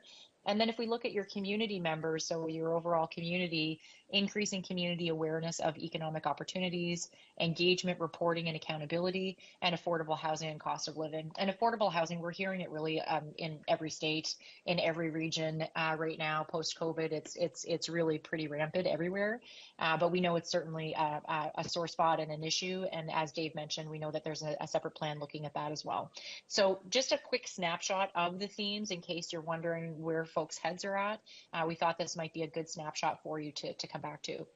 So as we listened, a lot of our process is about first and foremost sort of doing that assessment in terms of understanding where you're at, and then really listening and learning from the community in terms of what community members want to see. And this comes from angles from, again, businesses, your institutions, and some of the folks that we've already heard about today in the presentations would have been included in that process, including NAU and others that are having a great impact in your community and supporting your businesses today. And so in the next year, the things that we heard is that the community really wants to be more collaborative, balanced, focused, resilient, forward-thinking, viable, vibrant, and united, which is really interesting. And I know there was talk of your branding strategy, which is great because we're actually going to talk a bit about focus and branding. The next 5 years, having a clarity of purpose and growth to achieve your overall stability with an increased sense of focus and tangible outcomes, which is about right with what we look at in that impact cascade of having activities that then help support and drive outcomes, which usually takes 3 to 5 years. And then your impacts and results is usually about a 10-year period. So over the next 10 years, being vibrant and moving ahead with improvements, innovations, and a shared identity rooted in growth targets. And so what we've put together for you in the framework that I'm going to go through next addresses these elements and some strategies and tactics that can be taken to help you move the needle in these areas to get where you want to get to in a year, 5 years, and ideally 10. So where we landed on a mission is to really support and enhance economic growth and well-being for all. And it seems fairly simple, but it is about well-being for all of your community. It's about supporting and enhancing your economic growth. We know that there's a lot of really great things that are happening. And so what can we do to enhance those areas? And we'll talk about that in a moment. And if we look at the vision when we were again, listening and learning from your community in terms of the big things that folks want to see, and we're hopeful actually as you go through your branding exercise with your new logo and some of the nuances that you want to reflect, some of these elements will hopefully help to inform some of those conversations, because some of the things we heard was about diversity and resiliency and having a united community that promotes sustainable growth, innovation, and opportunity. And it was really great to hear sustainability and some of those other elements also highlighted in some of the presentations this evening. And so really focusing in on diverse, resilient economy with a united community, promoting sustainable growth, innovation, and opportunity. And so that's kind of where we land on vision. Again, happy to hear any feedback if folks think there's something missing, but that's really what we've put together based on what we heard. So if we look at our framework, how we build out these frameworks is to try and give pillars and buckets so that it's bite-sized pieces that you can really wrap your heads and arms around. And we know that the economic development team is small and mighty and doing great things and looking to the future on how you then take what's outlined here and implement it. And often what we like to see in communities is that, it does take a village, and you've got some great organizations doing some great things. And so we would anticipate that the Economic Development Department will lean on some of those great organizations to help implement some of these ideas. And so we've got some areas and priority sectors that we've sort of shortlisted it to. All of these may not be the ones that rise to the top as you look at market opportunities, but we'll talk about them. And then we look at pillars for impact, and there's 4 pillars for impact: focus and positioning, branding and awareness, sustainable economic development, and then community ecosystem development. And what we'll do with our time, and I know it's been a long meeting and certainly appreciate everybody's time and attention, but we're going to go through at a fairly high level and run you through what we've come up with in these pillars and why. And we'll give you a quickie snapshot on the community, on the sectors, and then happy to chat further on anything that you'd like us to unpack, so that we can then come back to you with your report that you'll be able to dive into and review in more detail and give us any additional feedback as you process and think it through. So with that, we have this strategy at a glance, and the reason we do this is just, again, quick snapshots. We know there's lots of things coming your way, and so we try where we can to just really simplify information so that if someone's wondering where things are at, well, this is what we're focused in on. So, the foundational elements is about your community, your industry, so your businesses, your government, and that's all levels of government, because we're hopeful there's some funding opportunities for you, whether it's infrastructure or programming or workforce development, and then your academic institutions and helping to build and match the talent with your industry needs. The priorities is really around, this is just generally speaking what we use as our North Star as we're building these strategies, is looking at business attraction, business retention and expansion, workforce development, and infrastructure development. Maybe there's certain things that are more of a priority for you or for your community, but there really should be elements of each of these 4 things to really drive an economic development mandate forward. And so we have those in here. And then the pillars is the 4 areas that we have activities to help you move forward in that intentional way in the next 1, 5, and 10 years. And then your priority sectors, which I'm going to come back to and talk through, but we've got astronomy, food processing, forestry, products, healthcare, and manufacturing. And again, I'm going to share a little bit more with you on that because that will also evolve over time and probably won't end up staying with 5. We usually like to see 3, but we think you've got strength in areas and opportunities in 5. And then we've also got, KPIs are also really important. We know measurements of your job growth and your business tax base is going to obviously be a very important driver. But if we look at the long-term impact of having, if you start at the bottom, that Flagstaff is an economically vibrant community that promotes sustainable growth, innovation, and opportunity. From there, we want to make sure that you're a sustainable economic development leader in the state and in the nation, and that you have that clarity of purpose and growth, building your housing and achieving overall stability with your increased sense of focus and outcomes. The impact is basically your 10-year roadmap of where you want to be in 10 years. Your results, your medium term, is really where you would like to be in 5. And then your outputs and outcomes is really helping you over the next 1 to 5 years, how you can measure progress kind of along the way. And so this is outlined in the report, and you'll see this in more detail as you review the full report. But just to give you an idea, that's why this is in there, just to kind of track progress over that period of time. So if we look at the pillars, and I'm just going to run through them at a fairly high level in the interest of time, certainly, and wanting to have the opportunity for any questions that you may have. But if we look at these 4 pillars, I'm just going to have, there's just one slide on each of them to sort of share with you what you might see in these pillars and why we chose it. And so the focus and positioning pillar is about, focusing primarily, identifying, mobilizing some priority sectors, exploring adjacent sectors, and aligning your talent pipeline. And again, linked, of course, to your workforce, your broader workforce strategy. But that talent pipeline is super important because industry needs are certainly changing, and the need for upskilling and reskilling is really pretty important in a variety of areas throughout the nation. And so focusing on a few priority sectors will help the city maximize your efforts and impact over the next 5 years. And there are several priority sectors that have been chosen and highlighted as areas that could be potential areas for you. Certainly, again, up for discussion and debate. We've got some data that we'll share with you on that, but happy to discuss further. Promoting and enhancing these sectors can help drive business attraction, retention, and expansion, which we know is important for economic growth in the city, county, and beyond. So that's a little bit about the focus and positioning. It's really about the sectors and the talent pipeline. The branding and awareness, if we look at that, and again, it was really great to hear about the logo and the partnership with NAU, but really looking at branding the city of Flagstaff, there was a common theme of a desire, and I know in one of the presenters as well, what do we want to be when we grow up? Having that united narrative of who the city is and what your external messaging is and your value proposition is to outside areas, both from a tourism perspective as well as from a business attraction and retention perspective, did come through in our consultations, and we felt that it was certainly worthy of kind of embedding in here. And so really communicating that value proposition, both from, again, a tourism as well as from a business retention and attraction perspective, and sort of taking it to that next level, enhancing your workforce partnerships, increasing awareness of sector strengths and resources, and raising community awareness of city policies, procedures, and supports.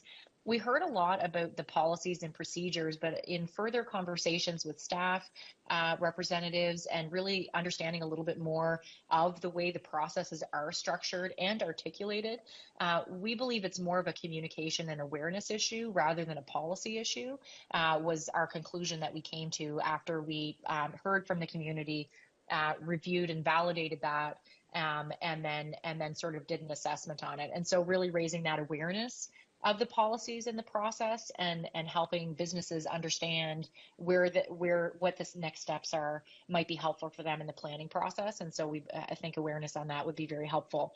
And so a stronger brand will help shape your perceptions about Flagstaff, communicating your unique strengths and supporting business and workforce attraction efforts. And then promoting, of course, your services will help the businesses find and use those services more effectively for their business growth. Sustainable economic development. Laura? Yes, certainly. We have a question. Vice Mayor has a question. Yes, certainly. Thank you. Sorry to interrupt your flow. Just real quickly, I'm trying to wrap my mind around the definition of unique value proposition. Yes, certainly. So your unique value proposition is what stands out for your community that you can say that others may not be able to say. And so we actually did do a comparative analysis as part of our process, and you're going to see the comparative analysis highlights in the report. But it's basically, there might be, each community might be really good at, 5 or 6 things, but maybe there's 10 things that you're knocking out of the park that are different for you. And so it's basically your differentiator.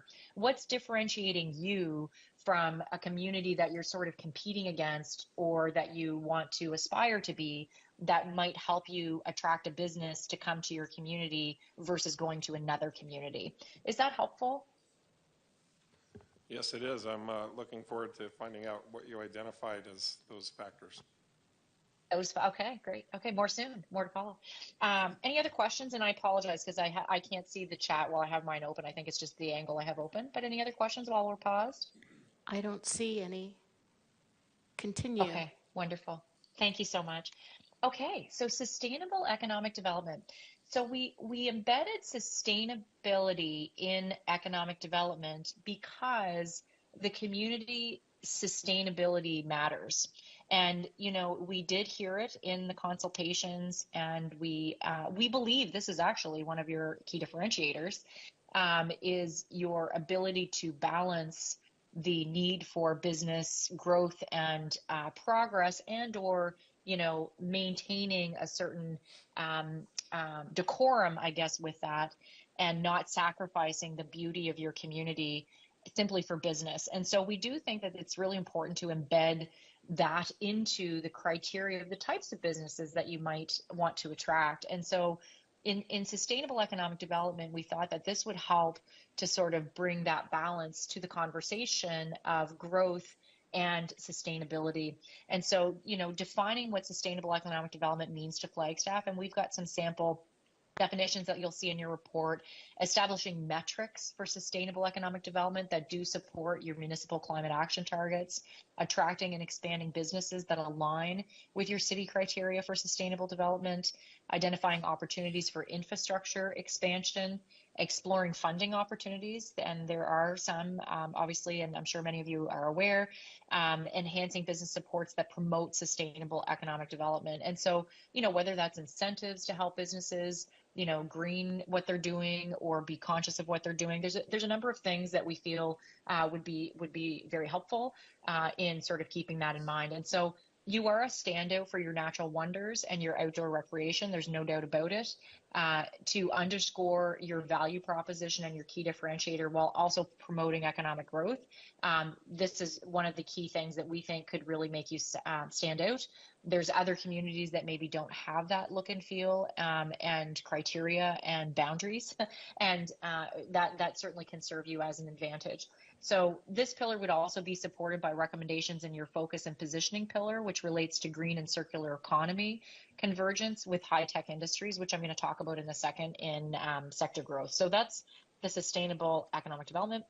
And then the last is the community ecosystem development. You've got a great ecosystem, fantastic response from all of our consultations with folks that really want to make a difference and that put their hand up. And so, looking at the community development, there is an opportunity to align even further with what the activities are that are taking place so that you can really streamline efficiencies. And some of the folks that we met with that are representing different organizations in your community had underscored that, it's very individualized in the sense that you've got great people leading some of these organizations, but there might only be 1 or 2 individuals. And if those individuals move on to others, that institutional knowledge may go with it. And so finding ways to be able to really formalize the community engagement and the community partnership development, we think would be really important for your longer term sort of sustainability in sort of building your ecosystem and getting you where you want to get to in the next 10 years. So pursuing funding to address your infrastructure challenges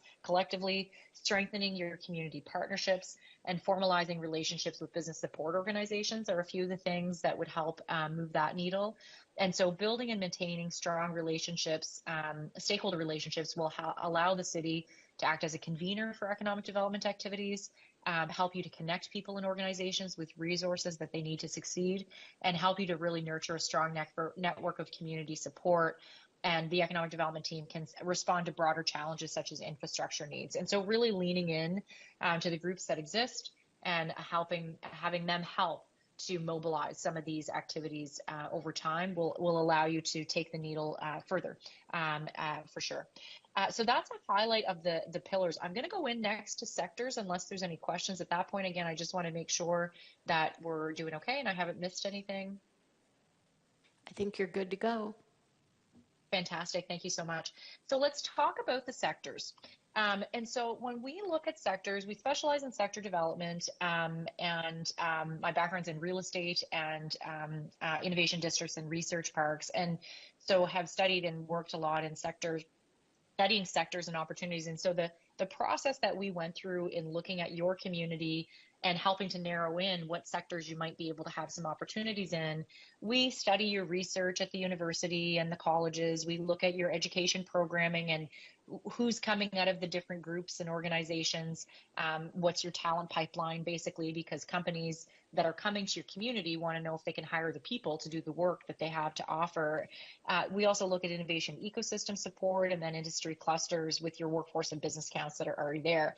And so a few highlights here, and again, this is in your packet. We've got other information that we're happy to certainly share that will be part of the report as well with a bit more details. But we really narrowed it down to 5.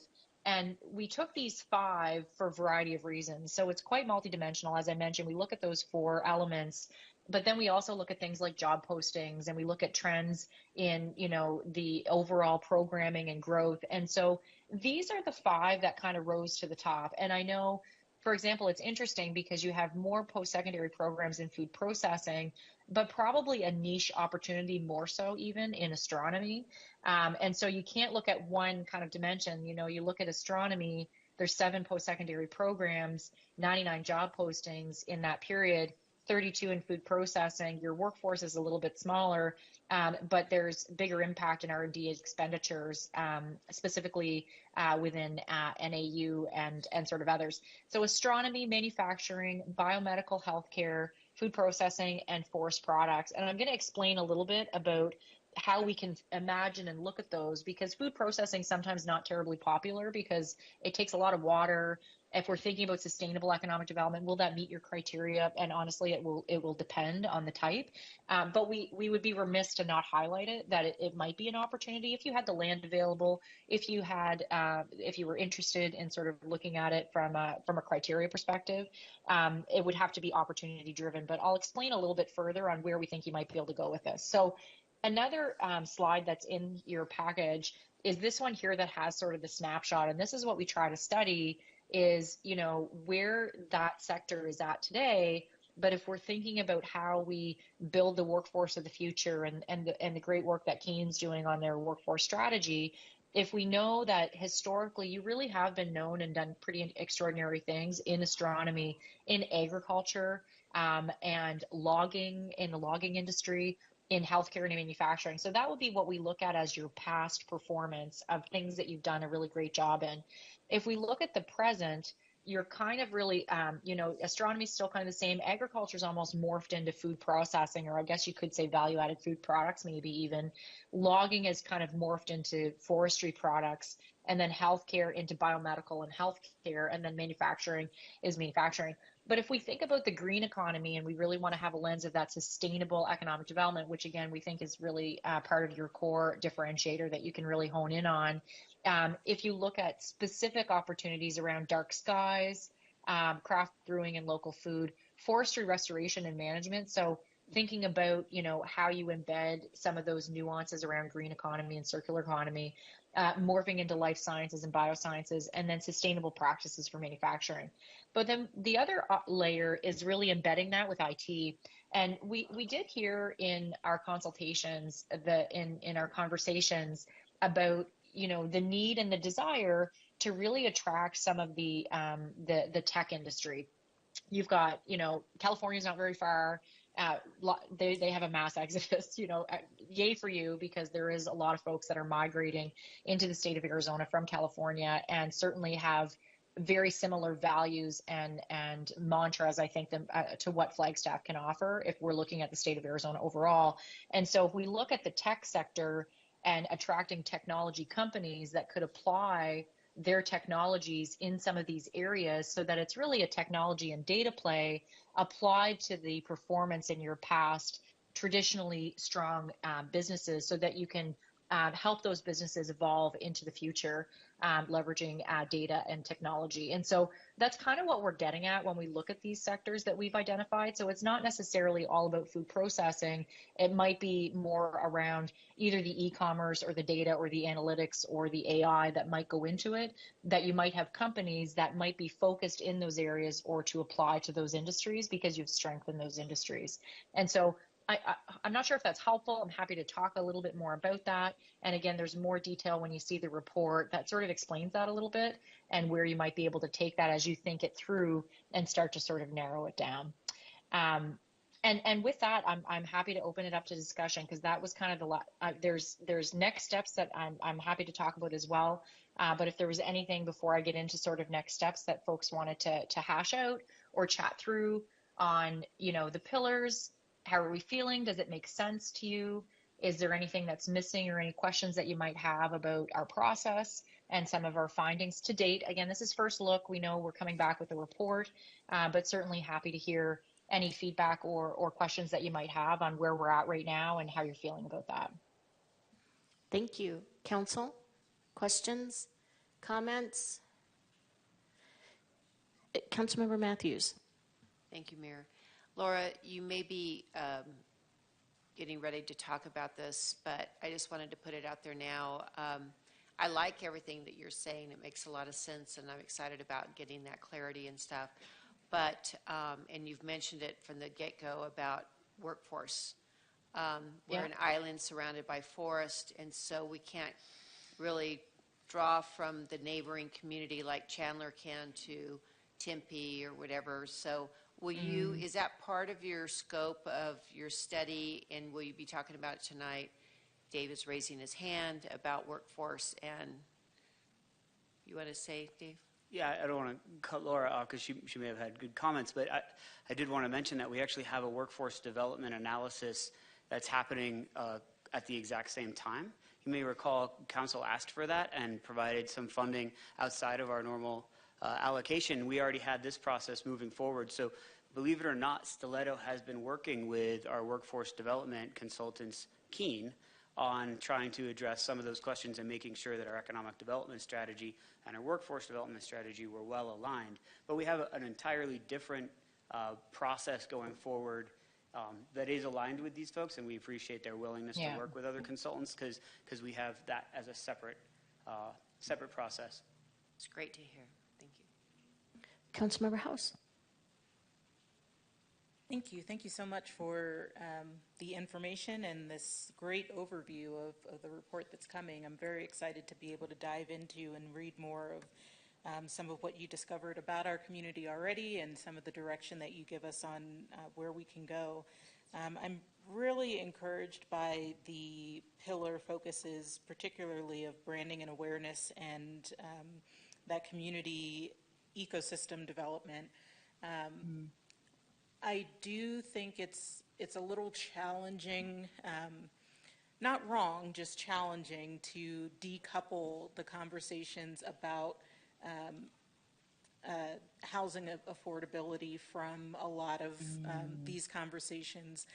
We saw that even though we have the climate crisis and the affordable or the housing crisis declared, and part of your process was kind of decoupling that from this conversation, we see sustainability very much embedded in a lot of this development, and I think it's similar in my view for the affordable housing conversation because it's part of the vision for where we can go and our needs to focus in on ensuring that this is a place where everybody has a place. That's very much core to defining our community.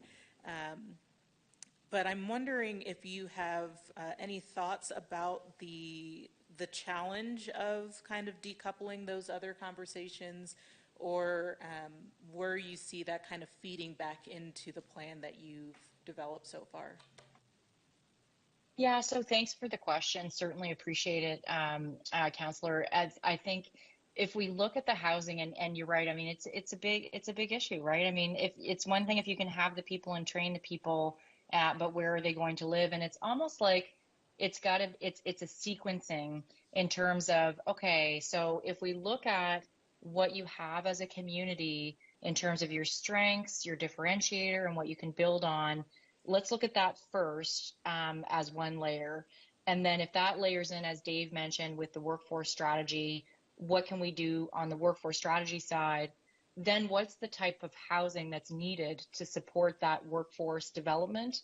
It is almost like you sort of need the sequencing in terms of the results on the final piece in terms of the workforce strategy and the layers within that in terms of the attraction of the individuals or the training of the individuals to determine what the solutions might be for some of the housing, because the housing is a big issue. And again, we're seeing it everywhere.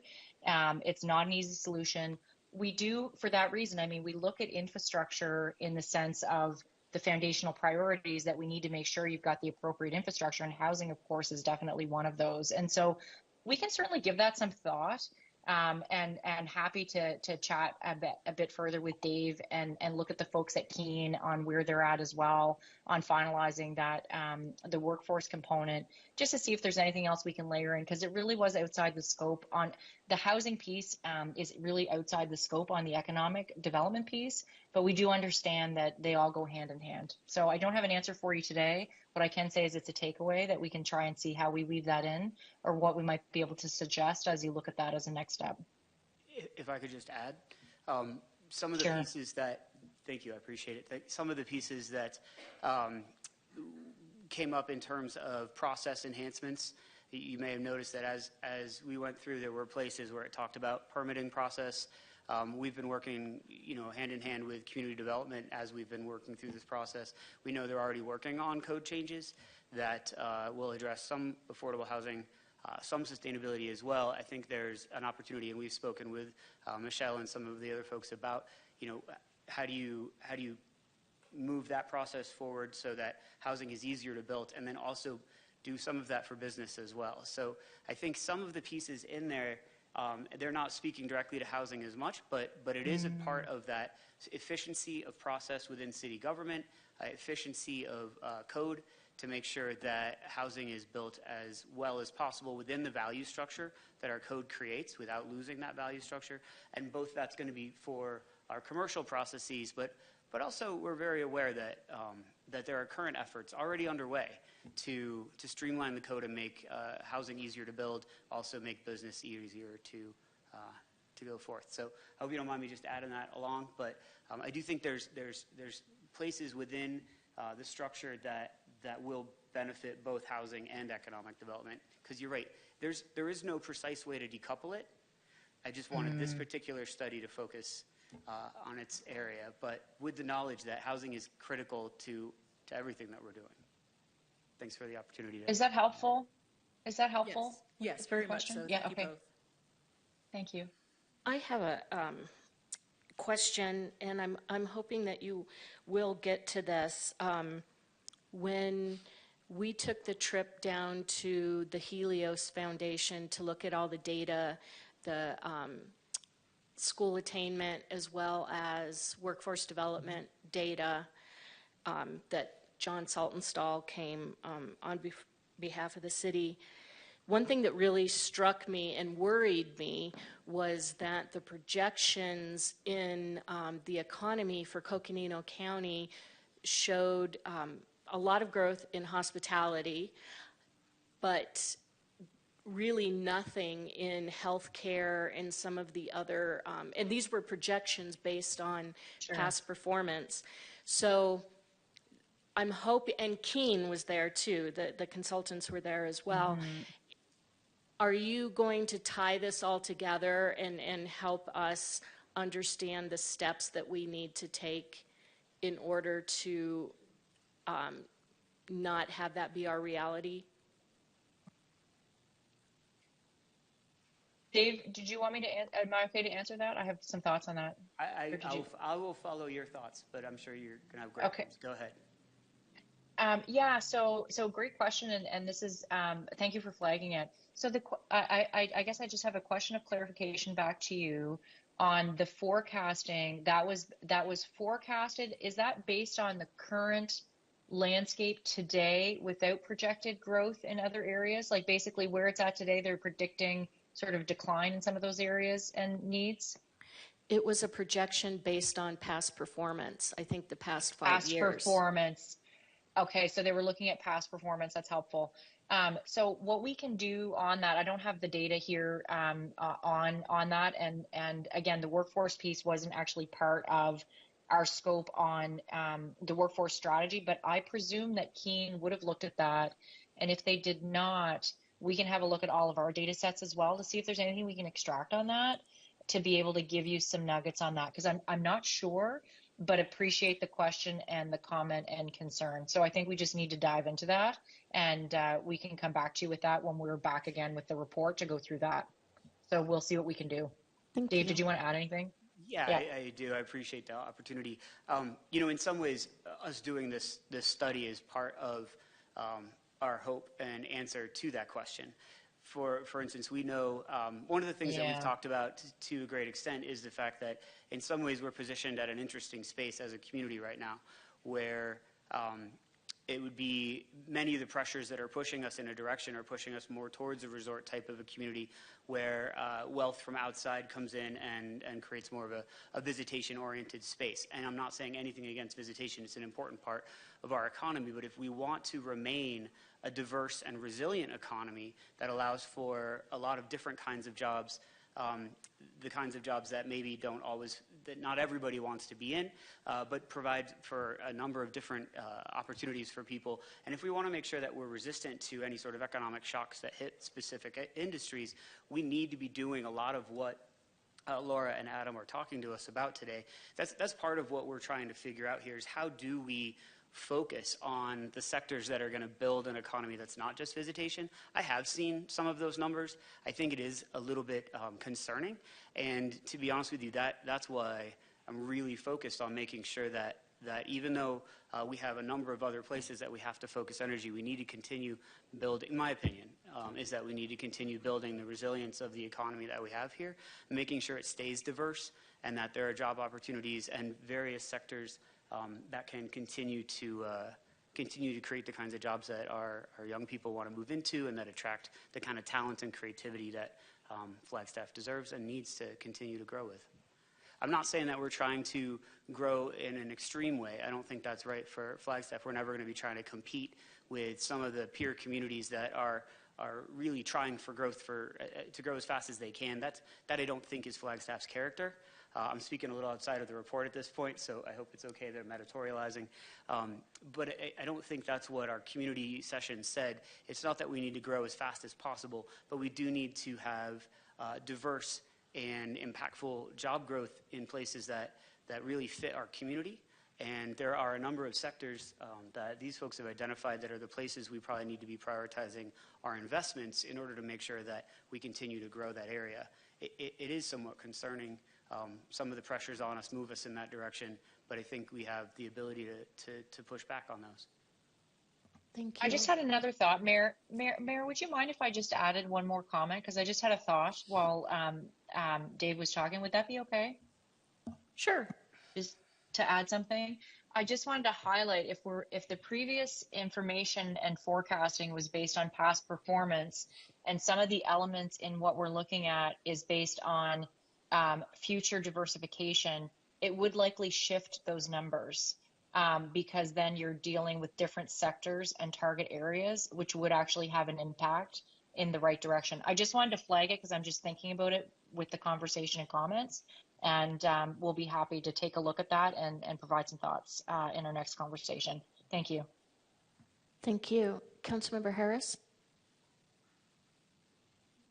Mayor, I think maybe my comments should come toward the end when we're finished discussing, because it's going to kind of pull stuff. Yeah. Okay. Thank you. All right. I don't see any other questions. Vice Mayor. Thank you, Madam Mayor. I'm struggling with whether or not to bring this up. I think this is the right time to do it if we're on the ground floor of an economic development strategy conversation. There's an entire industry that's very much underrepresented in the conversation we've had so far. I'm not sure it's really my place as an individual to start throwing around ideas, but I have been having conversations over time with several people. Many of them are in this room, and at some point, it's a concept that deserves to become public. So I guess I'm kind of broaching the subject now. And this is just to put it on your radar. I think Flagstaff is poised to be a beneficiary and a recipient of the film industry. With Arizona just passing new laws that allow for incentives and other to incentivize the building of studios. For example, we have land out at Red Gap Ranch that would make a wonderful backlot studio. We're very close to California. I think there's a lot of potentiality around that industry's growth here in this region. And it's something, if I don't bring it up now, I'm not sure it's going to enter the conversation at any point.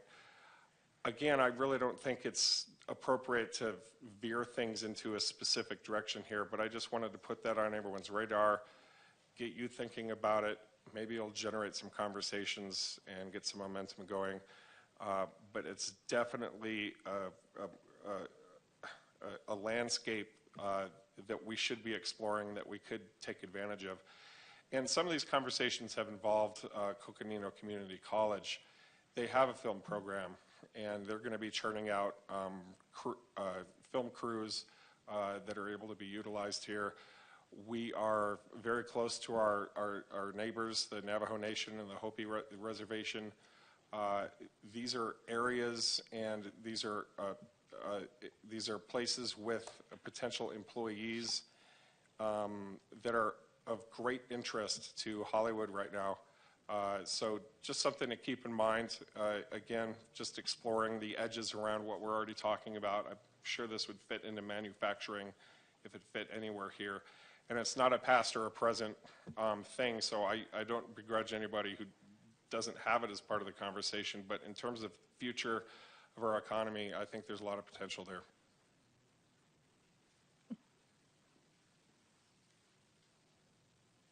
Thank you. All right, I think you can proceed. Okay, excellent. So that was really the highlight of what we wanted to cover in our first look today. I did want to talk a little bit about next steps. I appreciate the comment, by the way, that just came. Thank you so much. And have some thoughts on that we can come back to. I think that's certainly something that we can certainly look at. As we look, would it be okay, Mayor, if I comment on just the comment that was just made? Would that be all right? Certainly. Yeah, I know it wasn't posed as a question, but more just having a comment. I just wanted to highlight that, as Dave mentioned at the beginning of the discussion, tourism was not part of our scope because tourism has a separate strategy. We see this a lot in communities that are very strong in tourism. And when you want to diversify the economy, you sort of have that as a separate piece so that you can really look at the lens of some of the other opportunities. And film would fall under what we would call creative industries. And so I wanted to just flag that to also get folks noodling and thinking that through a little bit, that even if there's sectors and areas of strength that pop up because of the data, and the ones that we've highlighted have risen to the top because there's lots of data to support that you would have existing fairly strong competencies in those areas.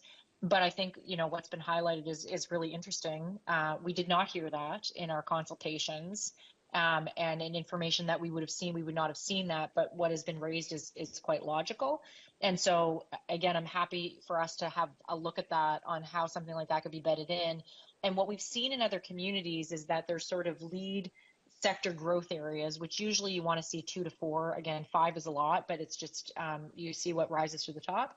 And then you almost have some of those creative industries as an enabler for other areas like tourism and attraction of folks, but as an enabler to future growth in other areas. So I just wanted to highlight that and give a bit of context that we have seen that before, and it falls under creative industries and may not necessarily need to be under the tech piece or separated in that way, but there could be some potential there. So we'll gladly have a look at that, and thank you for the comment. So we've gone through some of the these elements. We appreciate the thoughts and questions that you've shared. It will help us to finalize and shape the rounding out of the report, which is really what comes next. And so we will be finalizing the recommendations and framework based on the conversation tonight and some of the comments made. There's a few things that we would like to refine and just make sure that it's shining through.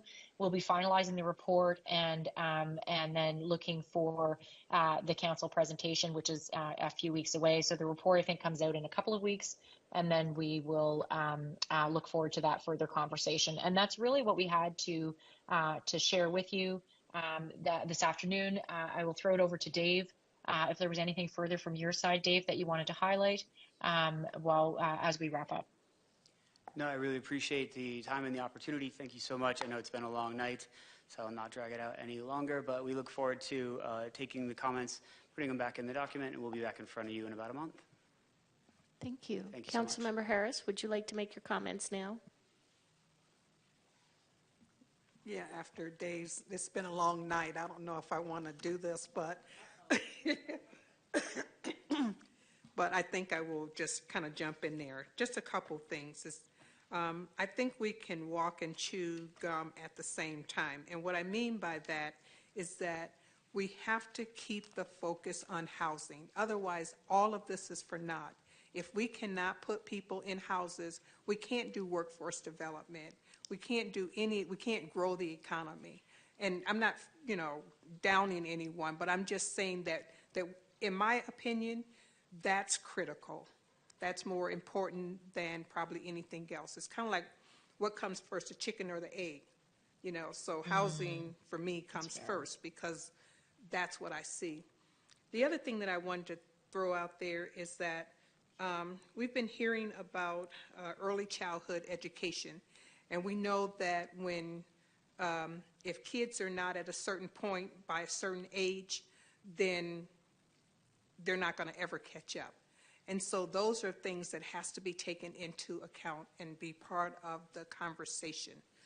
Now, United Way has a program. It's in the early stage. Well, it was in the trial stage. Now they're trying to make it go, what am I trying to say, permanent? But how do we fund that? And there are other cities in Arizona who have already moved in that direction. And early childhood education all day, because that helps in a lot of different areas. And I just think that it's important for us to keep those things in mind, because as a community, we have to think about how we get there. And this report is great. It's amazing. There's a ton of great information in there. But we've got to put all that together and move all of these areas at the same time. Otherwise, I don't think that we're going to get anywhere. I think we're just going to keep spinning our wheels. And that's just my opinion. And I'll stop right there because it has been a long night. So thank you. Thank you. Thank you, Councilmember. Other questions, comments, observations? All right. Thank you so much. Thank you so much. Thank you, Mayor and Council. Thanks, Dave. Thank you so much. So moving down to 8, emergency management briefing. Come on down. You guys all want to stand up for a little bit, stretch? While they're walking down and I do this. Everybody stand up, do a little stretch.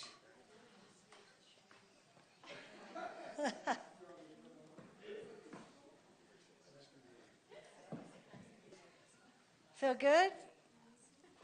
Power through this last one together? All right. Huh? No. All right. Mayor and Council, Stacey Breckland-Eggs, Emergency Management Director. I have, and thank you for giving us the opportunity to do an EM briefing with APS on the public safety power shutoff.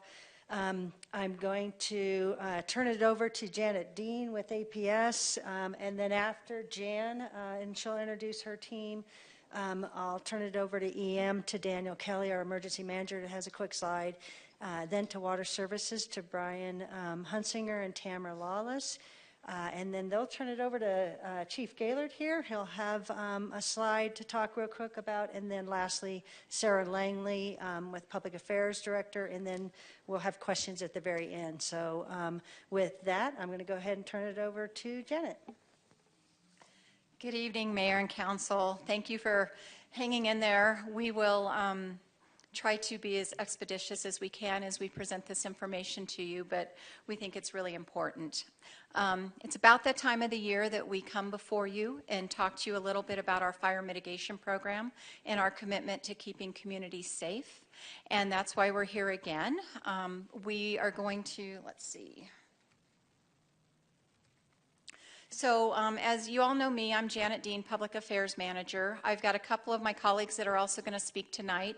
Wade Ward is the manager of our fire mitigation program and helps lead the planning for our organization around fire mitigation, fire safety, and makes recommendations for the programs and projects that we need to do. Joe Weathersby is our Northeast Division Manager. And so the three of us will make some quick comments. We also have a couple other members of our team tonight I'd like to introduce.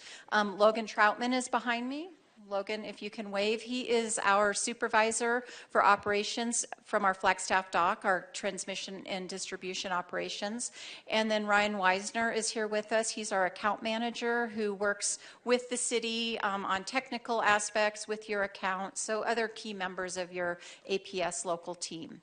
Our objectives tonight are to do a quick review of our current efforts to mitigate wildfire risk, share our newest mitigation tool, which is public safety power shutoffs, make a quick comment that that is not going to impact power for any residents within the community, but it does have some impact on some of your infrastructure, which is what we're here to talk about tonight. And then we'll just a quick discussion of how you and residents can help prepare for the wildfire season. So with that, I'm going to turn it over to Wade to talk about our fire mitigation program. Good evening, Mayor, Vice Chair, and Council. Thanks for having us. I always joke that usually I get the section right before lunch. I've never had the one right before dinner, so this is exciting. Or bedtime. So thanks for hanging in with us, and hopefully we'll communicate as much as we possibly can and answer any questions that you do have. So to start with, our vegetation management program is really the crux of our comprehensive fire mitigation plan. That's where it all starts. So the folks in our forestry division that are clearing our right-of-ways, as well as in my organization for defensible space around poles, which is very similar to creating defensible space around your home, as well as all the other things that we do within our comprehensive fire mitigation plan to reduce the risk of wildfire impacting our system and impacting our customers and communities. We'll also talk about enhanced inspections. I'll try to speed up a little bit, but I want to make sure that we do justice for all of this. Improved monitoring. We'll talk about grid hardening and then also risk modeling. So the first one I mentioned right away was vegetation maintenance or vegetation management. The tree trimming and tree cycles that we do, I think you're looking at a right-of-way that's here in Flagstaff, just outside of Fort Tuthill, I think, is that 230 and then a 69 kV line that's there as well. So making sure that everything is cleared from that right-of-way, as well as everything that's outside of the right-of-way that has the potential to fall in. So we'll talk about it a little bit later, but the key component of that is our relationships that we have with our publicly managed lands as well as the cities. Our enhanced inspections, we do an additional inspection every year prior to the fire season. So we call it elevated fire conditions. We know that fire is potential at any time of the year now here in Arizona, including some that I've been watching over the last half hour that popped up on my phone across the state. A little late in the evening, but certainly some activity that's out there even tonight. So we use those line patrols using drones as well as LiDAR in a combination with our vegetation maintenance and also the wire and equipment that's there. We have improved monitoring, so we're in the process right now of deploying quite a few weather stations as well as cameras. So our camera and our weather stations are a little bit different than maybe what the Forest Service uses them for, or what you might be familiar with, taking a very high mountaintop view and looking for top smoke, as we call it. So fires that potentially start miles and miles away. What we're trying to do is look straight down our right-of-ways, both with our weather stations and with our camera systems, to make sure that we understand what the risk is oncoming to our circuit specifically. Those weather stations also help us make very specific data-driven decisions when we get to things like our non-reclose strategy as well as our PSPS that we'll talk about in a little bit. Grid hardening, I think the most interesting one right now in this space is not only our capability of sectionalizing. So when you have an outage, we try to reduce the number of customers that are out for the duration of time.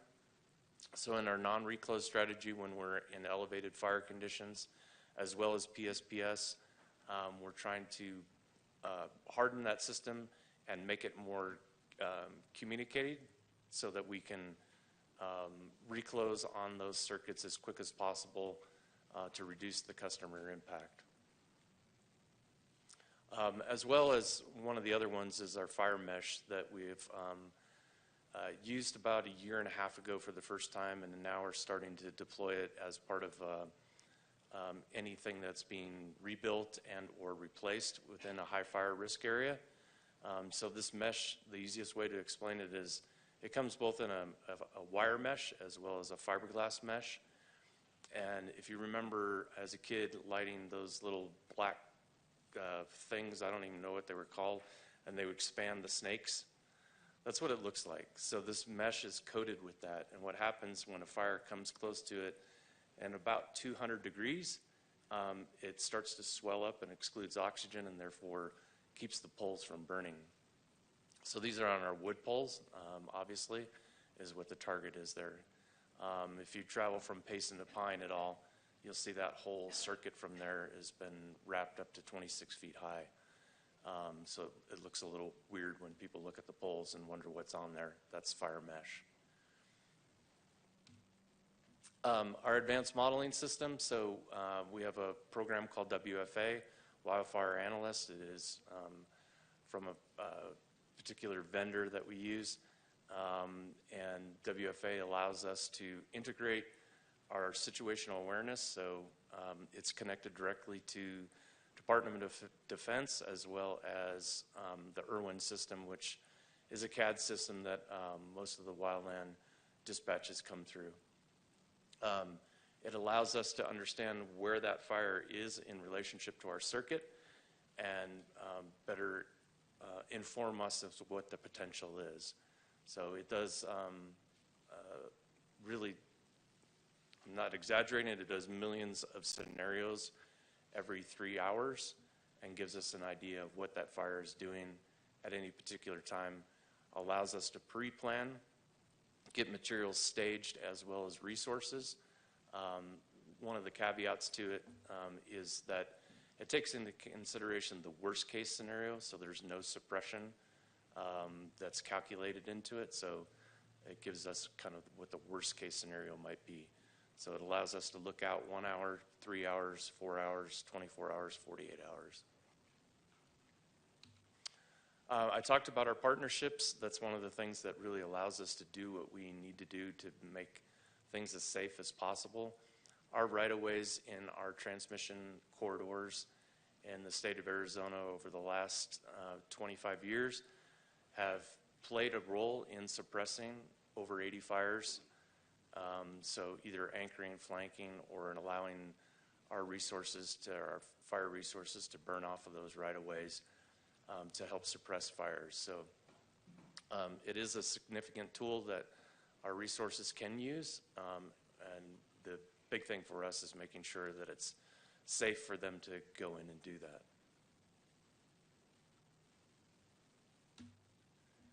I'll hit this real high level and I'll turn it over to Joe, but the reason that we're here tonight in particular, most of that was kind of the stuff that we do year round.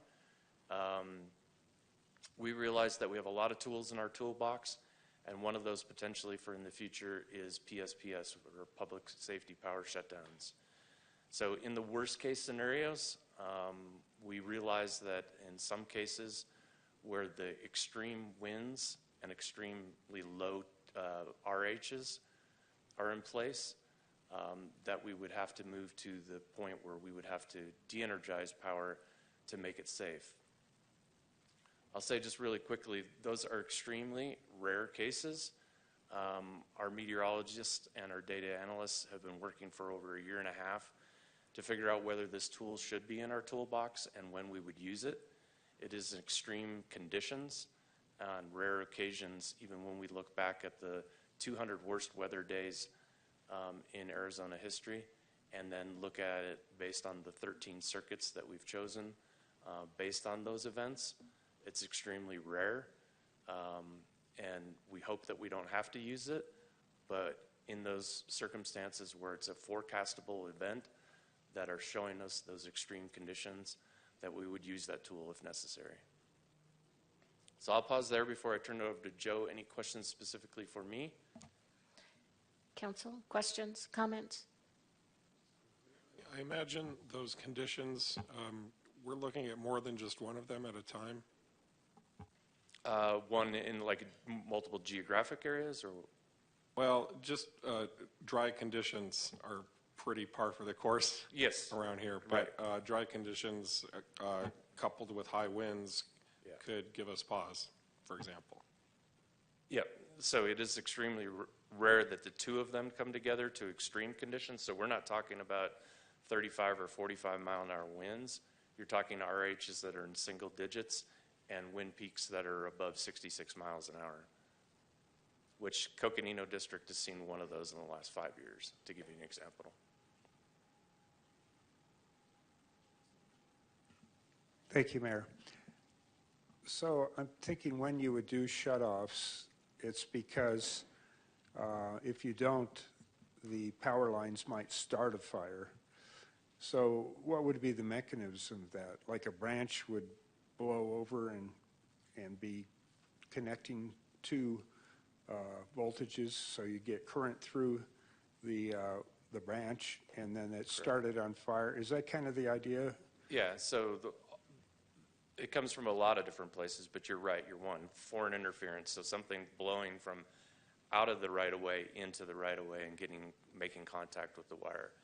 So, or the wire, maybe a tree leaning into the wire. Leaning into like it, that. falling into it. We have trampolines, we have umbrellas, we have lots of stuff. Mylar balloons, lots of things that can happen, even up to including that wire and or that pole breaking in that case. Thank you, Mayor. Thank you. Yep. All right, thank you. Please proceed. Thank you, Wade. Mayor, Vice Mayor, Council, I know it's been a long evening for sure, and just to stress the importance that we're stressing around this PSPS, our Public Safety Power Shutdown. It's a tool that is being utilized in many other utilities as well, not just in Arizona, but although the rarity of the use of this tool, it's an important one to have in the box. Being proactive in that space and having that preventative type mindset is important for the communities we all live in. The last thing we want to do is start a fire that in those types of conditions can take off at a tremendous rate that may or may not be stopped before there is some significant damage to the communities. Or a fire starts and is coming into our lines, and we can either add to or take away from those scenarios, if that makes sense. So the public safety power shutoffs are extremely, extremely critical to have in our toolbox. We can say we can thank Mother Nature or the condition of our forests, which we all know, is valleys and peaks, but definitely Our trees, our forests are not in the shape they were in 10, 20, 30 years ago. They're drier. The weather patterns are different, much like we have our meteorologists and those types of folks on staff now that we never had. Utilities didn't do that prior. These are all preventative measures to not only protect the communities that we serve, but also ensure that we can continue to serve them reliable, even after an event such as, a fire, God forbid, or just high winds, low RH. So hopefully that makes a little bit of sense there. As Wade mentioned, 4 of those events would have occurred not just in Coconino County, 1 would have in the last 4 years due to those extreme conditions. Some of the circuits that we're dealing with here, as you guys can see on the map, and we tried to blow it out as far as we could to represent all of the 13 or all 13 of the feeders that we're addressing. We currently have 250 feeders that we call fire mitigation feeders, which are feeders that we pay extra close attention to with vegetation management, preventative measures, pole wrapping, all those different components, from even additional patrols that we utilize: helicopters, drones, foot patrols, truck patrols, in addition to our standard patrols. So 13 of those 250 have rose to the occasion that we believe PSPS is a good idea to put in that toolbox. Hopefully that also demonstrates that we're not just applying this with a broad stroke. We understand not only the inconvenience, but quite honestly, the stop of commerce and economic drive and all those different things that are in place when the power's off. So we took this into account as our FM team reviewed it. It went up through management to make sure we only impacted the areas that absolutely needed to be impacted. And that's how these 13 feeders rose to the top. So the feeders that are here in Flagstaff, Woody Mountain, which is over by the Arboretum area, if you will, Soldiers Trail, which is running out of town. Yep, we'll go through them. Running out of town towards Mormon Lake area. ELN 2, which is Eldon 2, running up the mountain into Snowbowl area. And Sandvig, which is again on that far east side of town. So much like Janet mentioned in the beginning, none of these feeders would impact Flagstaff proper or the customers, but they will impact potentially some of the infrastructure, notably the well sites out by Lake Mary, which we've been working with the Emergency Management Department and the Water Department to ensure that there's a plan in place should a PSPS event occur, that there's enough storage, there's enough water for continued delivery to the community. So as Janet flipped to these circuits, we zoomed in here. This is the one that I was just discussing that will impact the well sites. This is the next one here out towards the Rogers Lake area, Arboretum type section. The next one here, Fort Valley, which is ELN 2, which is going to go up through and feed ultimately Snowbowl at the top. This is our process, if you will. So we're not going to do this in a bubble to where it's going to happen within minutes or hours. We're doing this in a very thought out and strategic manner, from where our meteorologists and our fire mitigation team are evaluating the areas, the conditions of those different areas 5 days in advance before we would say, hey, this is coming, this is looking real.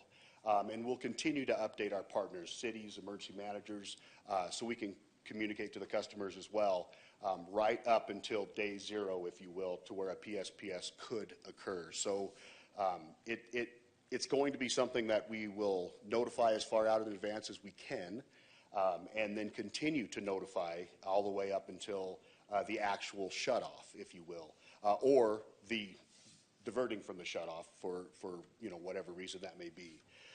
So I'll pause right there just for a minute so we can kind of discuss that communication channel if you guys have any questions or comments. Vice Mayor. Hi, Joe. Yeah. My question is at the point at which you guys contact the city, what does this city do at that point? That's my question. So I'm just going to answer. That's going to come. You've got your water department and your emergency management department that are going to walk you through what happens when we tell them we've got one of these that's being predicted. Thank you, Janet. And that's the big piece of the partnership, which we've appreciated as well. But we have been working, definitely not just APS in a bubble, understanding the overall impact that, this could have, namely or mainly, like I mentioned, to the water. So we do have our partners here to be able to discuss that potential plan. And we're not just going to shut it off and walk away. We will be involved in the process throughout to make sure that those vital city services are able to be delivered, at all costs. So it's just the main piece of the risk versus the need, in those high-risk scenarios, which are rare, thank goodness, at this point. We have several communication channels for our customers as well, text messages, emails, phone calls. Our medically monitored customers, which is something that we would love the assistance of the city, and we have spoken with emergency management to make sure that anybody that is a medically monitored customer, uses medical devices, they can go on our website and read what that entails to register with APS, to put that on their account. We have a number of them on each of these feeders, which will receive personal phone calls from a real person to have a conversation around what this will be, because these folks are typically impacted, a little greater or have less mobility in some cases. So we would appreciate that assistance, also making sure that the folks know to follow that process, and if they're in fact, meet those requirements, that their accounts are earmarked as that medically monitored customer. Did you have something? Again, this is some of the outward-facing steps that we're taking, also some of the communications that are given or available, whether that's online or actually has been mailed to all the customers that potentially could be impacted by these PSPS events. And I don't know if you've had a chance to see this prior. They probably haven't, because there's no folks in the city limits. So I would encourage you to take a look at that. A lot of you, you have my contact as well. If you have some questions from it after you've reviewed it, I'll be glad to answer those as well. Any questions on that? Miranda's looking like she's got a question. Do customers sign up for how they want to be contacted? Like if I want a text or an email? Yep. Can I jump in? Thank you, Councilmember Sweet, for the question.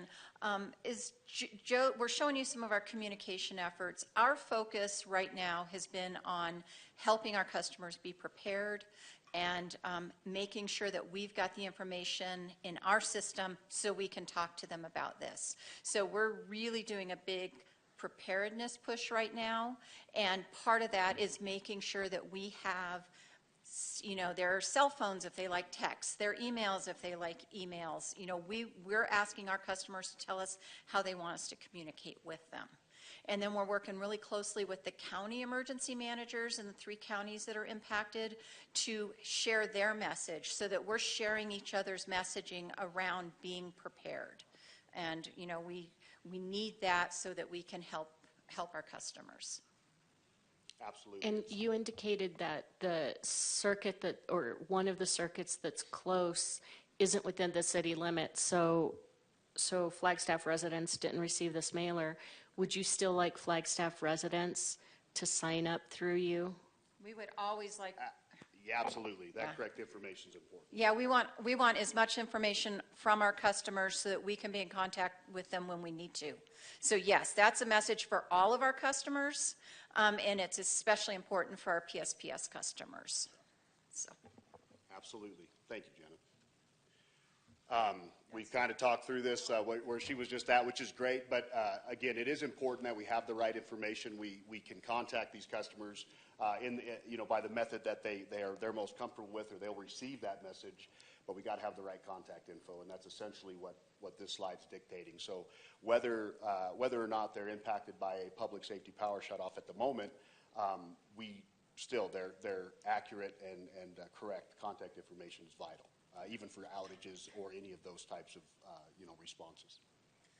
So this is our last slide. We'll turn it over to your city staff, but just in summary, one of the things I want to say and reiterate is we're doing this in a very surgical manner. As Joe said, 250 fire mitigation feeders, 13 have risen to the point that we think PSPS might be necessary as a tool on those feeders.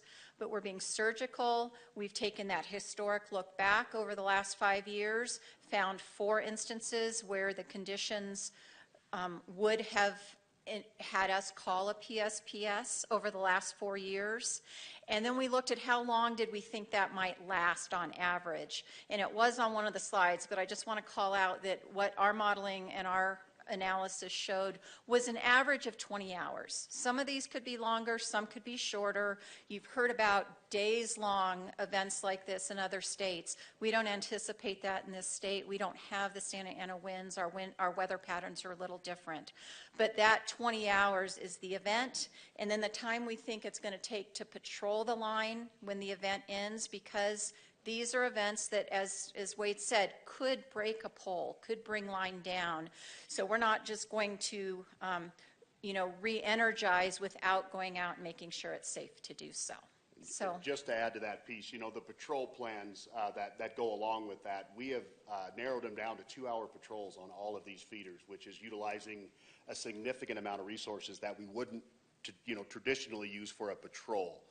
But being that, the impact of a PSPS, of a shutoff of power, those outages will be minimized to the absolute greatest of our capabilities, from helicopters, drones, multiple personnel, to ensure, like Janet said, it's safe to also turn back on after the event. So thank you. yeah, I think that concludes for us. I just want to make one last comment, and that is how wonderful your staff has been to work with. Stacy and Daniel from Emergency Management didn't say, oh my gosh, what are you guys thinking? They said, okay, how can we help? What do we need to do? We get why this is important. And then they've engaged other departments. And so we've really appreciated the opportunity over the last few months to work with them. Absolutely. That partnership's awesome. Thank you so much. Well, and we appreciate you being proactive and having all of these plans, and then clearly communicating with us and with staff. So thank you. And that offer stands. You guys know you can get a hold of me and Janet at any time you have any additional questions. So thank you. Jan, thank you for the kind words, and same with Joe. Mayor, Vice Mayor, Council members, Daniel Kelly, Emergency Manager for the City of Flagstaff. And now we're going to lay out the city's response to a PSPS event and what it will look like. And like Jan said, late February, they came to Stacy and I about the PSPS coming into play for APS. We've been working with them ever since. We've worked with crucial city partners. This has been an ongoing thing. We think we're in a good posture, and we think we understand the potential risk and the impacts, but a little bit's unknown, but we think we're in a good place. So we evaluated the potential impacts, and unfortunately, even though the good thing is no city residents will be impacted with electricity, there is one impact to some critical water infrastructure, which Brian will walk us through. And we believe we have measures in place to mitigate those. So I'll walk you through just a quick PSPS event. Like Joe mentioned, 5 days out, we will get the notification from APS that a potential event is on the horizon. I will, myself and Stacy will alert the PSPS task force and also alert the elected and senior officials in the city. We will give you notifications. We will give you updates every day. We will be in constant communication, so you guys are in the know. We are also prepared to make resource requests of the county and of the state if necessary. I will turn it over now to Brian. Good evening, Council, Mayor, Vice Mayor. Brian Hunsinger, Water Production Manager. I'll roll through effects on water production from these public safety power shutoffs. On the left, you see our current potable water sources: Woody Mountain Wells, Lake Mary Wells, Local Wells, and Upper Lake Mary. PSPS events will de-energize roughly 75% of Flagstaff's potable water supplies. With local residents unaffected, so will our local wells be unaffected. So on the right, you see in black the sources that will be de-energized. These current potable water sources are about 19 million gallons per day. So local wells, the only available sources, that's about 4.5 million gallons. Tools or strategies that we'll have will be strong communication with APS, like they mentioned, giving us heads up when these PSPS events will occur, how long they're anticipating the duration. Increased system storage, this is something that we've used in the past ahead of storms. System storage alone holds 1 to 2 days of consumption for the city, so events that are less than 20 hours, system storage should help us out. And with notification from APS, we should be able to increase that system storage higher than we typically keep it. Local wells, like I said, will be unaffected by the PSPS events. Backup power for surface water production is something that we can take advantage of. Interbasin water, thanks to Stacy Brecklin Aggs, David Peterson, Hunter Contracting, State Department of Forestry and Fire Management, those repairs are underway. Public outreach and water conservation strategies, I'll let Tamara take over after I'm through. And then possibly additional backup power for groundwater wells. With local wells, Upper Lake Mary on backup power, the picture starts to look a little bit better. Surface water production with backup power was just established 3 or 4 years ago in 2020. It'll require 24/7 coverage of the associated facilities or raw water pump station, Lake Mary Water Treatment Plant. Generator transport, connection, fueling, operation, and monitoring. But that will bring back 31%. If we include a modest amount of interbasin water at about 500,000 gallons per day. Like I said, the picture looks better. Interbasin springs and wells aren't typically counted as a year-round source. It's a seasonal source from May through September. And like I said, repairs are underway. With full system capacity on the left, but anticipated capacity during these PSPS events, you can see we'll be pretty close to the peak consumption of 11 million gallons per day during summer months. Though we'll be limited or non-existent with redundancy, with a potential for supply unable to meet demand. Some of these numbers are conservative, like I said, interbasin at 500,000 gallons per day, surface water production at about 6 million gallons per day, local wells at 4.5. That adds up to about 11, which is what the city of Flagstaff's current peak consumption is. And with that, I'll turn it over to Tamara. Good evening, Mayor and Council. Tamara Laws, Water Conservation Manager. Thanks for hanging in there. Long night. I just wanted to highlight that we already have some excellent policies in place for situations like this or similar to this. I'll be pretty brief, but essentially we already have 3 strategy levels for water conservation that have been in existence since the early 2000s. The ordinance actually dates all the way back to the late 1980s, but we changed some things up in the early 2000s. So strategy 1 is where we always are, which is in water awareness, and that means that we do every other day watering based on your address. If you're a potable water user, we don't have anyone water on Mondays. You cannot water between the hours of 9 a.m. and 5 p.m., and that's because most of that would be lost to evaporation anyway. And this is in effect when the water demand is equal to or less than safe production capability, which is essentially 90% of the total water resources available. So as long as demand is 90% of those total resources or less, we're in strategy 1, water awareness, and we've essentially been doing that since 2002. So the next level up is called strategy 2, water emergency, and this occurs when water demand is exceeding that 90% for 5 days in a row. So in that case, we can say there is no irrigating, so nobody can be watering plants outside, no washing driveways or sidewalks or tennis courts or vehicle washing except for commercial businesses and for public safety, no filling of ponds or pools that are over 100 gallons. And then we also have some rate increases that go into effect, so for tiers 3 and 4 residential and for the standpipe. And then we also have a strategy 3 that's called water crisis. And this is in effect when the demand is exceeding that capability and if we have fire concerns. So in that water crisis, all the other restrictions are in effect, and we just say also no water can be used outdoors, period, no potable water.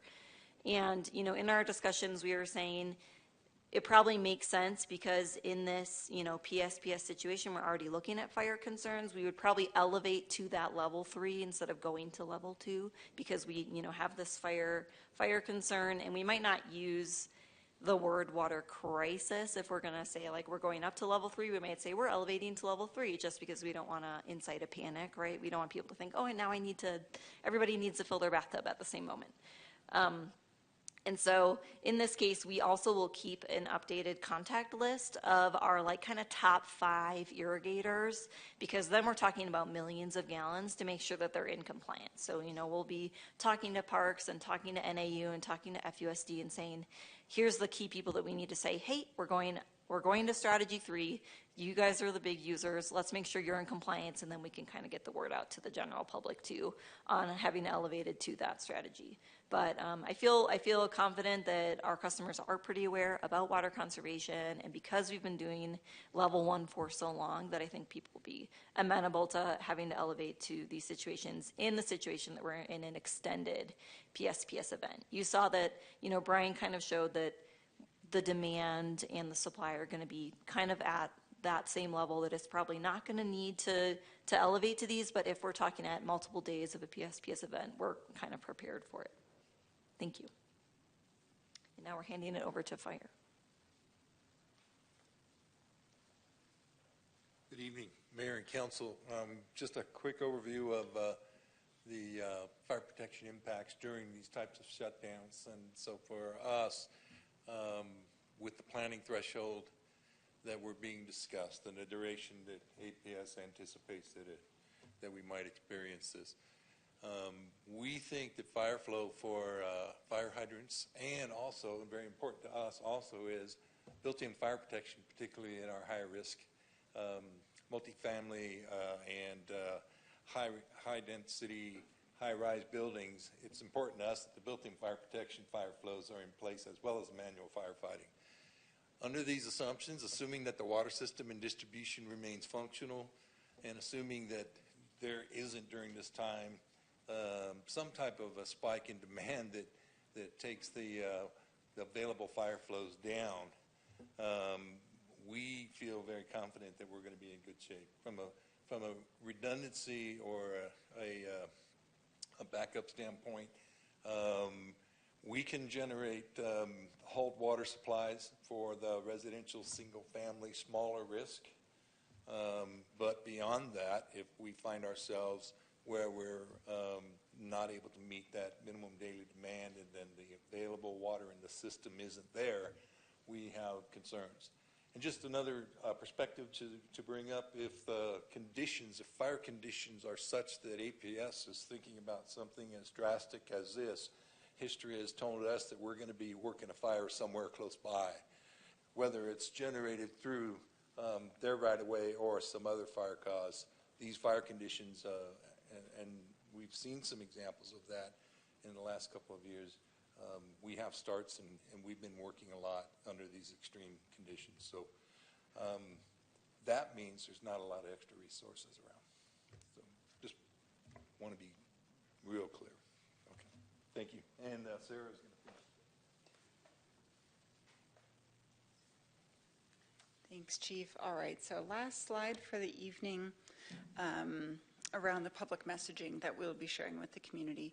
So once APS starts communicating to the public that a PSPS has been scheduled, so that would be that 4-day time frame that was discussed earlier, we feel that it would be important to reach out to our residents in Flagstaff and let them know that, hey, while you are not directly impacted, you're not going to directly lose power, a PSPS does result in the de-energizing of some of our water sources here at the city. So at that 4-day window, our key messaging would be, we expect to be able to meet water demand during this time. If conditions do change, so for example, if it does become an extended event or we do have some sort of equipment failure, we have established water conservation strategies that we can enact if needed. But for right now, all residents need to do is stay informed and be on the lookout for any updates. So that's what we would share at that 4-day time period. So with that, I know the group is ready to take any questions. Thank you. Stacy, did you have something to add? No, I don't. I just want to thank everybody for hanging in there and for you all, and then any questions to the team. But thanks, APS. Thanks, everyone, for this briefing. Yeah, thank you all. Council, questions, comments? Well, we appreciate the update very much, and we'll be sharing with our networks as well that they should be signing up and passing along information. Thank you. All right. Open call to the public. I don't see any.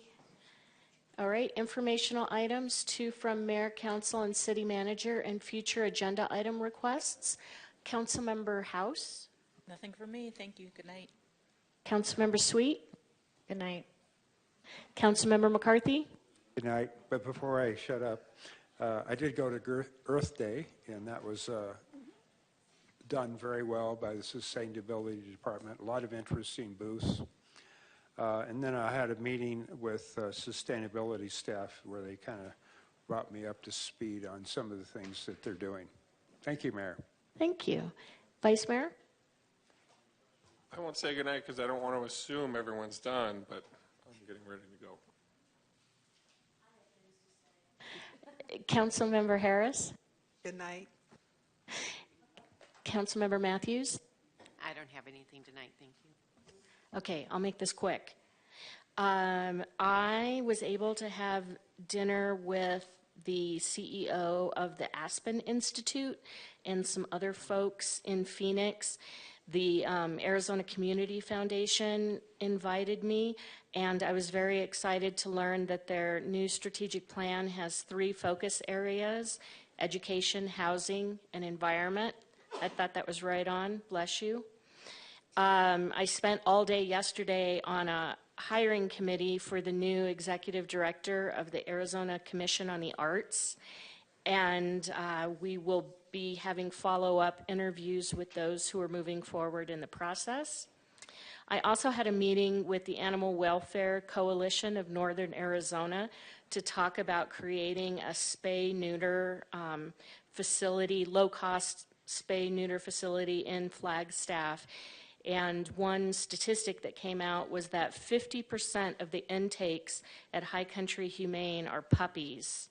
And so this spay and neuter is absolutely critical to get a handle on all of this. So if anyone's interested in working on that, I would love to have your help. May 19th is Wags and Whiskers, which is the joint, this coalition is coming together to do a joint adoption event at Wags and Whiskers, the doggy day camp place, and it's going to be fun. And you should come and adopt somebody. City Manager? Are you going to come and adopt? No, thank you, Mayor. All right, thank you, everyone. We're adjourned.